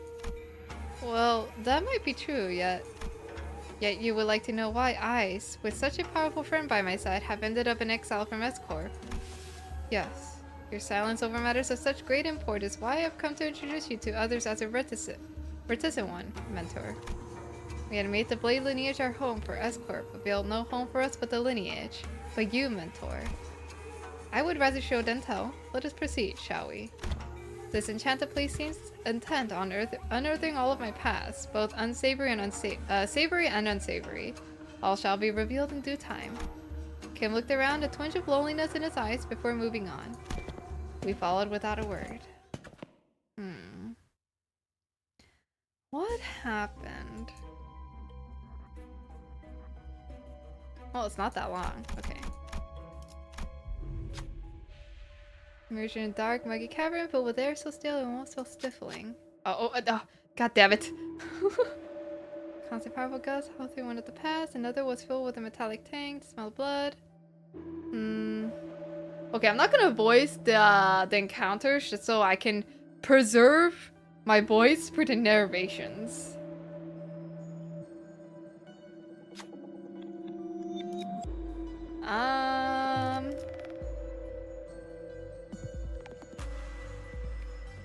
Probably. I don't know.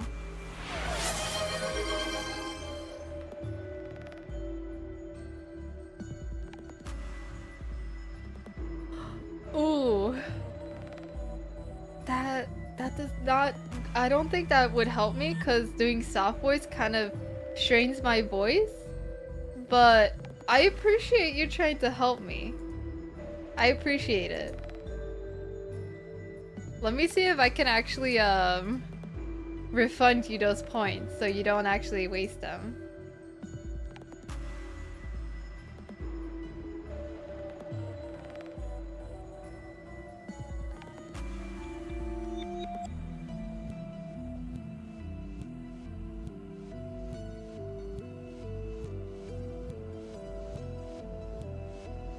No, no, no.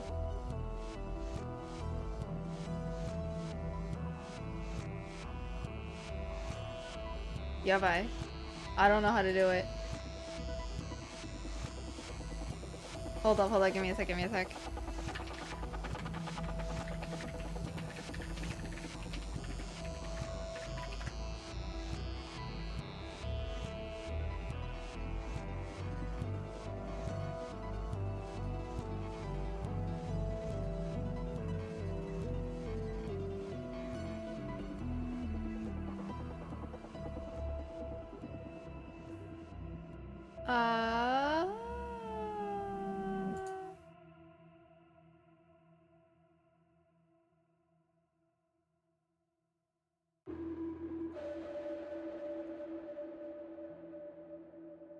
Here it is.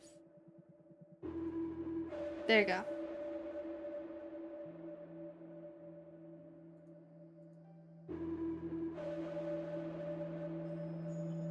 Okay. There. There you go. It should have refunded.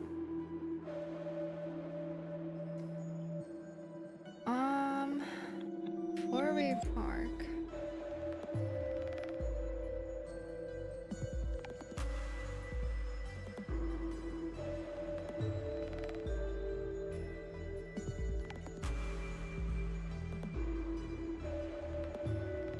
Yeah, I didn't know either until one of my mods did it for me a long time ago. So that was like a good thing to know. I think we should go to the path that smells of blood. Because we were talking about the three factions, which is Har, Pi, and Pyo. And he was from the Pi faction, which is blood. So I'm assuming that Sendable saturates the very air. Oh, Elas, pull yourself together, yeah? Don't wait too long to take another one of them blood paths if you need it.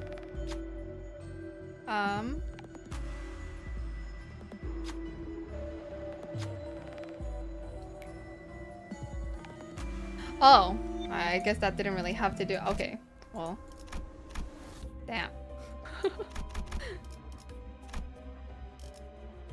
Oh, okay, let's.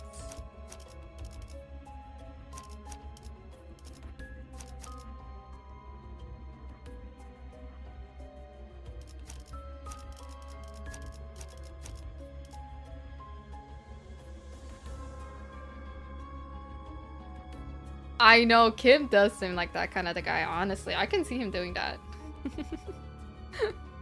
I could totally see him doing that actually. Oh wait, I'm gonna do another Russian break. I'll be right back, guys.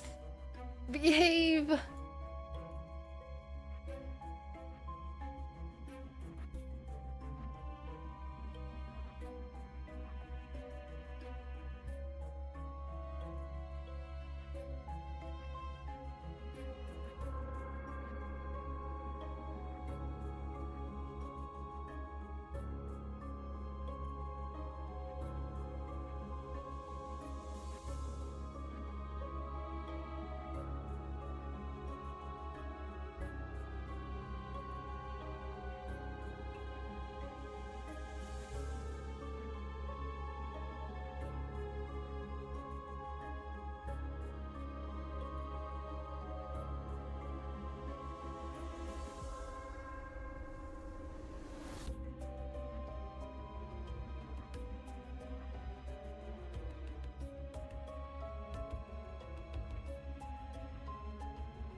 Okay, back. Golem voice button redeem? What the heck is that? 발목 잡지 않도록 What are you looking for, 최선을 Zephyr? 다할게요. Alright. More battle, more battle. Win rate. 그대는 We love win 어디까지 rate. 가고 있을지. 가졌어요. We love win rate.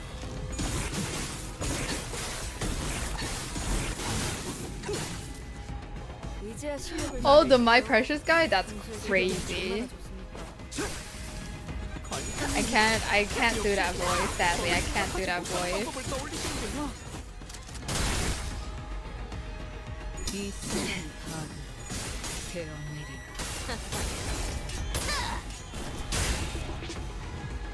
낮도 밤도 지나 숨을 다하도록 베어내리라. 괜찮은 공격이네요. 앞으로도 그렇게만 해주세요.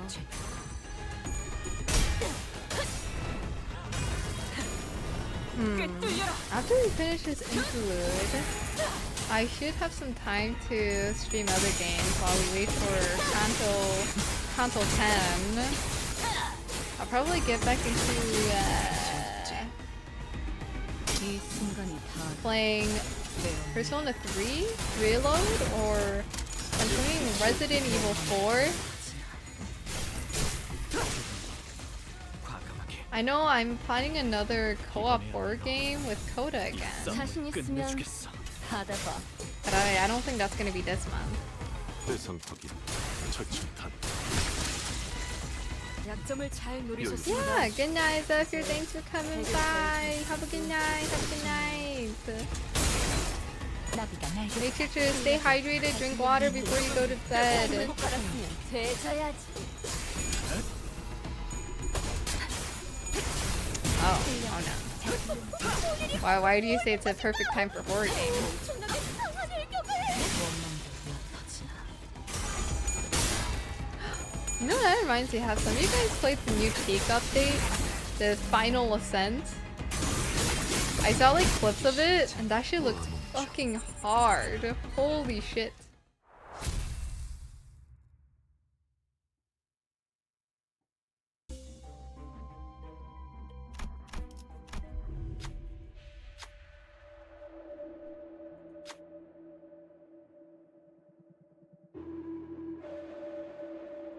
Okay.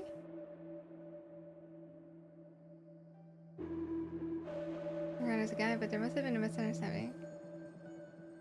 Oh.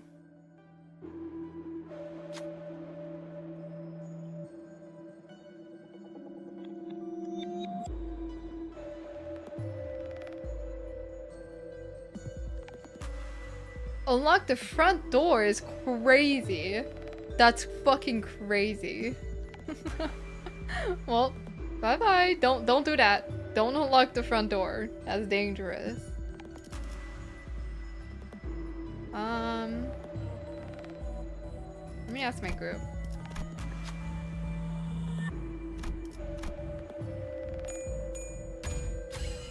Thing open their mouth to begin. Come on.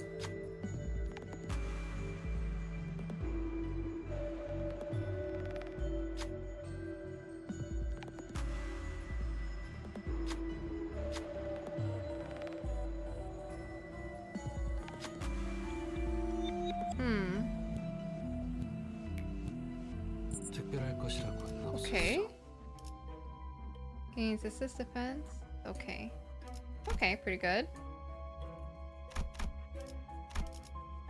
Same 그럼 situation. 입장해 보지.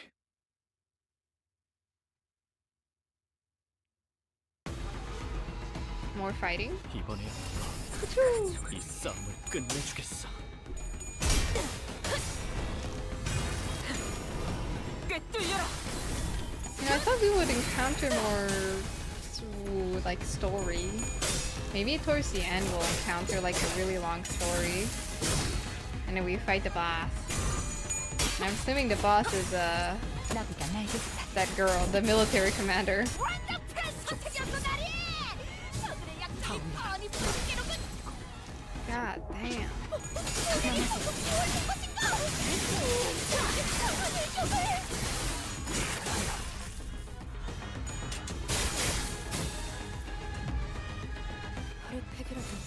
그려낸다.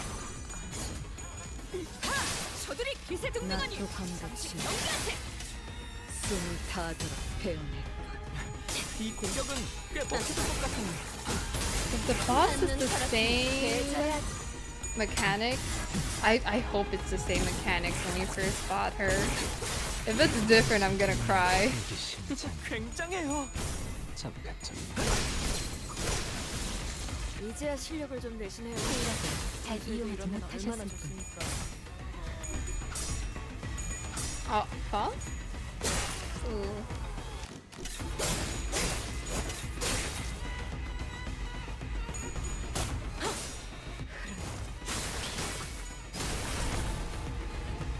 대상 확인, 철침탄, 트랜지션, 억상탄, 임상시험 성공.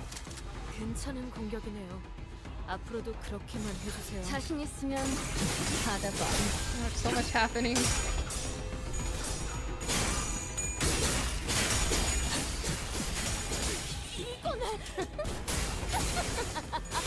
그냥 끝.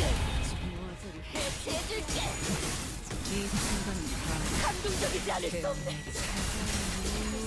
조심하라고.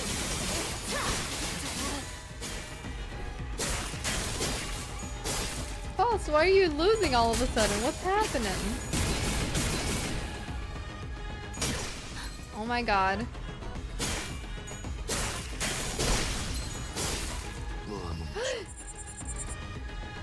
어쩐 일로 진짜 도움이 되는 걸 걸치고 오셨네요. 이대로 Holy shit, there's so many people staggered. Okay, hold up, hold up.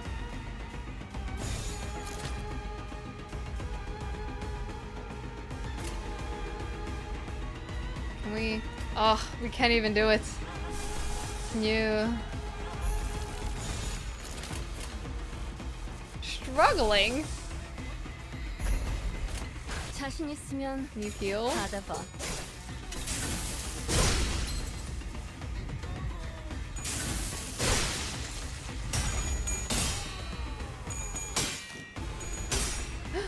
No. It's fine. 이 순간이 다 되어내리라.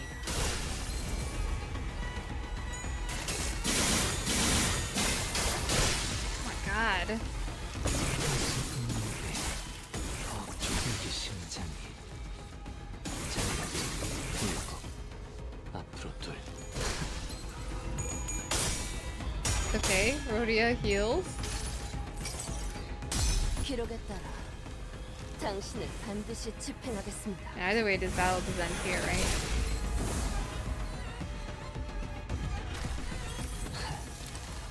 딸아이가 이 상처를 기억할지 엄청난 공격이었어요. 어떻게 저렇게 강하실 수 있죠? 그대는 어디까지 각오했을지 Okay. Oh, I just realized he's fighting with us. Oh my god, I'm dead. How did I not realize that? Okay.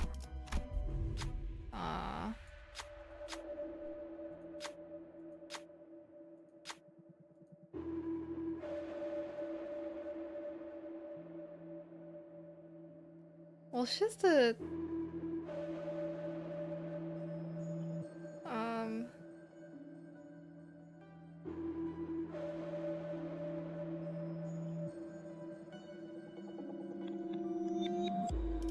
don't know. Ah. Well.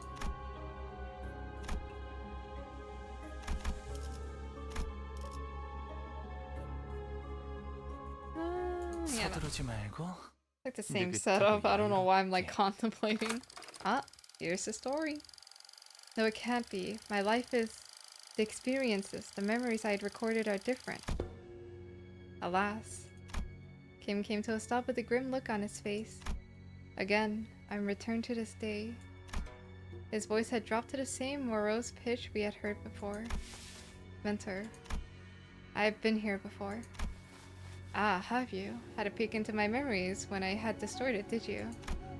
Huh, I must say, it's a bit embarrassing to have my deepest and darkest secrets revealed like that. Kim grinned sheepishly, as though to clear the air, but it was becoming rather clear to me what he was doing. That his flippant demeanor and seemingly double make-care attitude were but a mask to hide the true darkness in his heart. Ah! Thank you for the follow, RNG, IPC. See Limbus follow. Thank you, I hope you enjoy it. Indeed, the right state consular's estate. Someone whom I had once protected, thought was worth protecting. Kim pushed open the main gates and made his way into the front yard. Watch out, Engdu. Take a tall step over or you might trip. There were bodies splayed. Oh. There were bodies splayed about the yard, and I couldn't dare start counting them. I felt faint, watching the aftermath of the carnage. Some were decapitated, some had their torsos split diagonally, and some of them were so mangled that I could hardly even tell which parts belonged to who. Are they not retainers of the royal court? What were they doing at the councilors? No, were they killed by assassins? Assassins did infiltrate the estate, yes. You're looking at what remains of them. Though I had but a moment to glimpse it, I clearly remember what the S-Corp logo I saw in Kim's Fathoms looked like. The hats these corpses are, or were wearing, are adorned with the same logo. So why is Bamboo Head Kim calling them assassins? In this corrupt land, the right state councilor's life was always as precarious as the candlelight in a tempest. Such is the fate of all those who had the guts to speak the truth in S-Corp, where positions of influence are hoarded by corrupt sycophants whose chokehold on power is ironclad. The most prominent among them, a left state councilor, with the chief state councilor's blessing, sought to wield his own private army to silence forever the tongues of those who would advocate against the corrupt. Private army? But they are prohibited in our homeland. So they're kind of like how the great houses of H-Corp each had their own armies. That is similar to what is happening, but not exactly. If S-Corp's circumstances were to be explained in plainer terms, it would be akin to a situation in which a company whose employees outwardly appear to be all working for the same side is in fact fractured within, with certain departments pledging allegiance to a different individual than the chief executive. What assassins there had been in the past at least wore masks to hide their allegiance. I had thought of this no different, though with assassins significantly less invested in maintaining their disguises. Not realizing that I had just placed my stone inside the tiger's maw. Looking around at the yard teeming with the assassins, I recall thinking it odd just how many of them they had sent.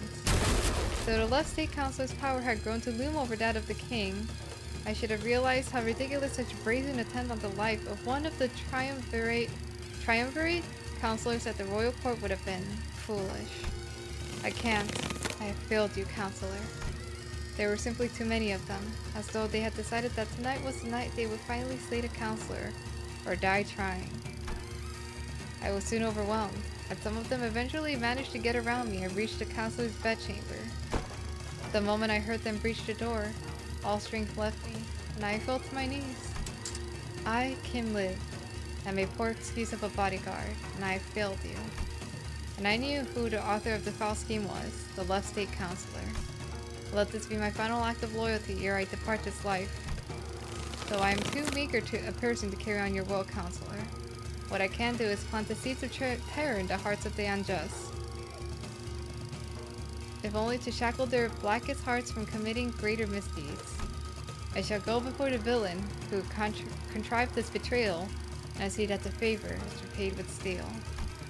Only by such vengeance shall the counselor at last close his eyes in his grave. Or so I thought. What? Greetings, honored bodyguard of the right counselor. I see that you have been hard at work. Accursed parasite, I thought to flay you alive and reveal the wretched soul underneath. I'm glad you have to show your face here. Oh, here. You mean the home of the Honorable Right State Counselor who toils day and night in service of the royal court? I know the assassins were sent by the Left State Counselor. Get out of my way. I shall collect your head once my task here is over. Alas, alas, this unsightly display of anger shames us all. Are all those who live by the sword as uncouth as you? The cruelty of your damning words is an oppression upon decent men like myself. Let's see. How long you can? Heed me, soldiers. Arrest that mad butcher. What? The accused shall heed his crimes. 1 moon ago, an ominous letter threatening to take the life of the revered Right State Counselor arrived at the royal court. This audacious, contumelious effrontery is an affront not only to the royal court, but to the heavens and men alike. The revered Left State Counselor, who has long been in disagreement with the Right State Council on matters of the state, found this offense to be so heinous that he has personally commanded his men to protect his political enemy on the day writ on the letter. Huh? Yet a tragedy has struck. All those lives sent to protect the noble counselor are slain, but the bravery and justice of their honorable hearts trampled upon the ground by this villain.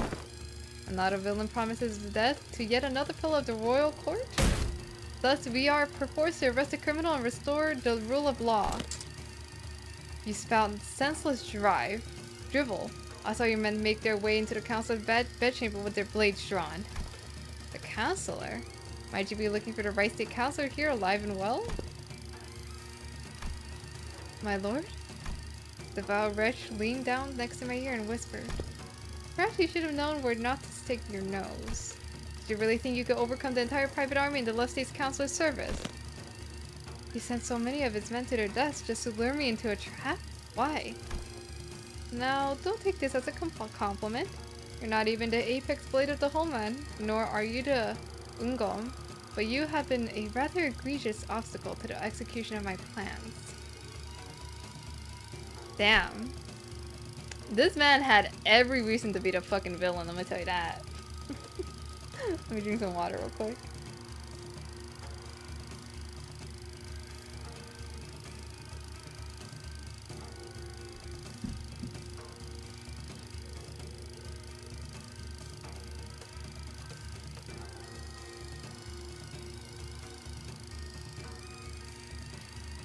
Couldn't get through with the first thing in my plan with you constantly getting in my way. Let's keep you nicely locked up and out of trouble. This can't be. For what it's worth, young man, I am sorry. I've come to realize the error of my ways. The truth is, though Escorp is indeed upon the turbid water, it was those like us who had stirred the dirt from its bed and turned it cloudy. Fearing the worst, we've arrived to protect the revered Right State Counselor. 1,000 curses upon the villain!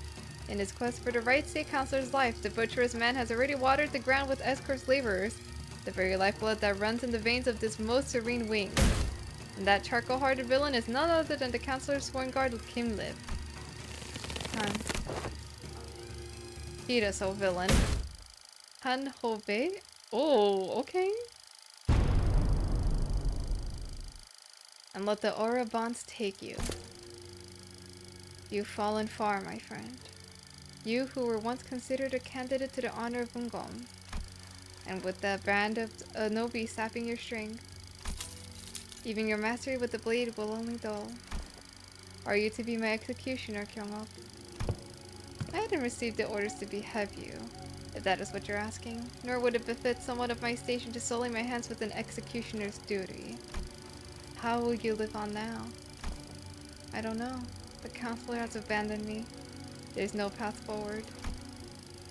entire PPO agro industries is more corrupt than I thought. Rotten to the core. This is where the game ends. Time to resign my stone. Indeed it is. Why are you freeing me? Once a game has been lost, you start anew and test other gambits in the next round. Why don't you stop playing this unfair game where the opponent always starts with stones placed on all 9 star points on the board? And find a place where you can begin anew in equal standing. As soon as you realize it was you who freed me, they'll come after you. It's okay. Unlike someone who made a fool of himself and fled after passing the royal examinations, I have the royal court's backing as its military commissioner. My position in the court isn't so fickle that they would cast me down right away just because I let go of someone like you. You're a branded criminal. In the eyes of the royal court, you're as good as inconsequential. I report that even if you were to flee, you would still be nothing more than a plaything in the palm of their hands. I didn't think you were the kind to go against your honorable principles. Some things can't be undone without bending a rule or two. And you are needed, as Corp's future is in need of those who are less bound by expectations, like yourself. Besides, it's not the rules I stand by. It's my own principles. I did say I owe you a token of gratitude, didn't I? Consider this a settlement of that. Their flowery speech makes these things seem tame. Yeah, I think it's probably because they're speaking in like back, considering like the clothes that they're wearing in the setting that they're at. Back in like old times for like Korea, the olden times, like this is kind of how they regularly spoke. Or you think, I don't know if he's based off of that area in terms of like his book, which is probably why he doesn't like speak like the exact same as they do.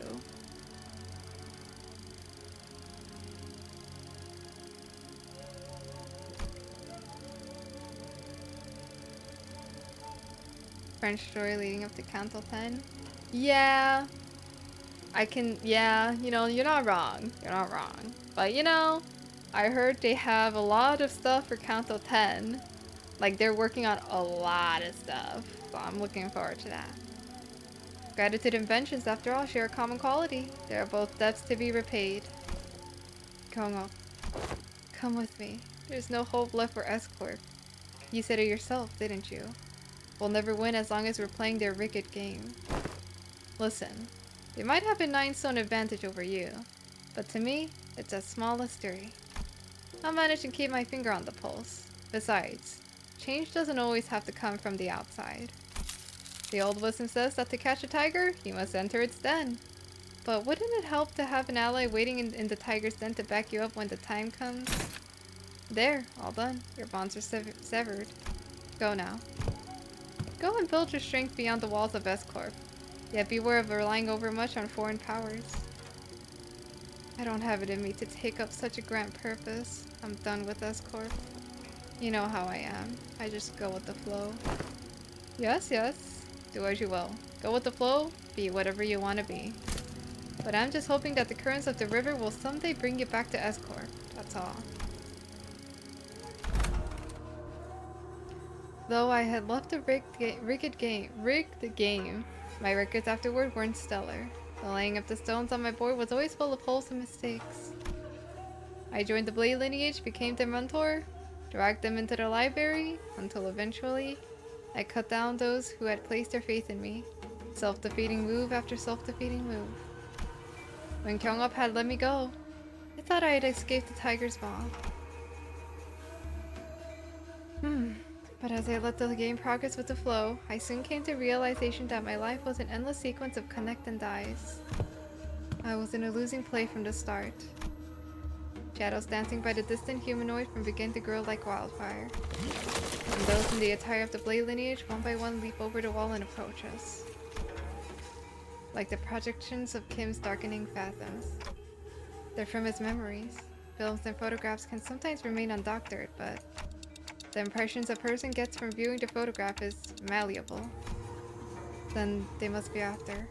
Yeah, Kim believes that if the Blade lineage were to come back to life, they will want to kill him. Damn. And here he is. Back to escort. 저들이 이상한 In the 기분을 두르고 있어요. mirrors of Fathom. 그려낸 대로 이중 격발.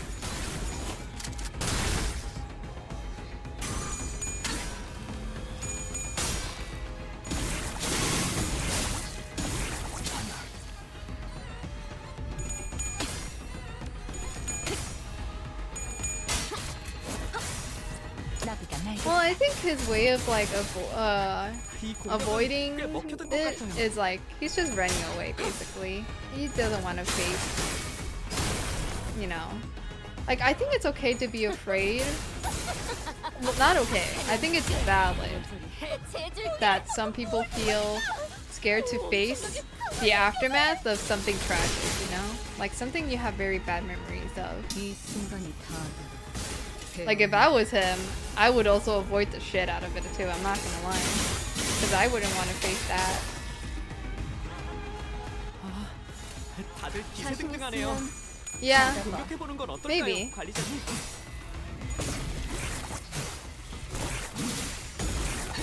like scared to know the outcome, basically. Scared to know what's happening next.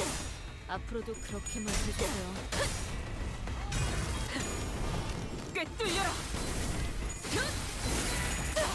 꿰뚫리고 이 순간이 다 되어내리라. 굉장해요.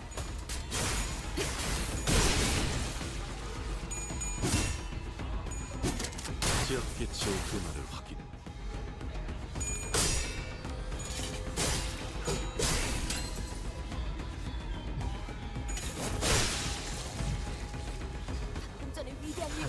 Easy peasy.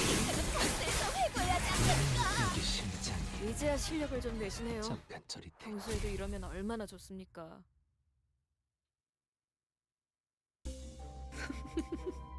He would 100% do that.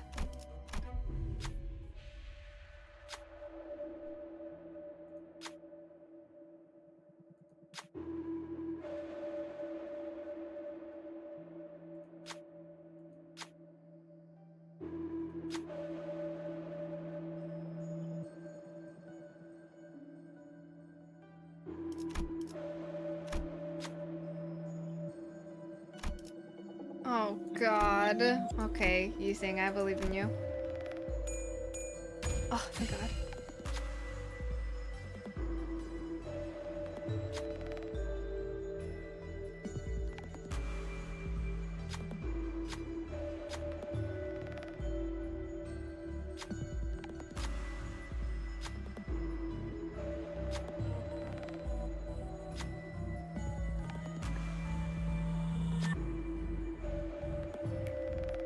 Yay!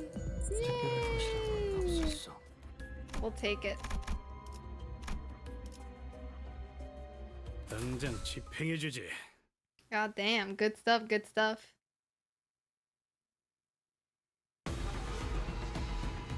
이번에야말로 칼날 사투. 싸움을 끝내주겠어.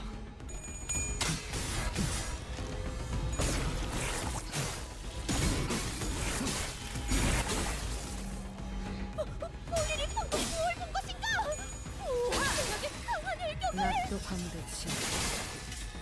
숨을 다하도록 베어낼. 괜찮은 공격이네요. 앞으로도 그렇게만 해주세요.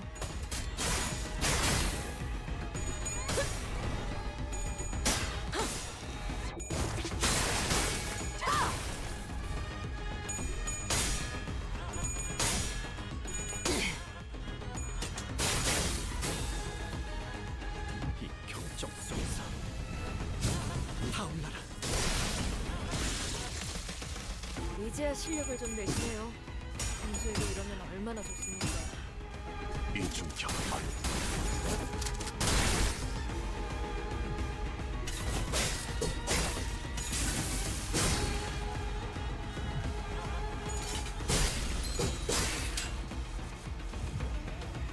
너무 약 올리신 것 같은데요. 저 기세가 확연히 달라졌어요. Oh. Coolio. Am I winning? I would like to believe I'm winning. Thank you for the hydrate. I will hydrate right now, right? Thank you, thank you. 받았으니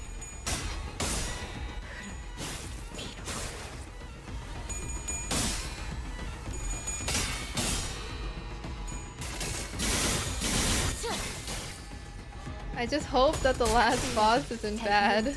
That is all I hope for.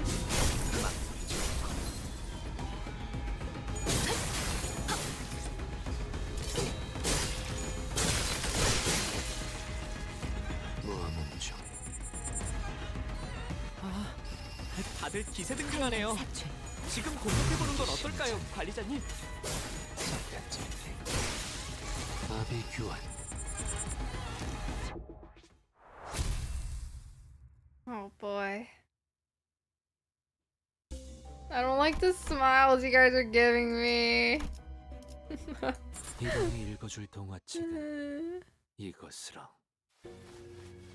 Like a prey backed against the cliff's edge, I am left bereft of my path. My hand hesitates with no room to place the stone. Misjudgments burgeon when contemplations harrow the mind indeed. Now all that remains is to neutralize that one enemy competent in the yard. Combatant. Blah blah. Tell me, who's waiting for us in there? You should know. This place and its enemies are projections of your memories. Not the hardest guess to make, is it? I expect to find Kyung-up in there. Kyung-up was a woman of loyalty and principles. Even as a military commissioner, she never stopped wanting to change the way the royal court was. But even she must have broken in the end. I scoured the newspapers and TV for anything I could find on the current state of S-Corp. But it was plain as day that nothing had changed there since my departure. Mentor, that not but a baseless speculations, your concerns grown uncontrollably. Never have you spoken to us about such a monstrous one in the past. Thus what lies before you is but a figment of the distortion reflecting upon your memories. Did this Kyung-up appear as that monster does, Mentor? No. Kyung-up wasn't like that. Kyung-up. I still believe that PNG Agro Industries deserves to die. But destruction's not the point.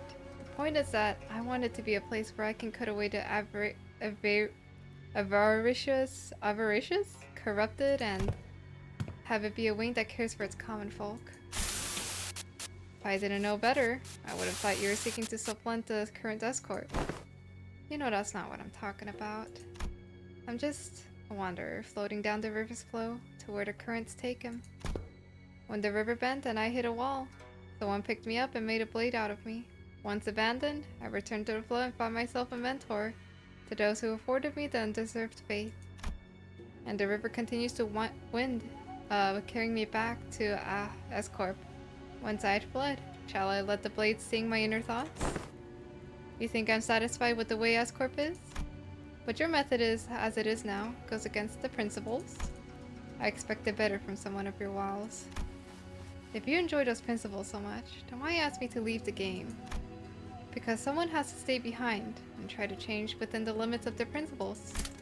I only hope that one of those bends in that river of yours would float you back to knock on the gates of Escort once it was primed for change. Has that changed? What do you think? You at least seem to think that I have. Because you believe that I shall stand in your path. Stand in my path. And stem the flow of this river evermore. Very well. The law states that denial of the will of the royal court is a crime deserving of death by beheading. I, Im Kyung-up, second ordinance of the PNG Agro Industries, official of the sword and military commissioner to the royal court, shall uphold the command and sever the buds of rebellion before they propagate.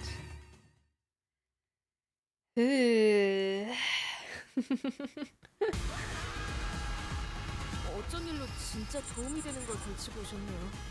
이대로 몰아넣으시죠.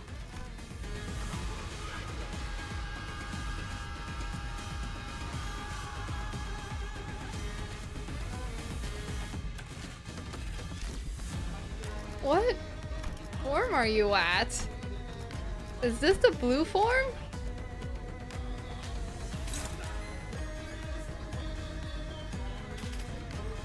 Okay, hold on.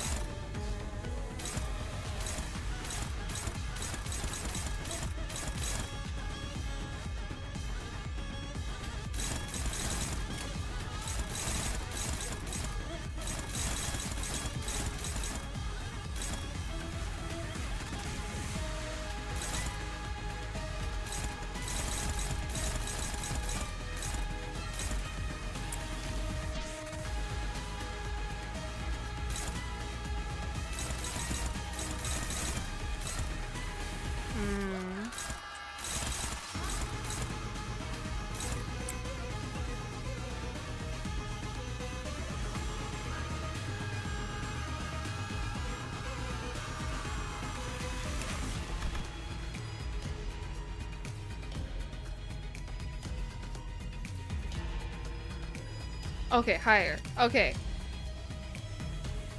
Okay. So she's red. We need to lower it.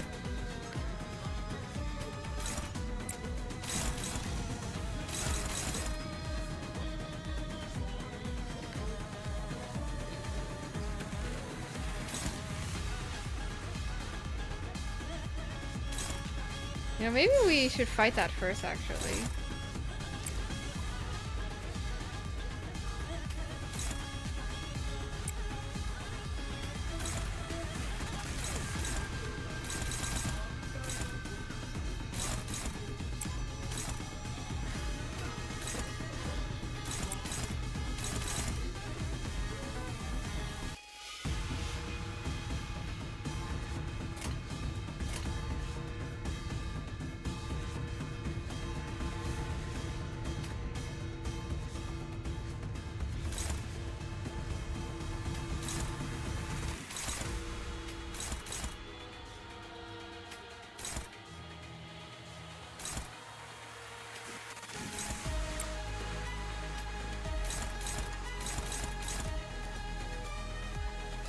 Word of advice? Yes.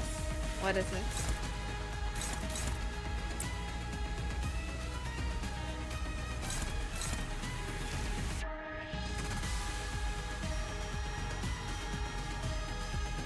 Oh.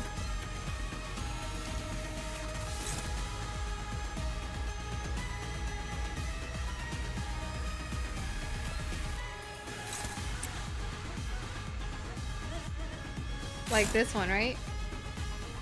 Yeah. Okay, okay. Oh, you scared me. I thought I did something wrong. Oh my god.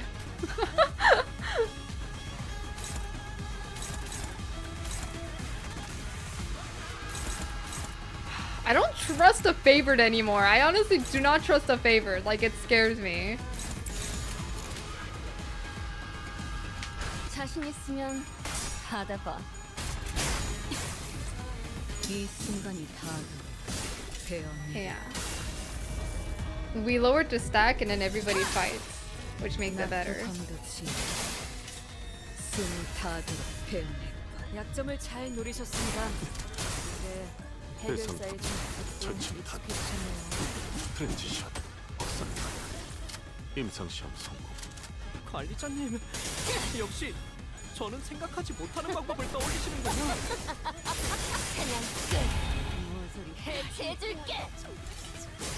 Oh, I know XCOM. I used to watch my friends play XCOM all the time.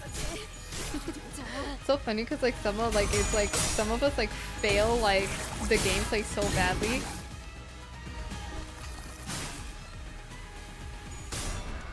Okay. Yeah, I'm just getting PTSD from that one Sinclair losing streak. Like, holy shit. Okay.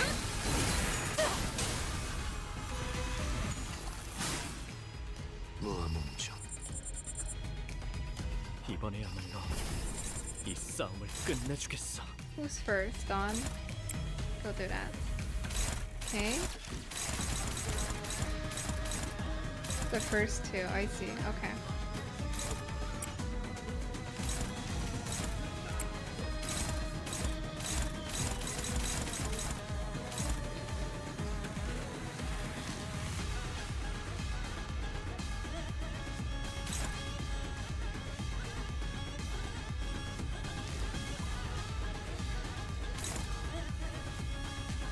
Okay.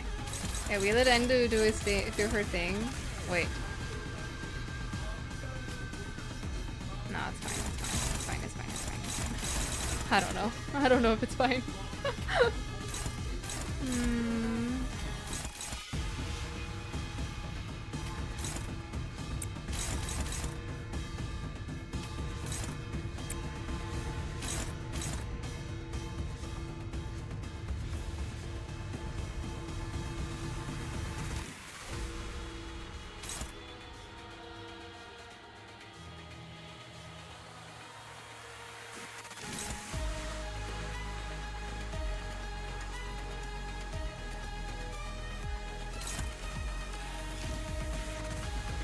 That's an issue.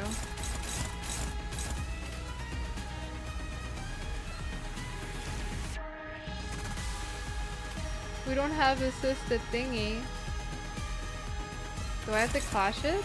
No, I can't even clash it though. Well...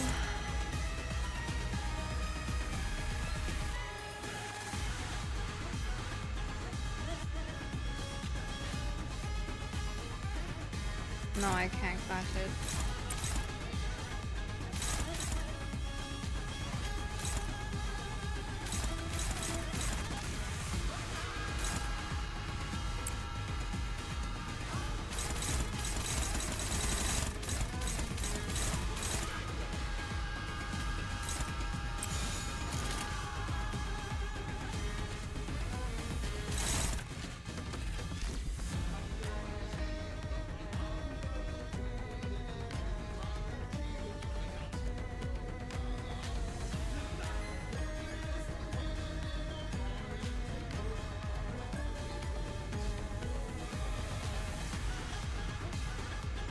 Do I clash this? I don't think I do.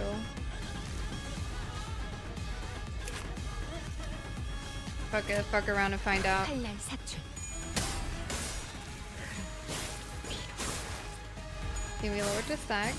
The next turn, I'm not gonna attack it.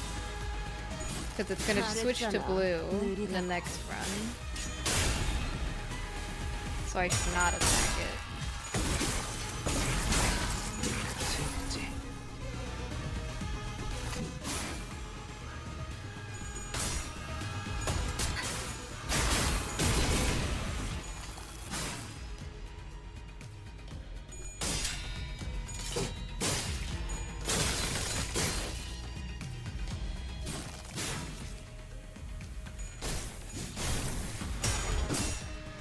이중 격발.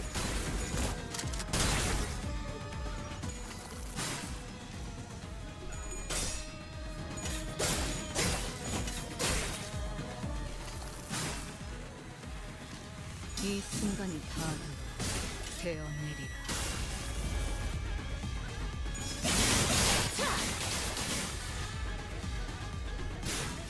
마비 교환.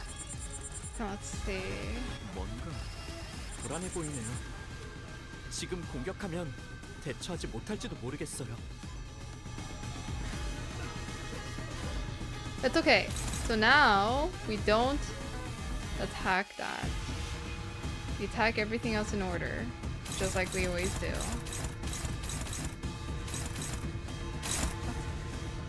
Oh, second one?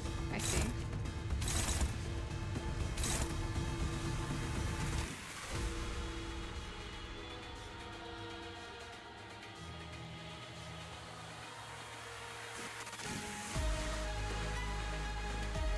Wait a minute, wait.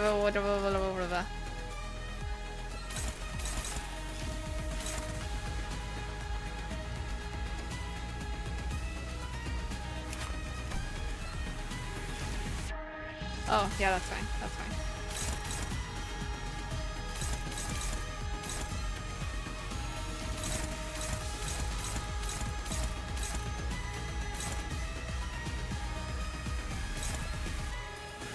Ooh.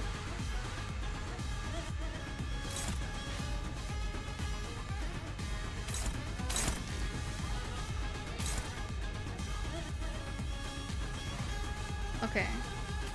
I think what I do here.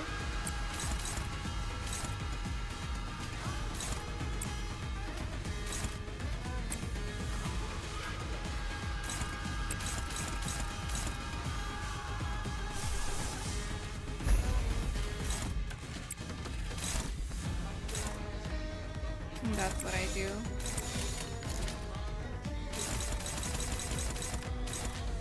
Okay. 칼날 삽출.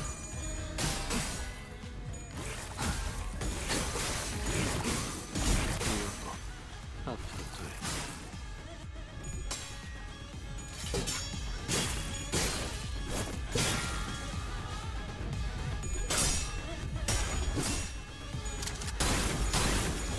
조준이 필요 없지.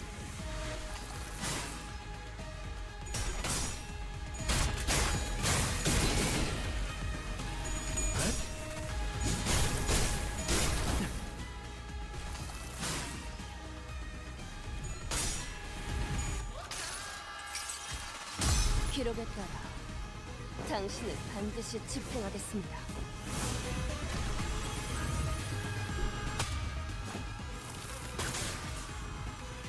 이 순간이 다음으로 되어내리라.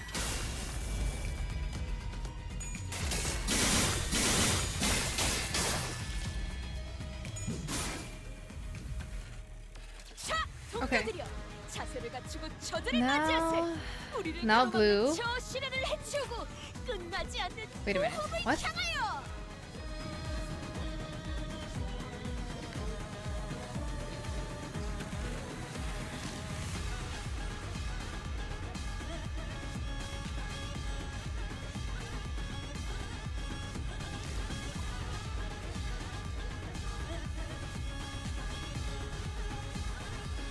No, yeah, okay, yeah.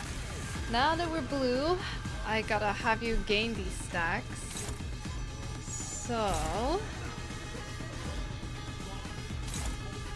I leave that alone. What the fuck is this?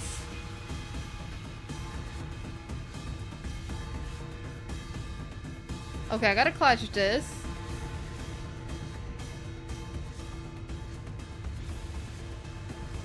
I do not clash red. I clash blue. Who are you aiming against?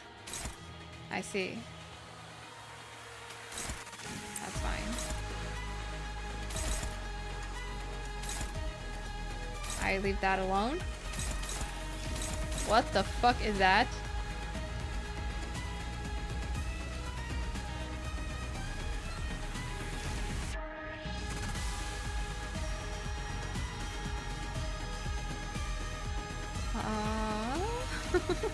Hmm.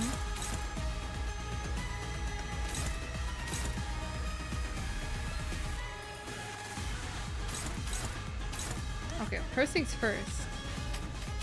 First and second. I see. Second, third.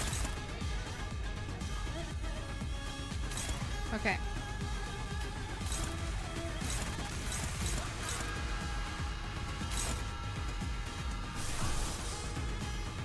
Should I magical girl it?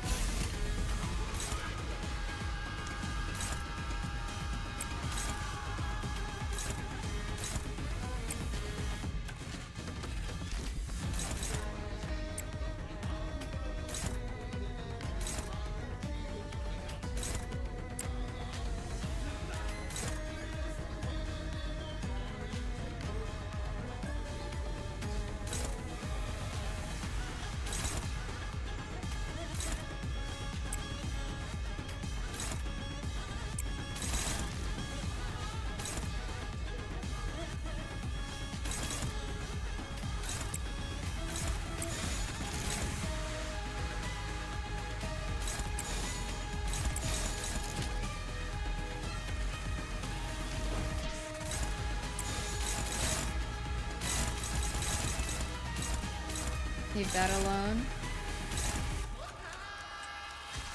Hello, Shaco. God, I don't know if I'm doing this right. Oh, sorry. Didn't realize my iPad was dying. Okay. 필중이지만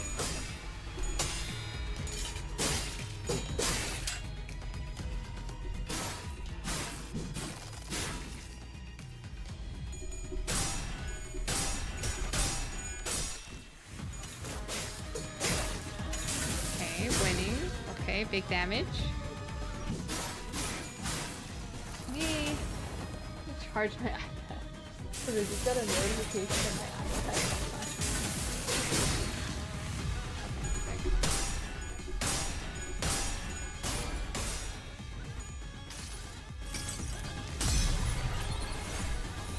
We love magical girl Dawn. Ah. Thank you for the follow. 어? 글자 마법사? 안녕하세요. 되게 오랜만입니다. 새로운 어카운트 만드는 거예요? 아니면 말했잖아. 느리다고. 안녕하세요. 내 차례네. 오늘 좋은 소식 있어요? 어떻게 됐어요?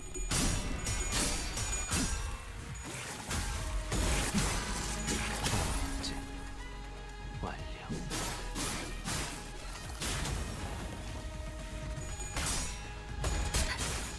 웹소설 해외로 나가요. 헉, 진짜요? 축하드립니다. 어머. 이 순간이 다음 와, 일이.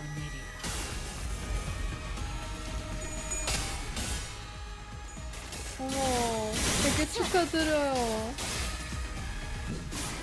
힘들겠다. 어머. 쉬운 일이 아니지요. 어떻게 됐어요? 되게 오랜만인데. 시간 좀 걸렸나봐요. 어머. 와, 진짜 축하드립니다. 되게 오랜만이군. 아, 죄송해요. 되게 오랫동안 한국말을 안 써가지고요. 한국말이 더 나빠졌어요. 시간 갈수록. 그래서, 아. 근데 이거는, 이 정도는 이해를 할 수 있어요. 아, 되게 축하드립니다. 네.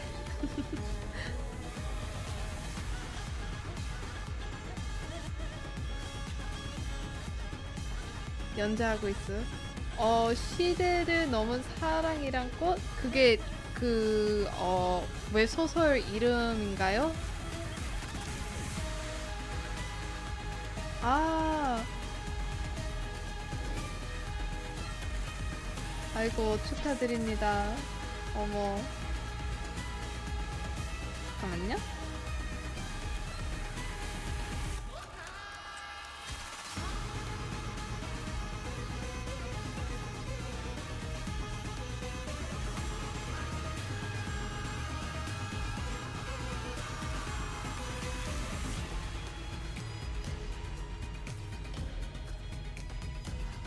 아, 그게 왜 소설 하는 게 얼마나 정도 걸렸어요? 전체적으로 쓰는 것 같이 해서 이제 아마 해외로 나가는 것도 시간도 걸릴 텐데. 죄송해요. 한 번 더 얘기하는데 한국말이 좀 부족해서 좀 안 좋게 얘기하면 죄송합니다. 좀 힘들었죠. 네. 아이고.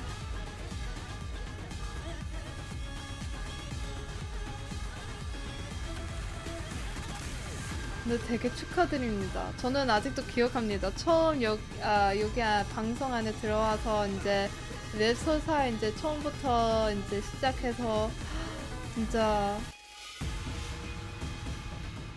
열심히 했군요. 네. 어머. 당연하죠. 진짜 반가워요. 와. 되게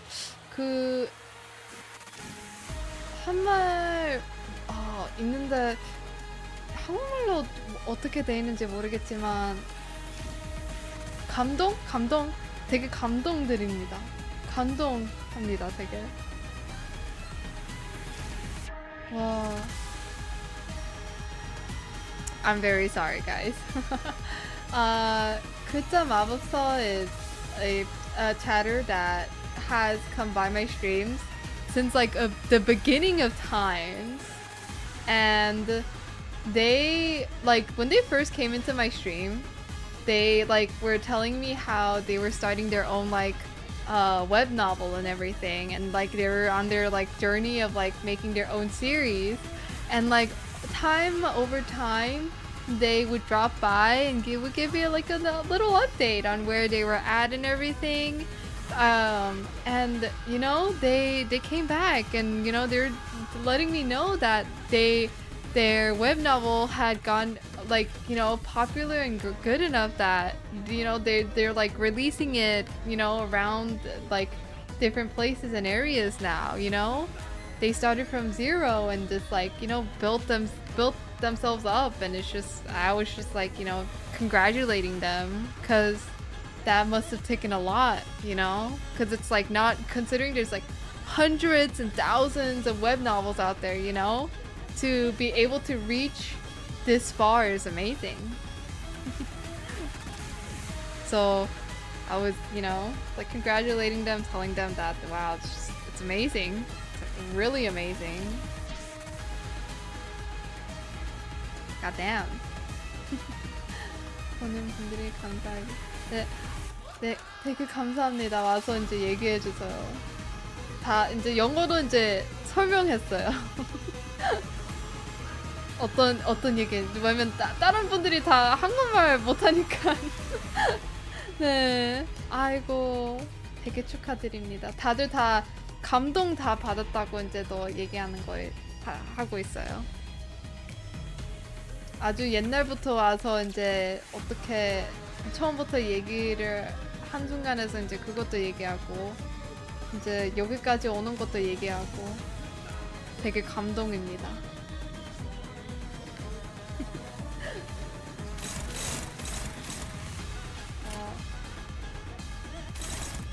Alright, let's beat this game. Hold up.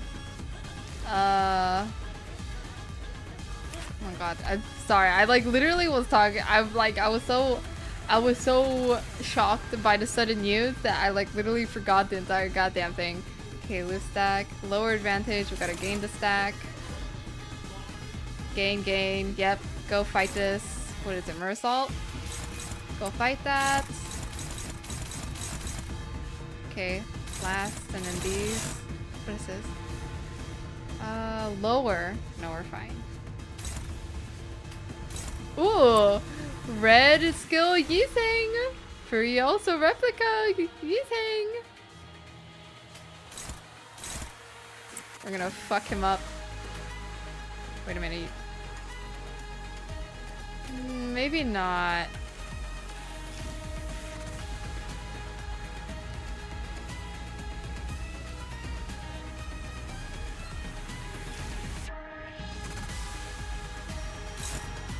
Yeah, it's fine.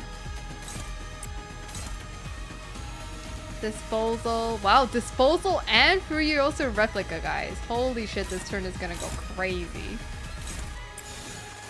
Ah, shit.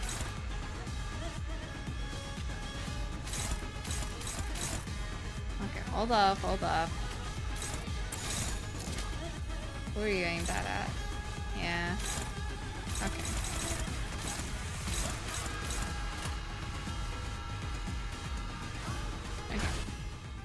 필중 의지만 있다면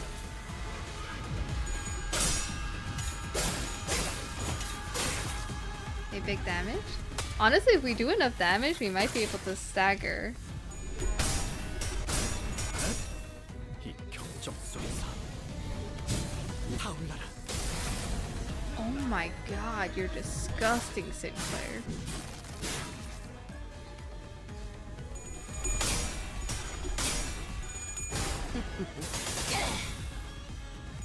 원망하고 말고 너희들 패밀리고 너네들도 전부. This is disgusting. 엎드리도록 이 순간이 다가오 되어내리라.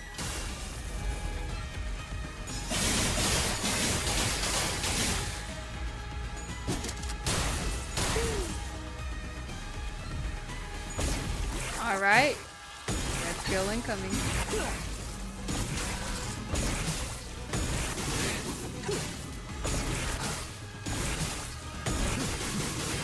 God, it's just so disgusting. 1063?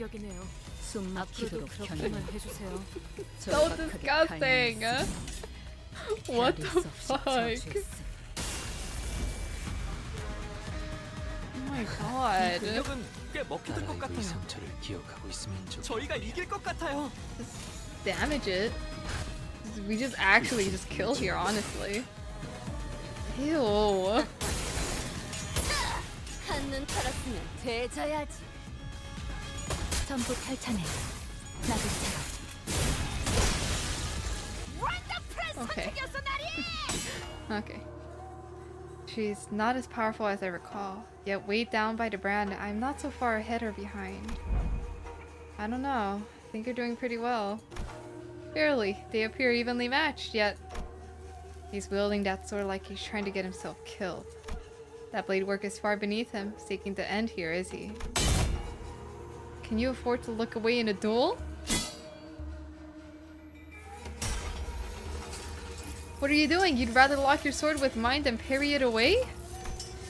Can't have a proper sword fight without a blade lock though, huh? The duel between the mentor of a syndicate and a military commissioner of S-Corp is neck to neck. Clash after clash. The two warriors eventually lock their blades in a contest of might before it comes to a close in a final fatal bout. When the dust settles, the mentor lies in the sand dead. If that is what you want, I will grant it. Good, let's finish this. Just as Bamboo had a Kim and Ingyama ready for their final bout, Engdu leaped in between them. Engdu? Are you really so ashamed that you would choose death over life, mentor? Are you so scared to live that you would rather die? Yes, I am. I'm scared. I'm terrified of my own audacity to live my days as though I hadn't failed everything and everyone who had the misfortune of placing their faith in me. My mission, my honor, my fellows. As though my path isn't haunted by ghosts, as though I can stand shamelessly before the watching eyes of the heavens. What have I even done with the life that was given to me? Blind to the realities of my homeland, I served a master who chose politics over loyalty and justice. I cut down my very fellows who choose to trust a fool like me. I walked my entire life as the flow carried me, and when I finally had the mind to look back, all I saw were blood-red traces everywhere I had gone. Isn't it about time I admitted that this game cannot be won, that... Mentor, the weakness in your strength has failed your mission. The weakness in your position has failed your honor, and the weakness in your heart had become the fiendish blade that cut down your fellows. Engdu, I thought you were here to talk me into keep on living, yet your words pain me so. What weakness of yours is it this time, that you would cast away your own creed in life? What other weakness will you use then as an excuse today? Stop trying to bear responsibilities asked not of you. The blade lineage was never about responsibility, nor was it about you, mentor. Or does your overbearing guilt help you overestimate your importance? What was that saying again? Fellow travelers in the same boat will aid one another? Not a single soul demanded that of you. Talk about kicking a man when he's down. And I have had enough of that flippant locking of yours, we all have. Do you truly believe that not a single one of us had picked up on the fact that all your levity was a means of reliving yourself of the burden you had cast upon your own shoulders? None of us ever demanded some impossible feat from you. What was it that you've said to describe yourself? That you are but a butchering blade that wields not itself a tool wielded by a willing hand? Why, mentor? I know not what kind of shame or responsibilities a mere tool has, do you? Because I fail to see any. If the shame does not subside still, then shroud your face with that bamboo hat of yours and live on. Live on so that you may repay your debts. Out of blades, out of arrows. Even the heart that saw death lies defeated at your feet. There is no stone left for my next gambit. There is nothing more. Indeed, perhaps there was some merit in your words. That I must retreat from the silly game of stones and become a fiend of blades. Mentor? That is not what I said. Interesting. Once did you hear that poem? Yes, when inverted, a bamboo hat is like an unladen ship.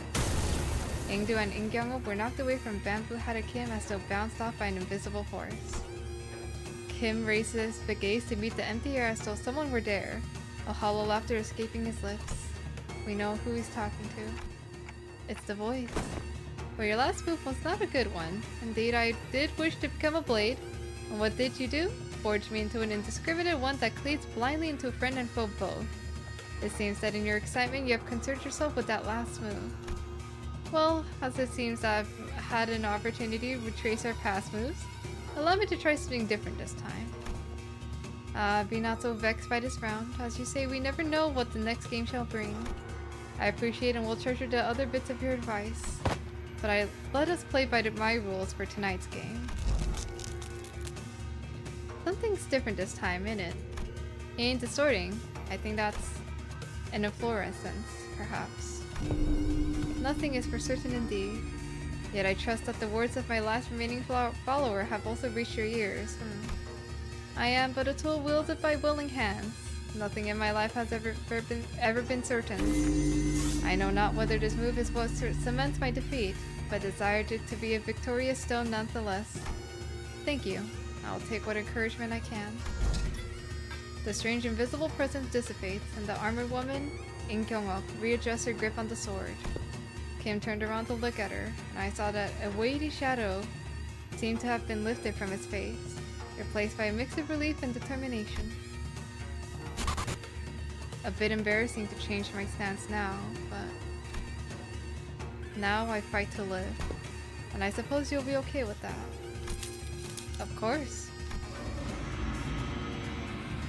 The high from the heavens gazed this hat I wore, an empty boat, it bore my friends along.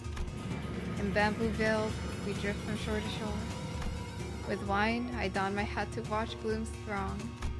In mirth, I doff that shroud to moon adore.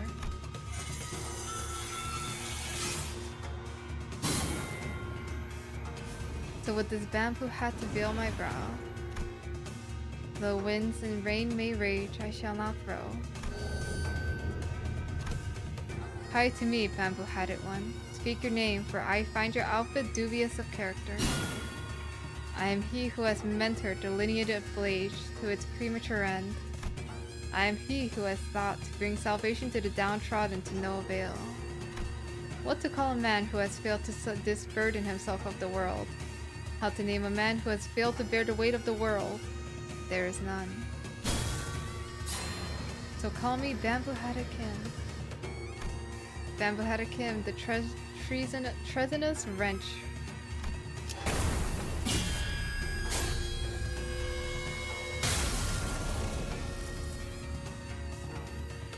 Okay. Aura farming. He's hella aura farming, holy shit. The photographs rapidly fold away from reality. Perhaps because Kim has successfully managed to face his own past. When the photographs and memories that were overlaid upon the phantoms are pulled away, what remains is a man in dirty, ragged clothing. The phantoms of S-Corp slowly lose grip on this world, and soon reveals the phantoms of the distortion that was hidden beneath it. I see residents of the back streets in their blissful highs from taking the canned experiences, and the man who's watching them with disapproval. Why? Why is everyone running away from all this? A baker always surrounded by the smell of freshly baked bread. A florist who makes lovely bouquets for graduating youngsters. A photographer who captures beautiful sights to remember. They're our lives, our experiences. You want to be a billionaire with an extravagant mansion and a nest? A legendary fixer who can make the syndicates cower in fear just by going on a stroll? What you get from those cans is not real. Is everything in your lives, all of this, just empty means to an end so that you can get high on fake purchase experiences nailed into a can? If that's all your life is, then my life and the photographs I've taken are all... No, it can't be. My life. Those experiences and memories I photographed are different. You're all blindly consuming fake experience after fake experience without a care about the real thing. That's why you're all floundering, grasping at illusions. So let me show you the things I've shot. The memories, the experiences, the reality of your life. It was only in passing, but I glimpsed an unmistakable grimace, a scowl on Mersault's face. I reflected upon the events of today, and could at least begin to guess as to why that might be. You don't believe there's any experience in either the canned experience or that guy's photographs, do you, Mersault? Because experiences and memories aren't the same thing. What really distinguishes them, I wasn't sure. Correct, manager. But what I knew was that the distinction was, for whatever reason, important to Mersault. Huh? A figure materializes into a humanoid form, swirling out of the projector. He must be the distortions. And next to him is another figure stumbling out in a giant suit of armor. But blimey, that thing's still alive? It is, but an overlay of phantoms created within a distorted space. The concept of life and death has little meaning for such a thing. Yet faint does the sheet grow. It must be that the distortion's power is waning. Hark, accused one, for these are your crimes.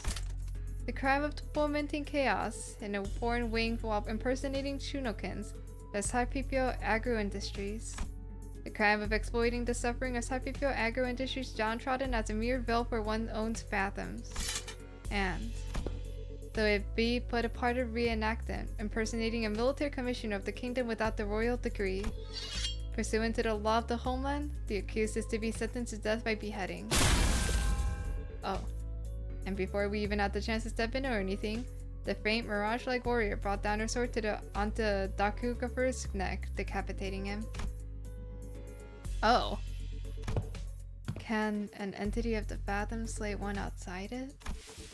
Such an instance has heretofore never been observed, but as it is happening right now, right before our eyes, I can only say yes. Kyung-up is a woman of principle. She would have done the same to the bitter end had she truly been here. As the headless body of the inflection point crumples to the floor, Im Kyung-up's shape slowly faces out of reality. And we found ourselves back in the projection room. And there. No way, don't tell me that headless corpses. We found a large group of injured N-Corp staff thrown pell-mell about the room, and Ezra, who was looking down at the headless body of the Dakugafu. Ah.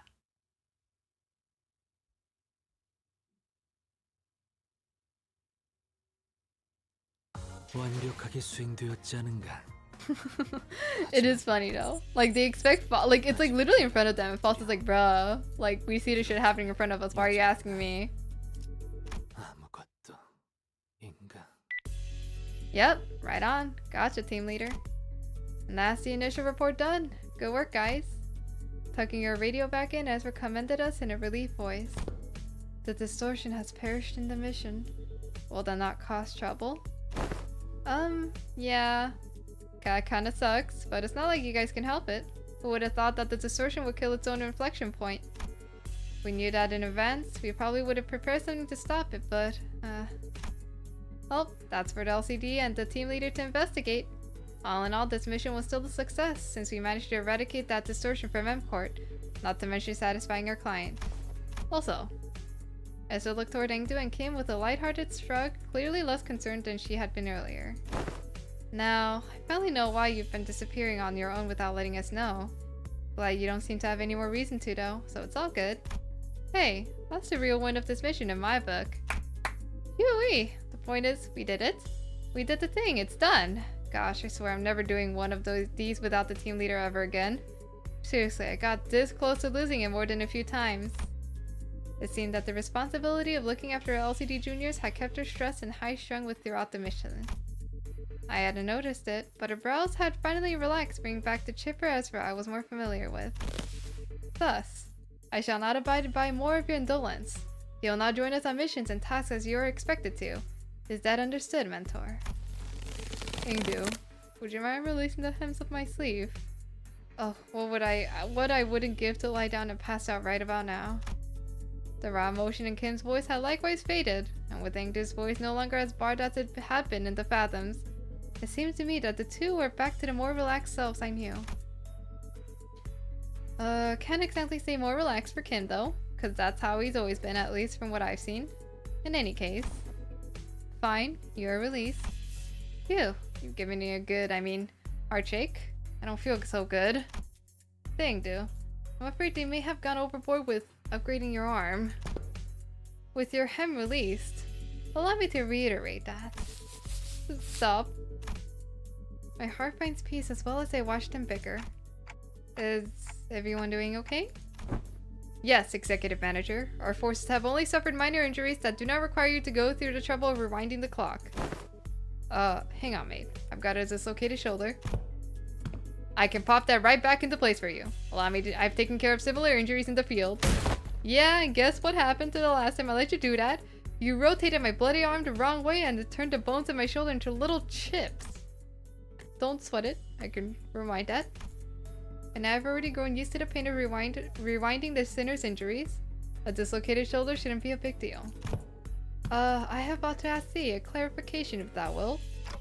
Yeah?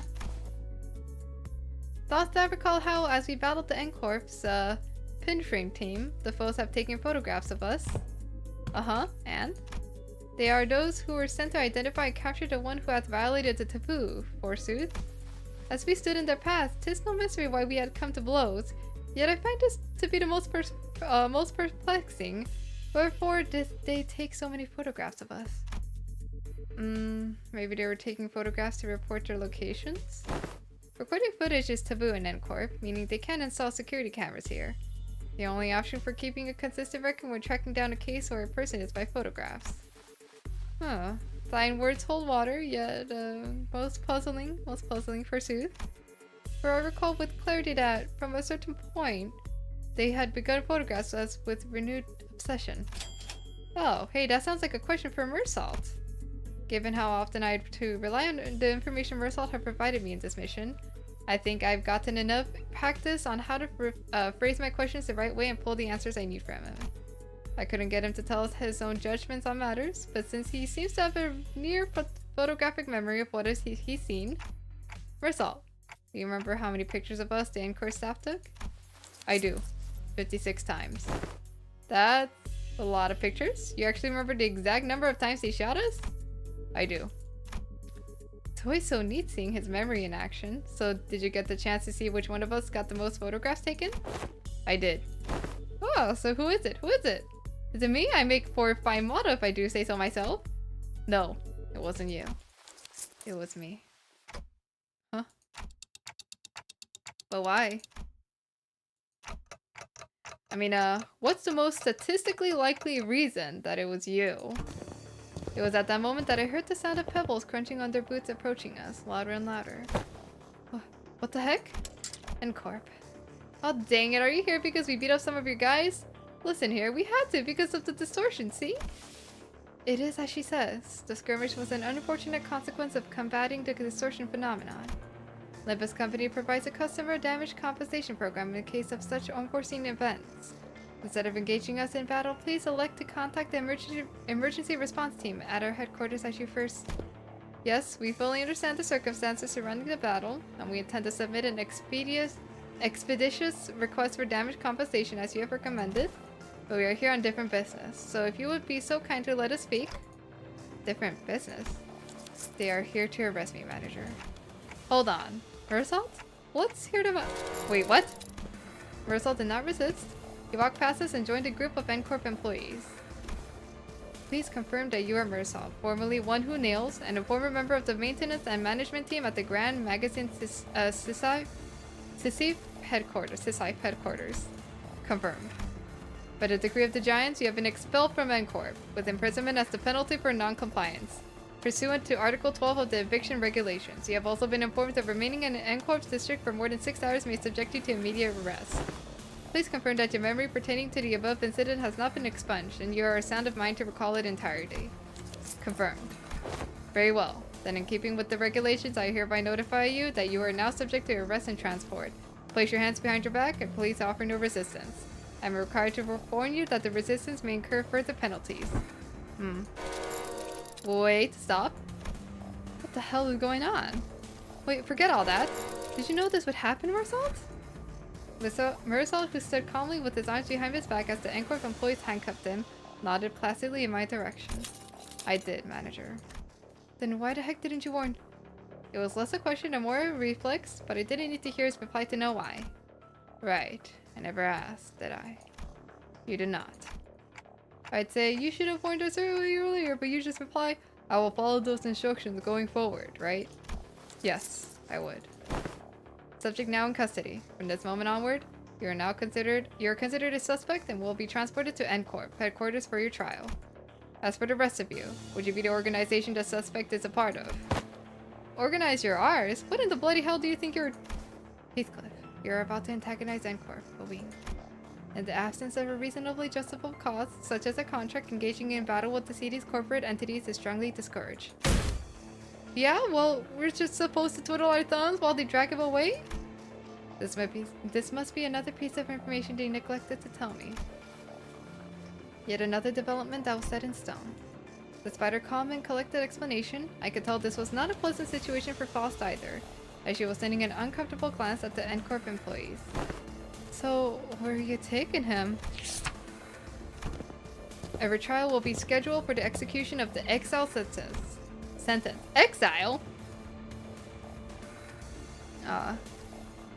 They replied dispassionately as they took Marisol into custody.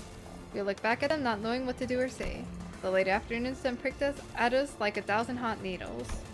Marisol, now in cuffs, gazed at us with an expression that would not have seemed out of place or on any ordinary day. There's no way that ends on this.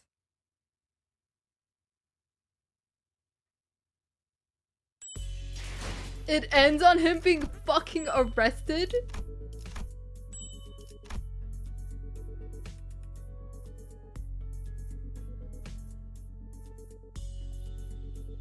We have to wait until fucking September to see what the fuck happens to this guy. Oh my god. Four hours of me talking, by the way. I am shocked. My voice is dead. Don't even get me started. Tomorrow, my voice is gone. But I'm glad I was able to finish it today instead of needing to a consecutive day tomorrow to finish this interlude. Holy shit. I'm shocked that I even lasted this long, I'm not gonna lie. Wow. Well, until September, we'll see what happens to Mersault, I guess. For now, I'm gonna stop. We finished the interlude, yippee. We ended on Mersault getting fucking arrested. What a cliffhanger. But yeah, thank you guys for coming by. I wish I could say more stuff, but I'm gonna have to rest my voice, my throat. For I fear that it is probably cooked for like the next few days. But if my voice gets revived faster than I expected to revive, you will see me on Sunday night. I will announce on my Discord and my Twitter. But yes, thank you guys. Thank you for the hydrate. I will hydrate as soon as I end stream. Thank you, thank you. Thank you all for coming by. I hope you guys enjoyed your time here, and I'll see you guys next time on my next stream. Bye bye, everyone. Bye bye. Bye bye to my voice too. I'll see you guys next time. You guys drink water too, okay? Stay hydrated. Whee!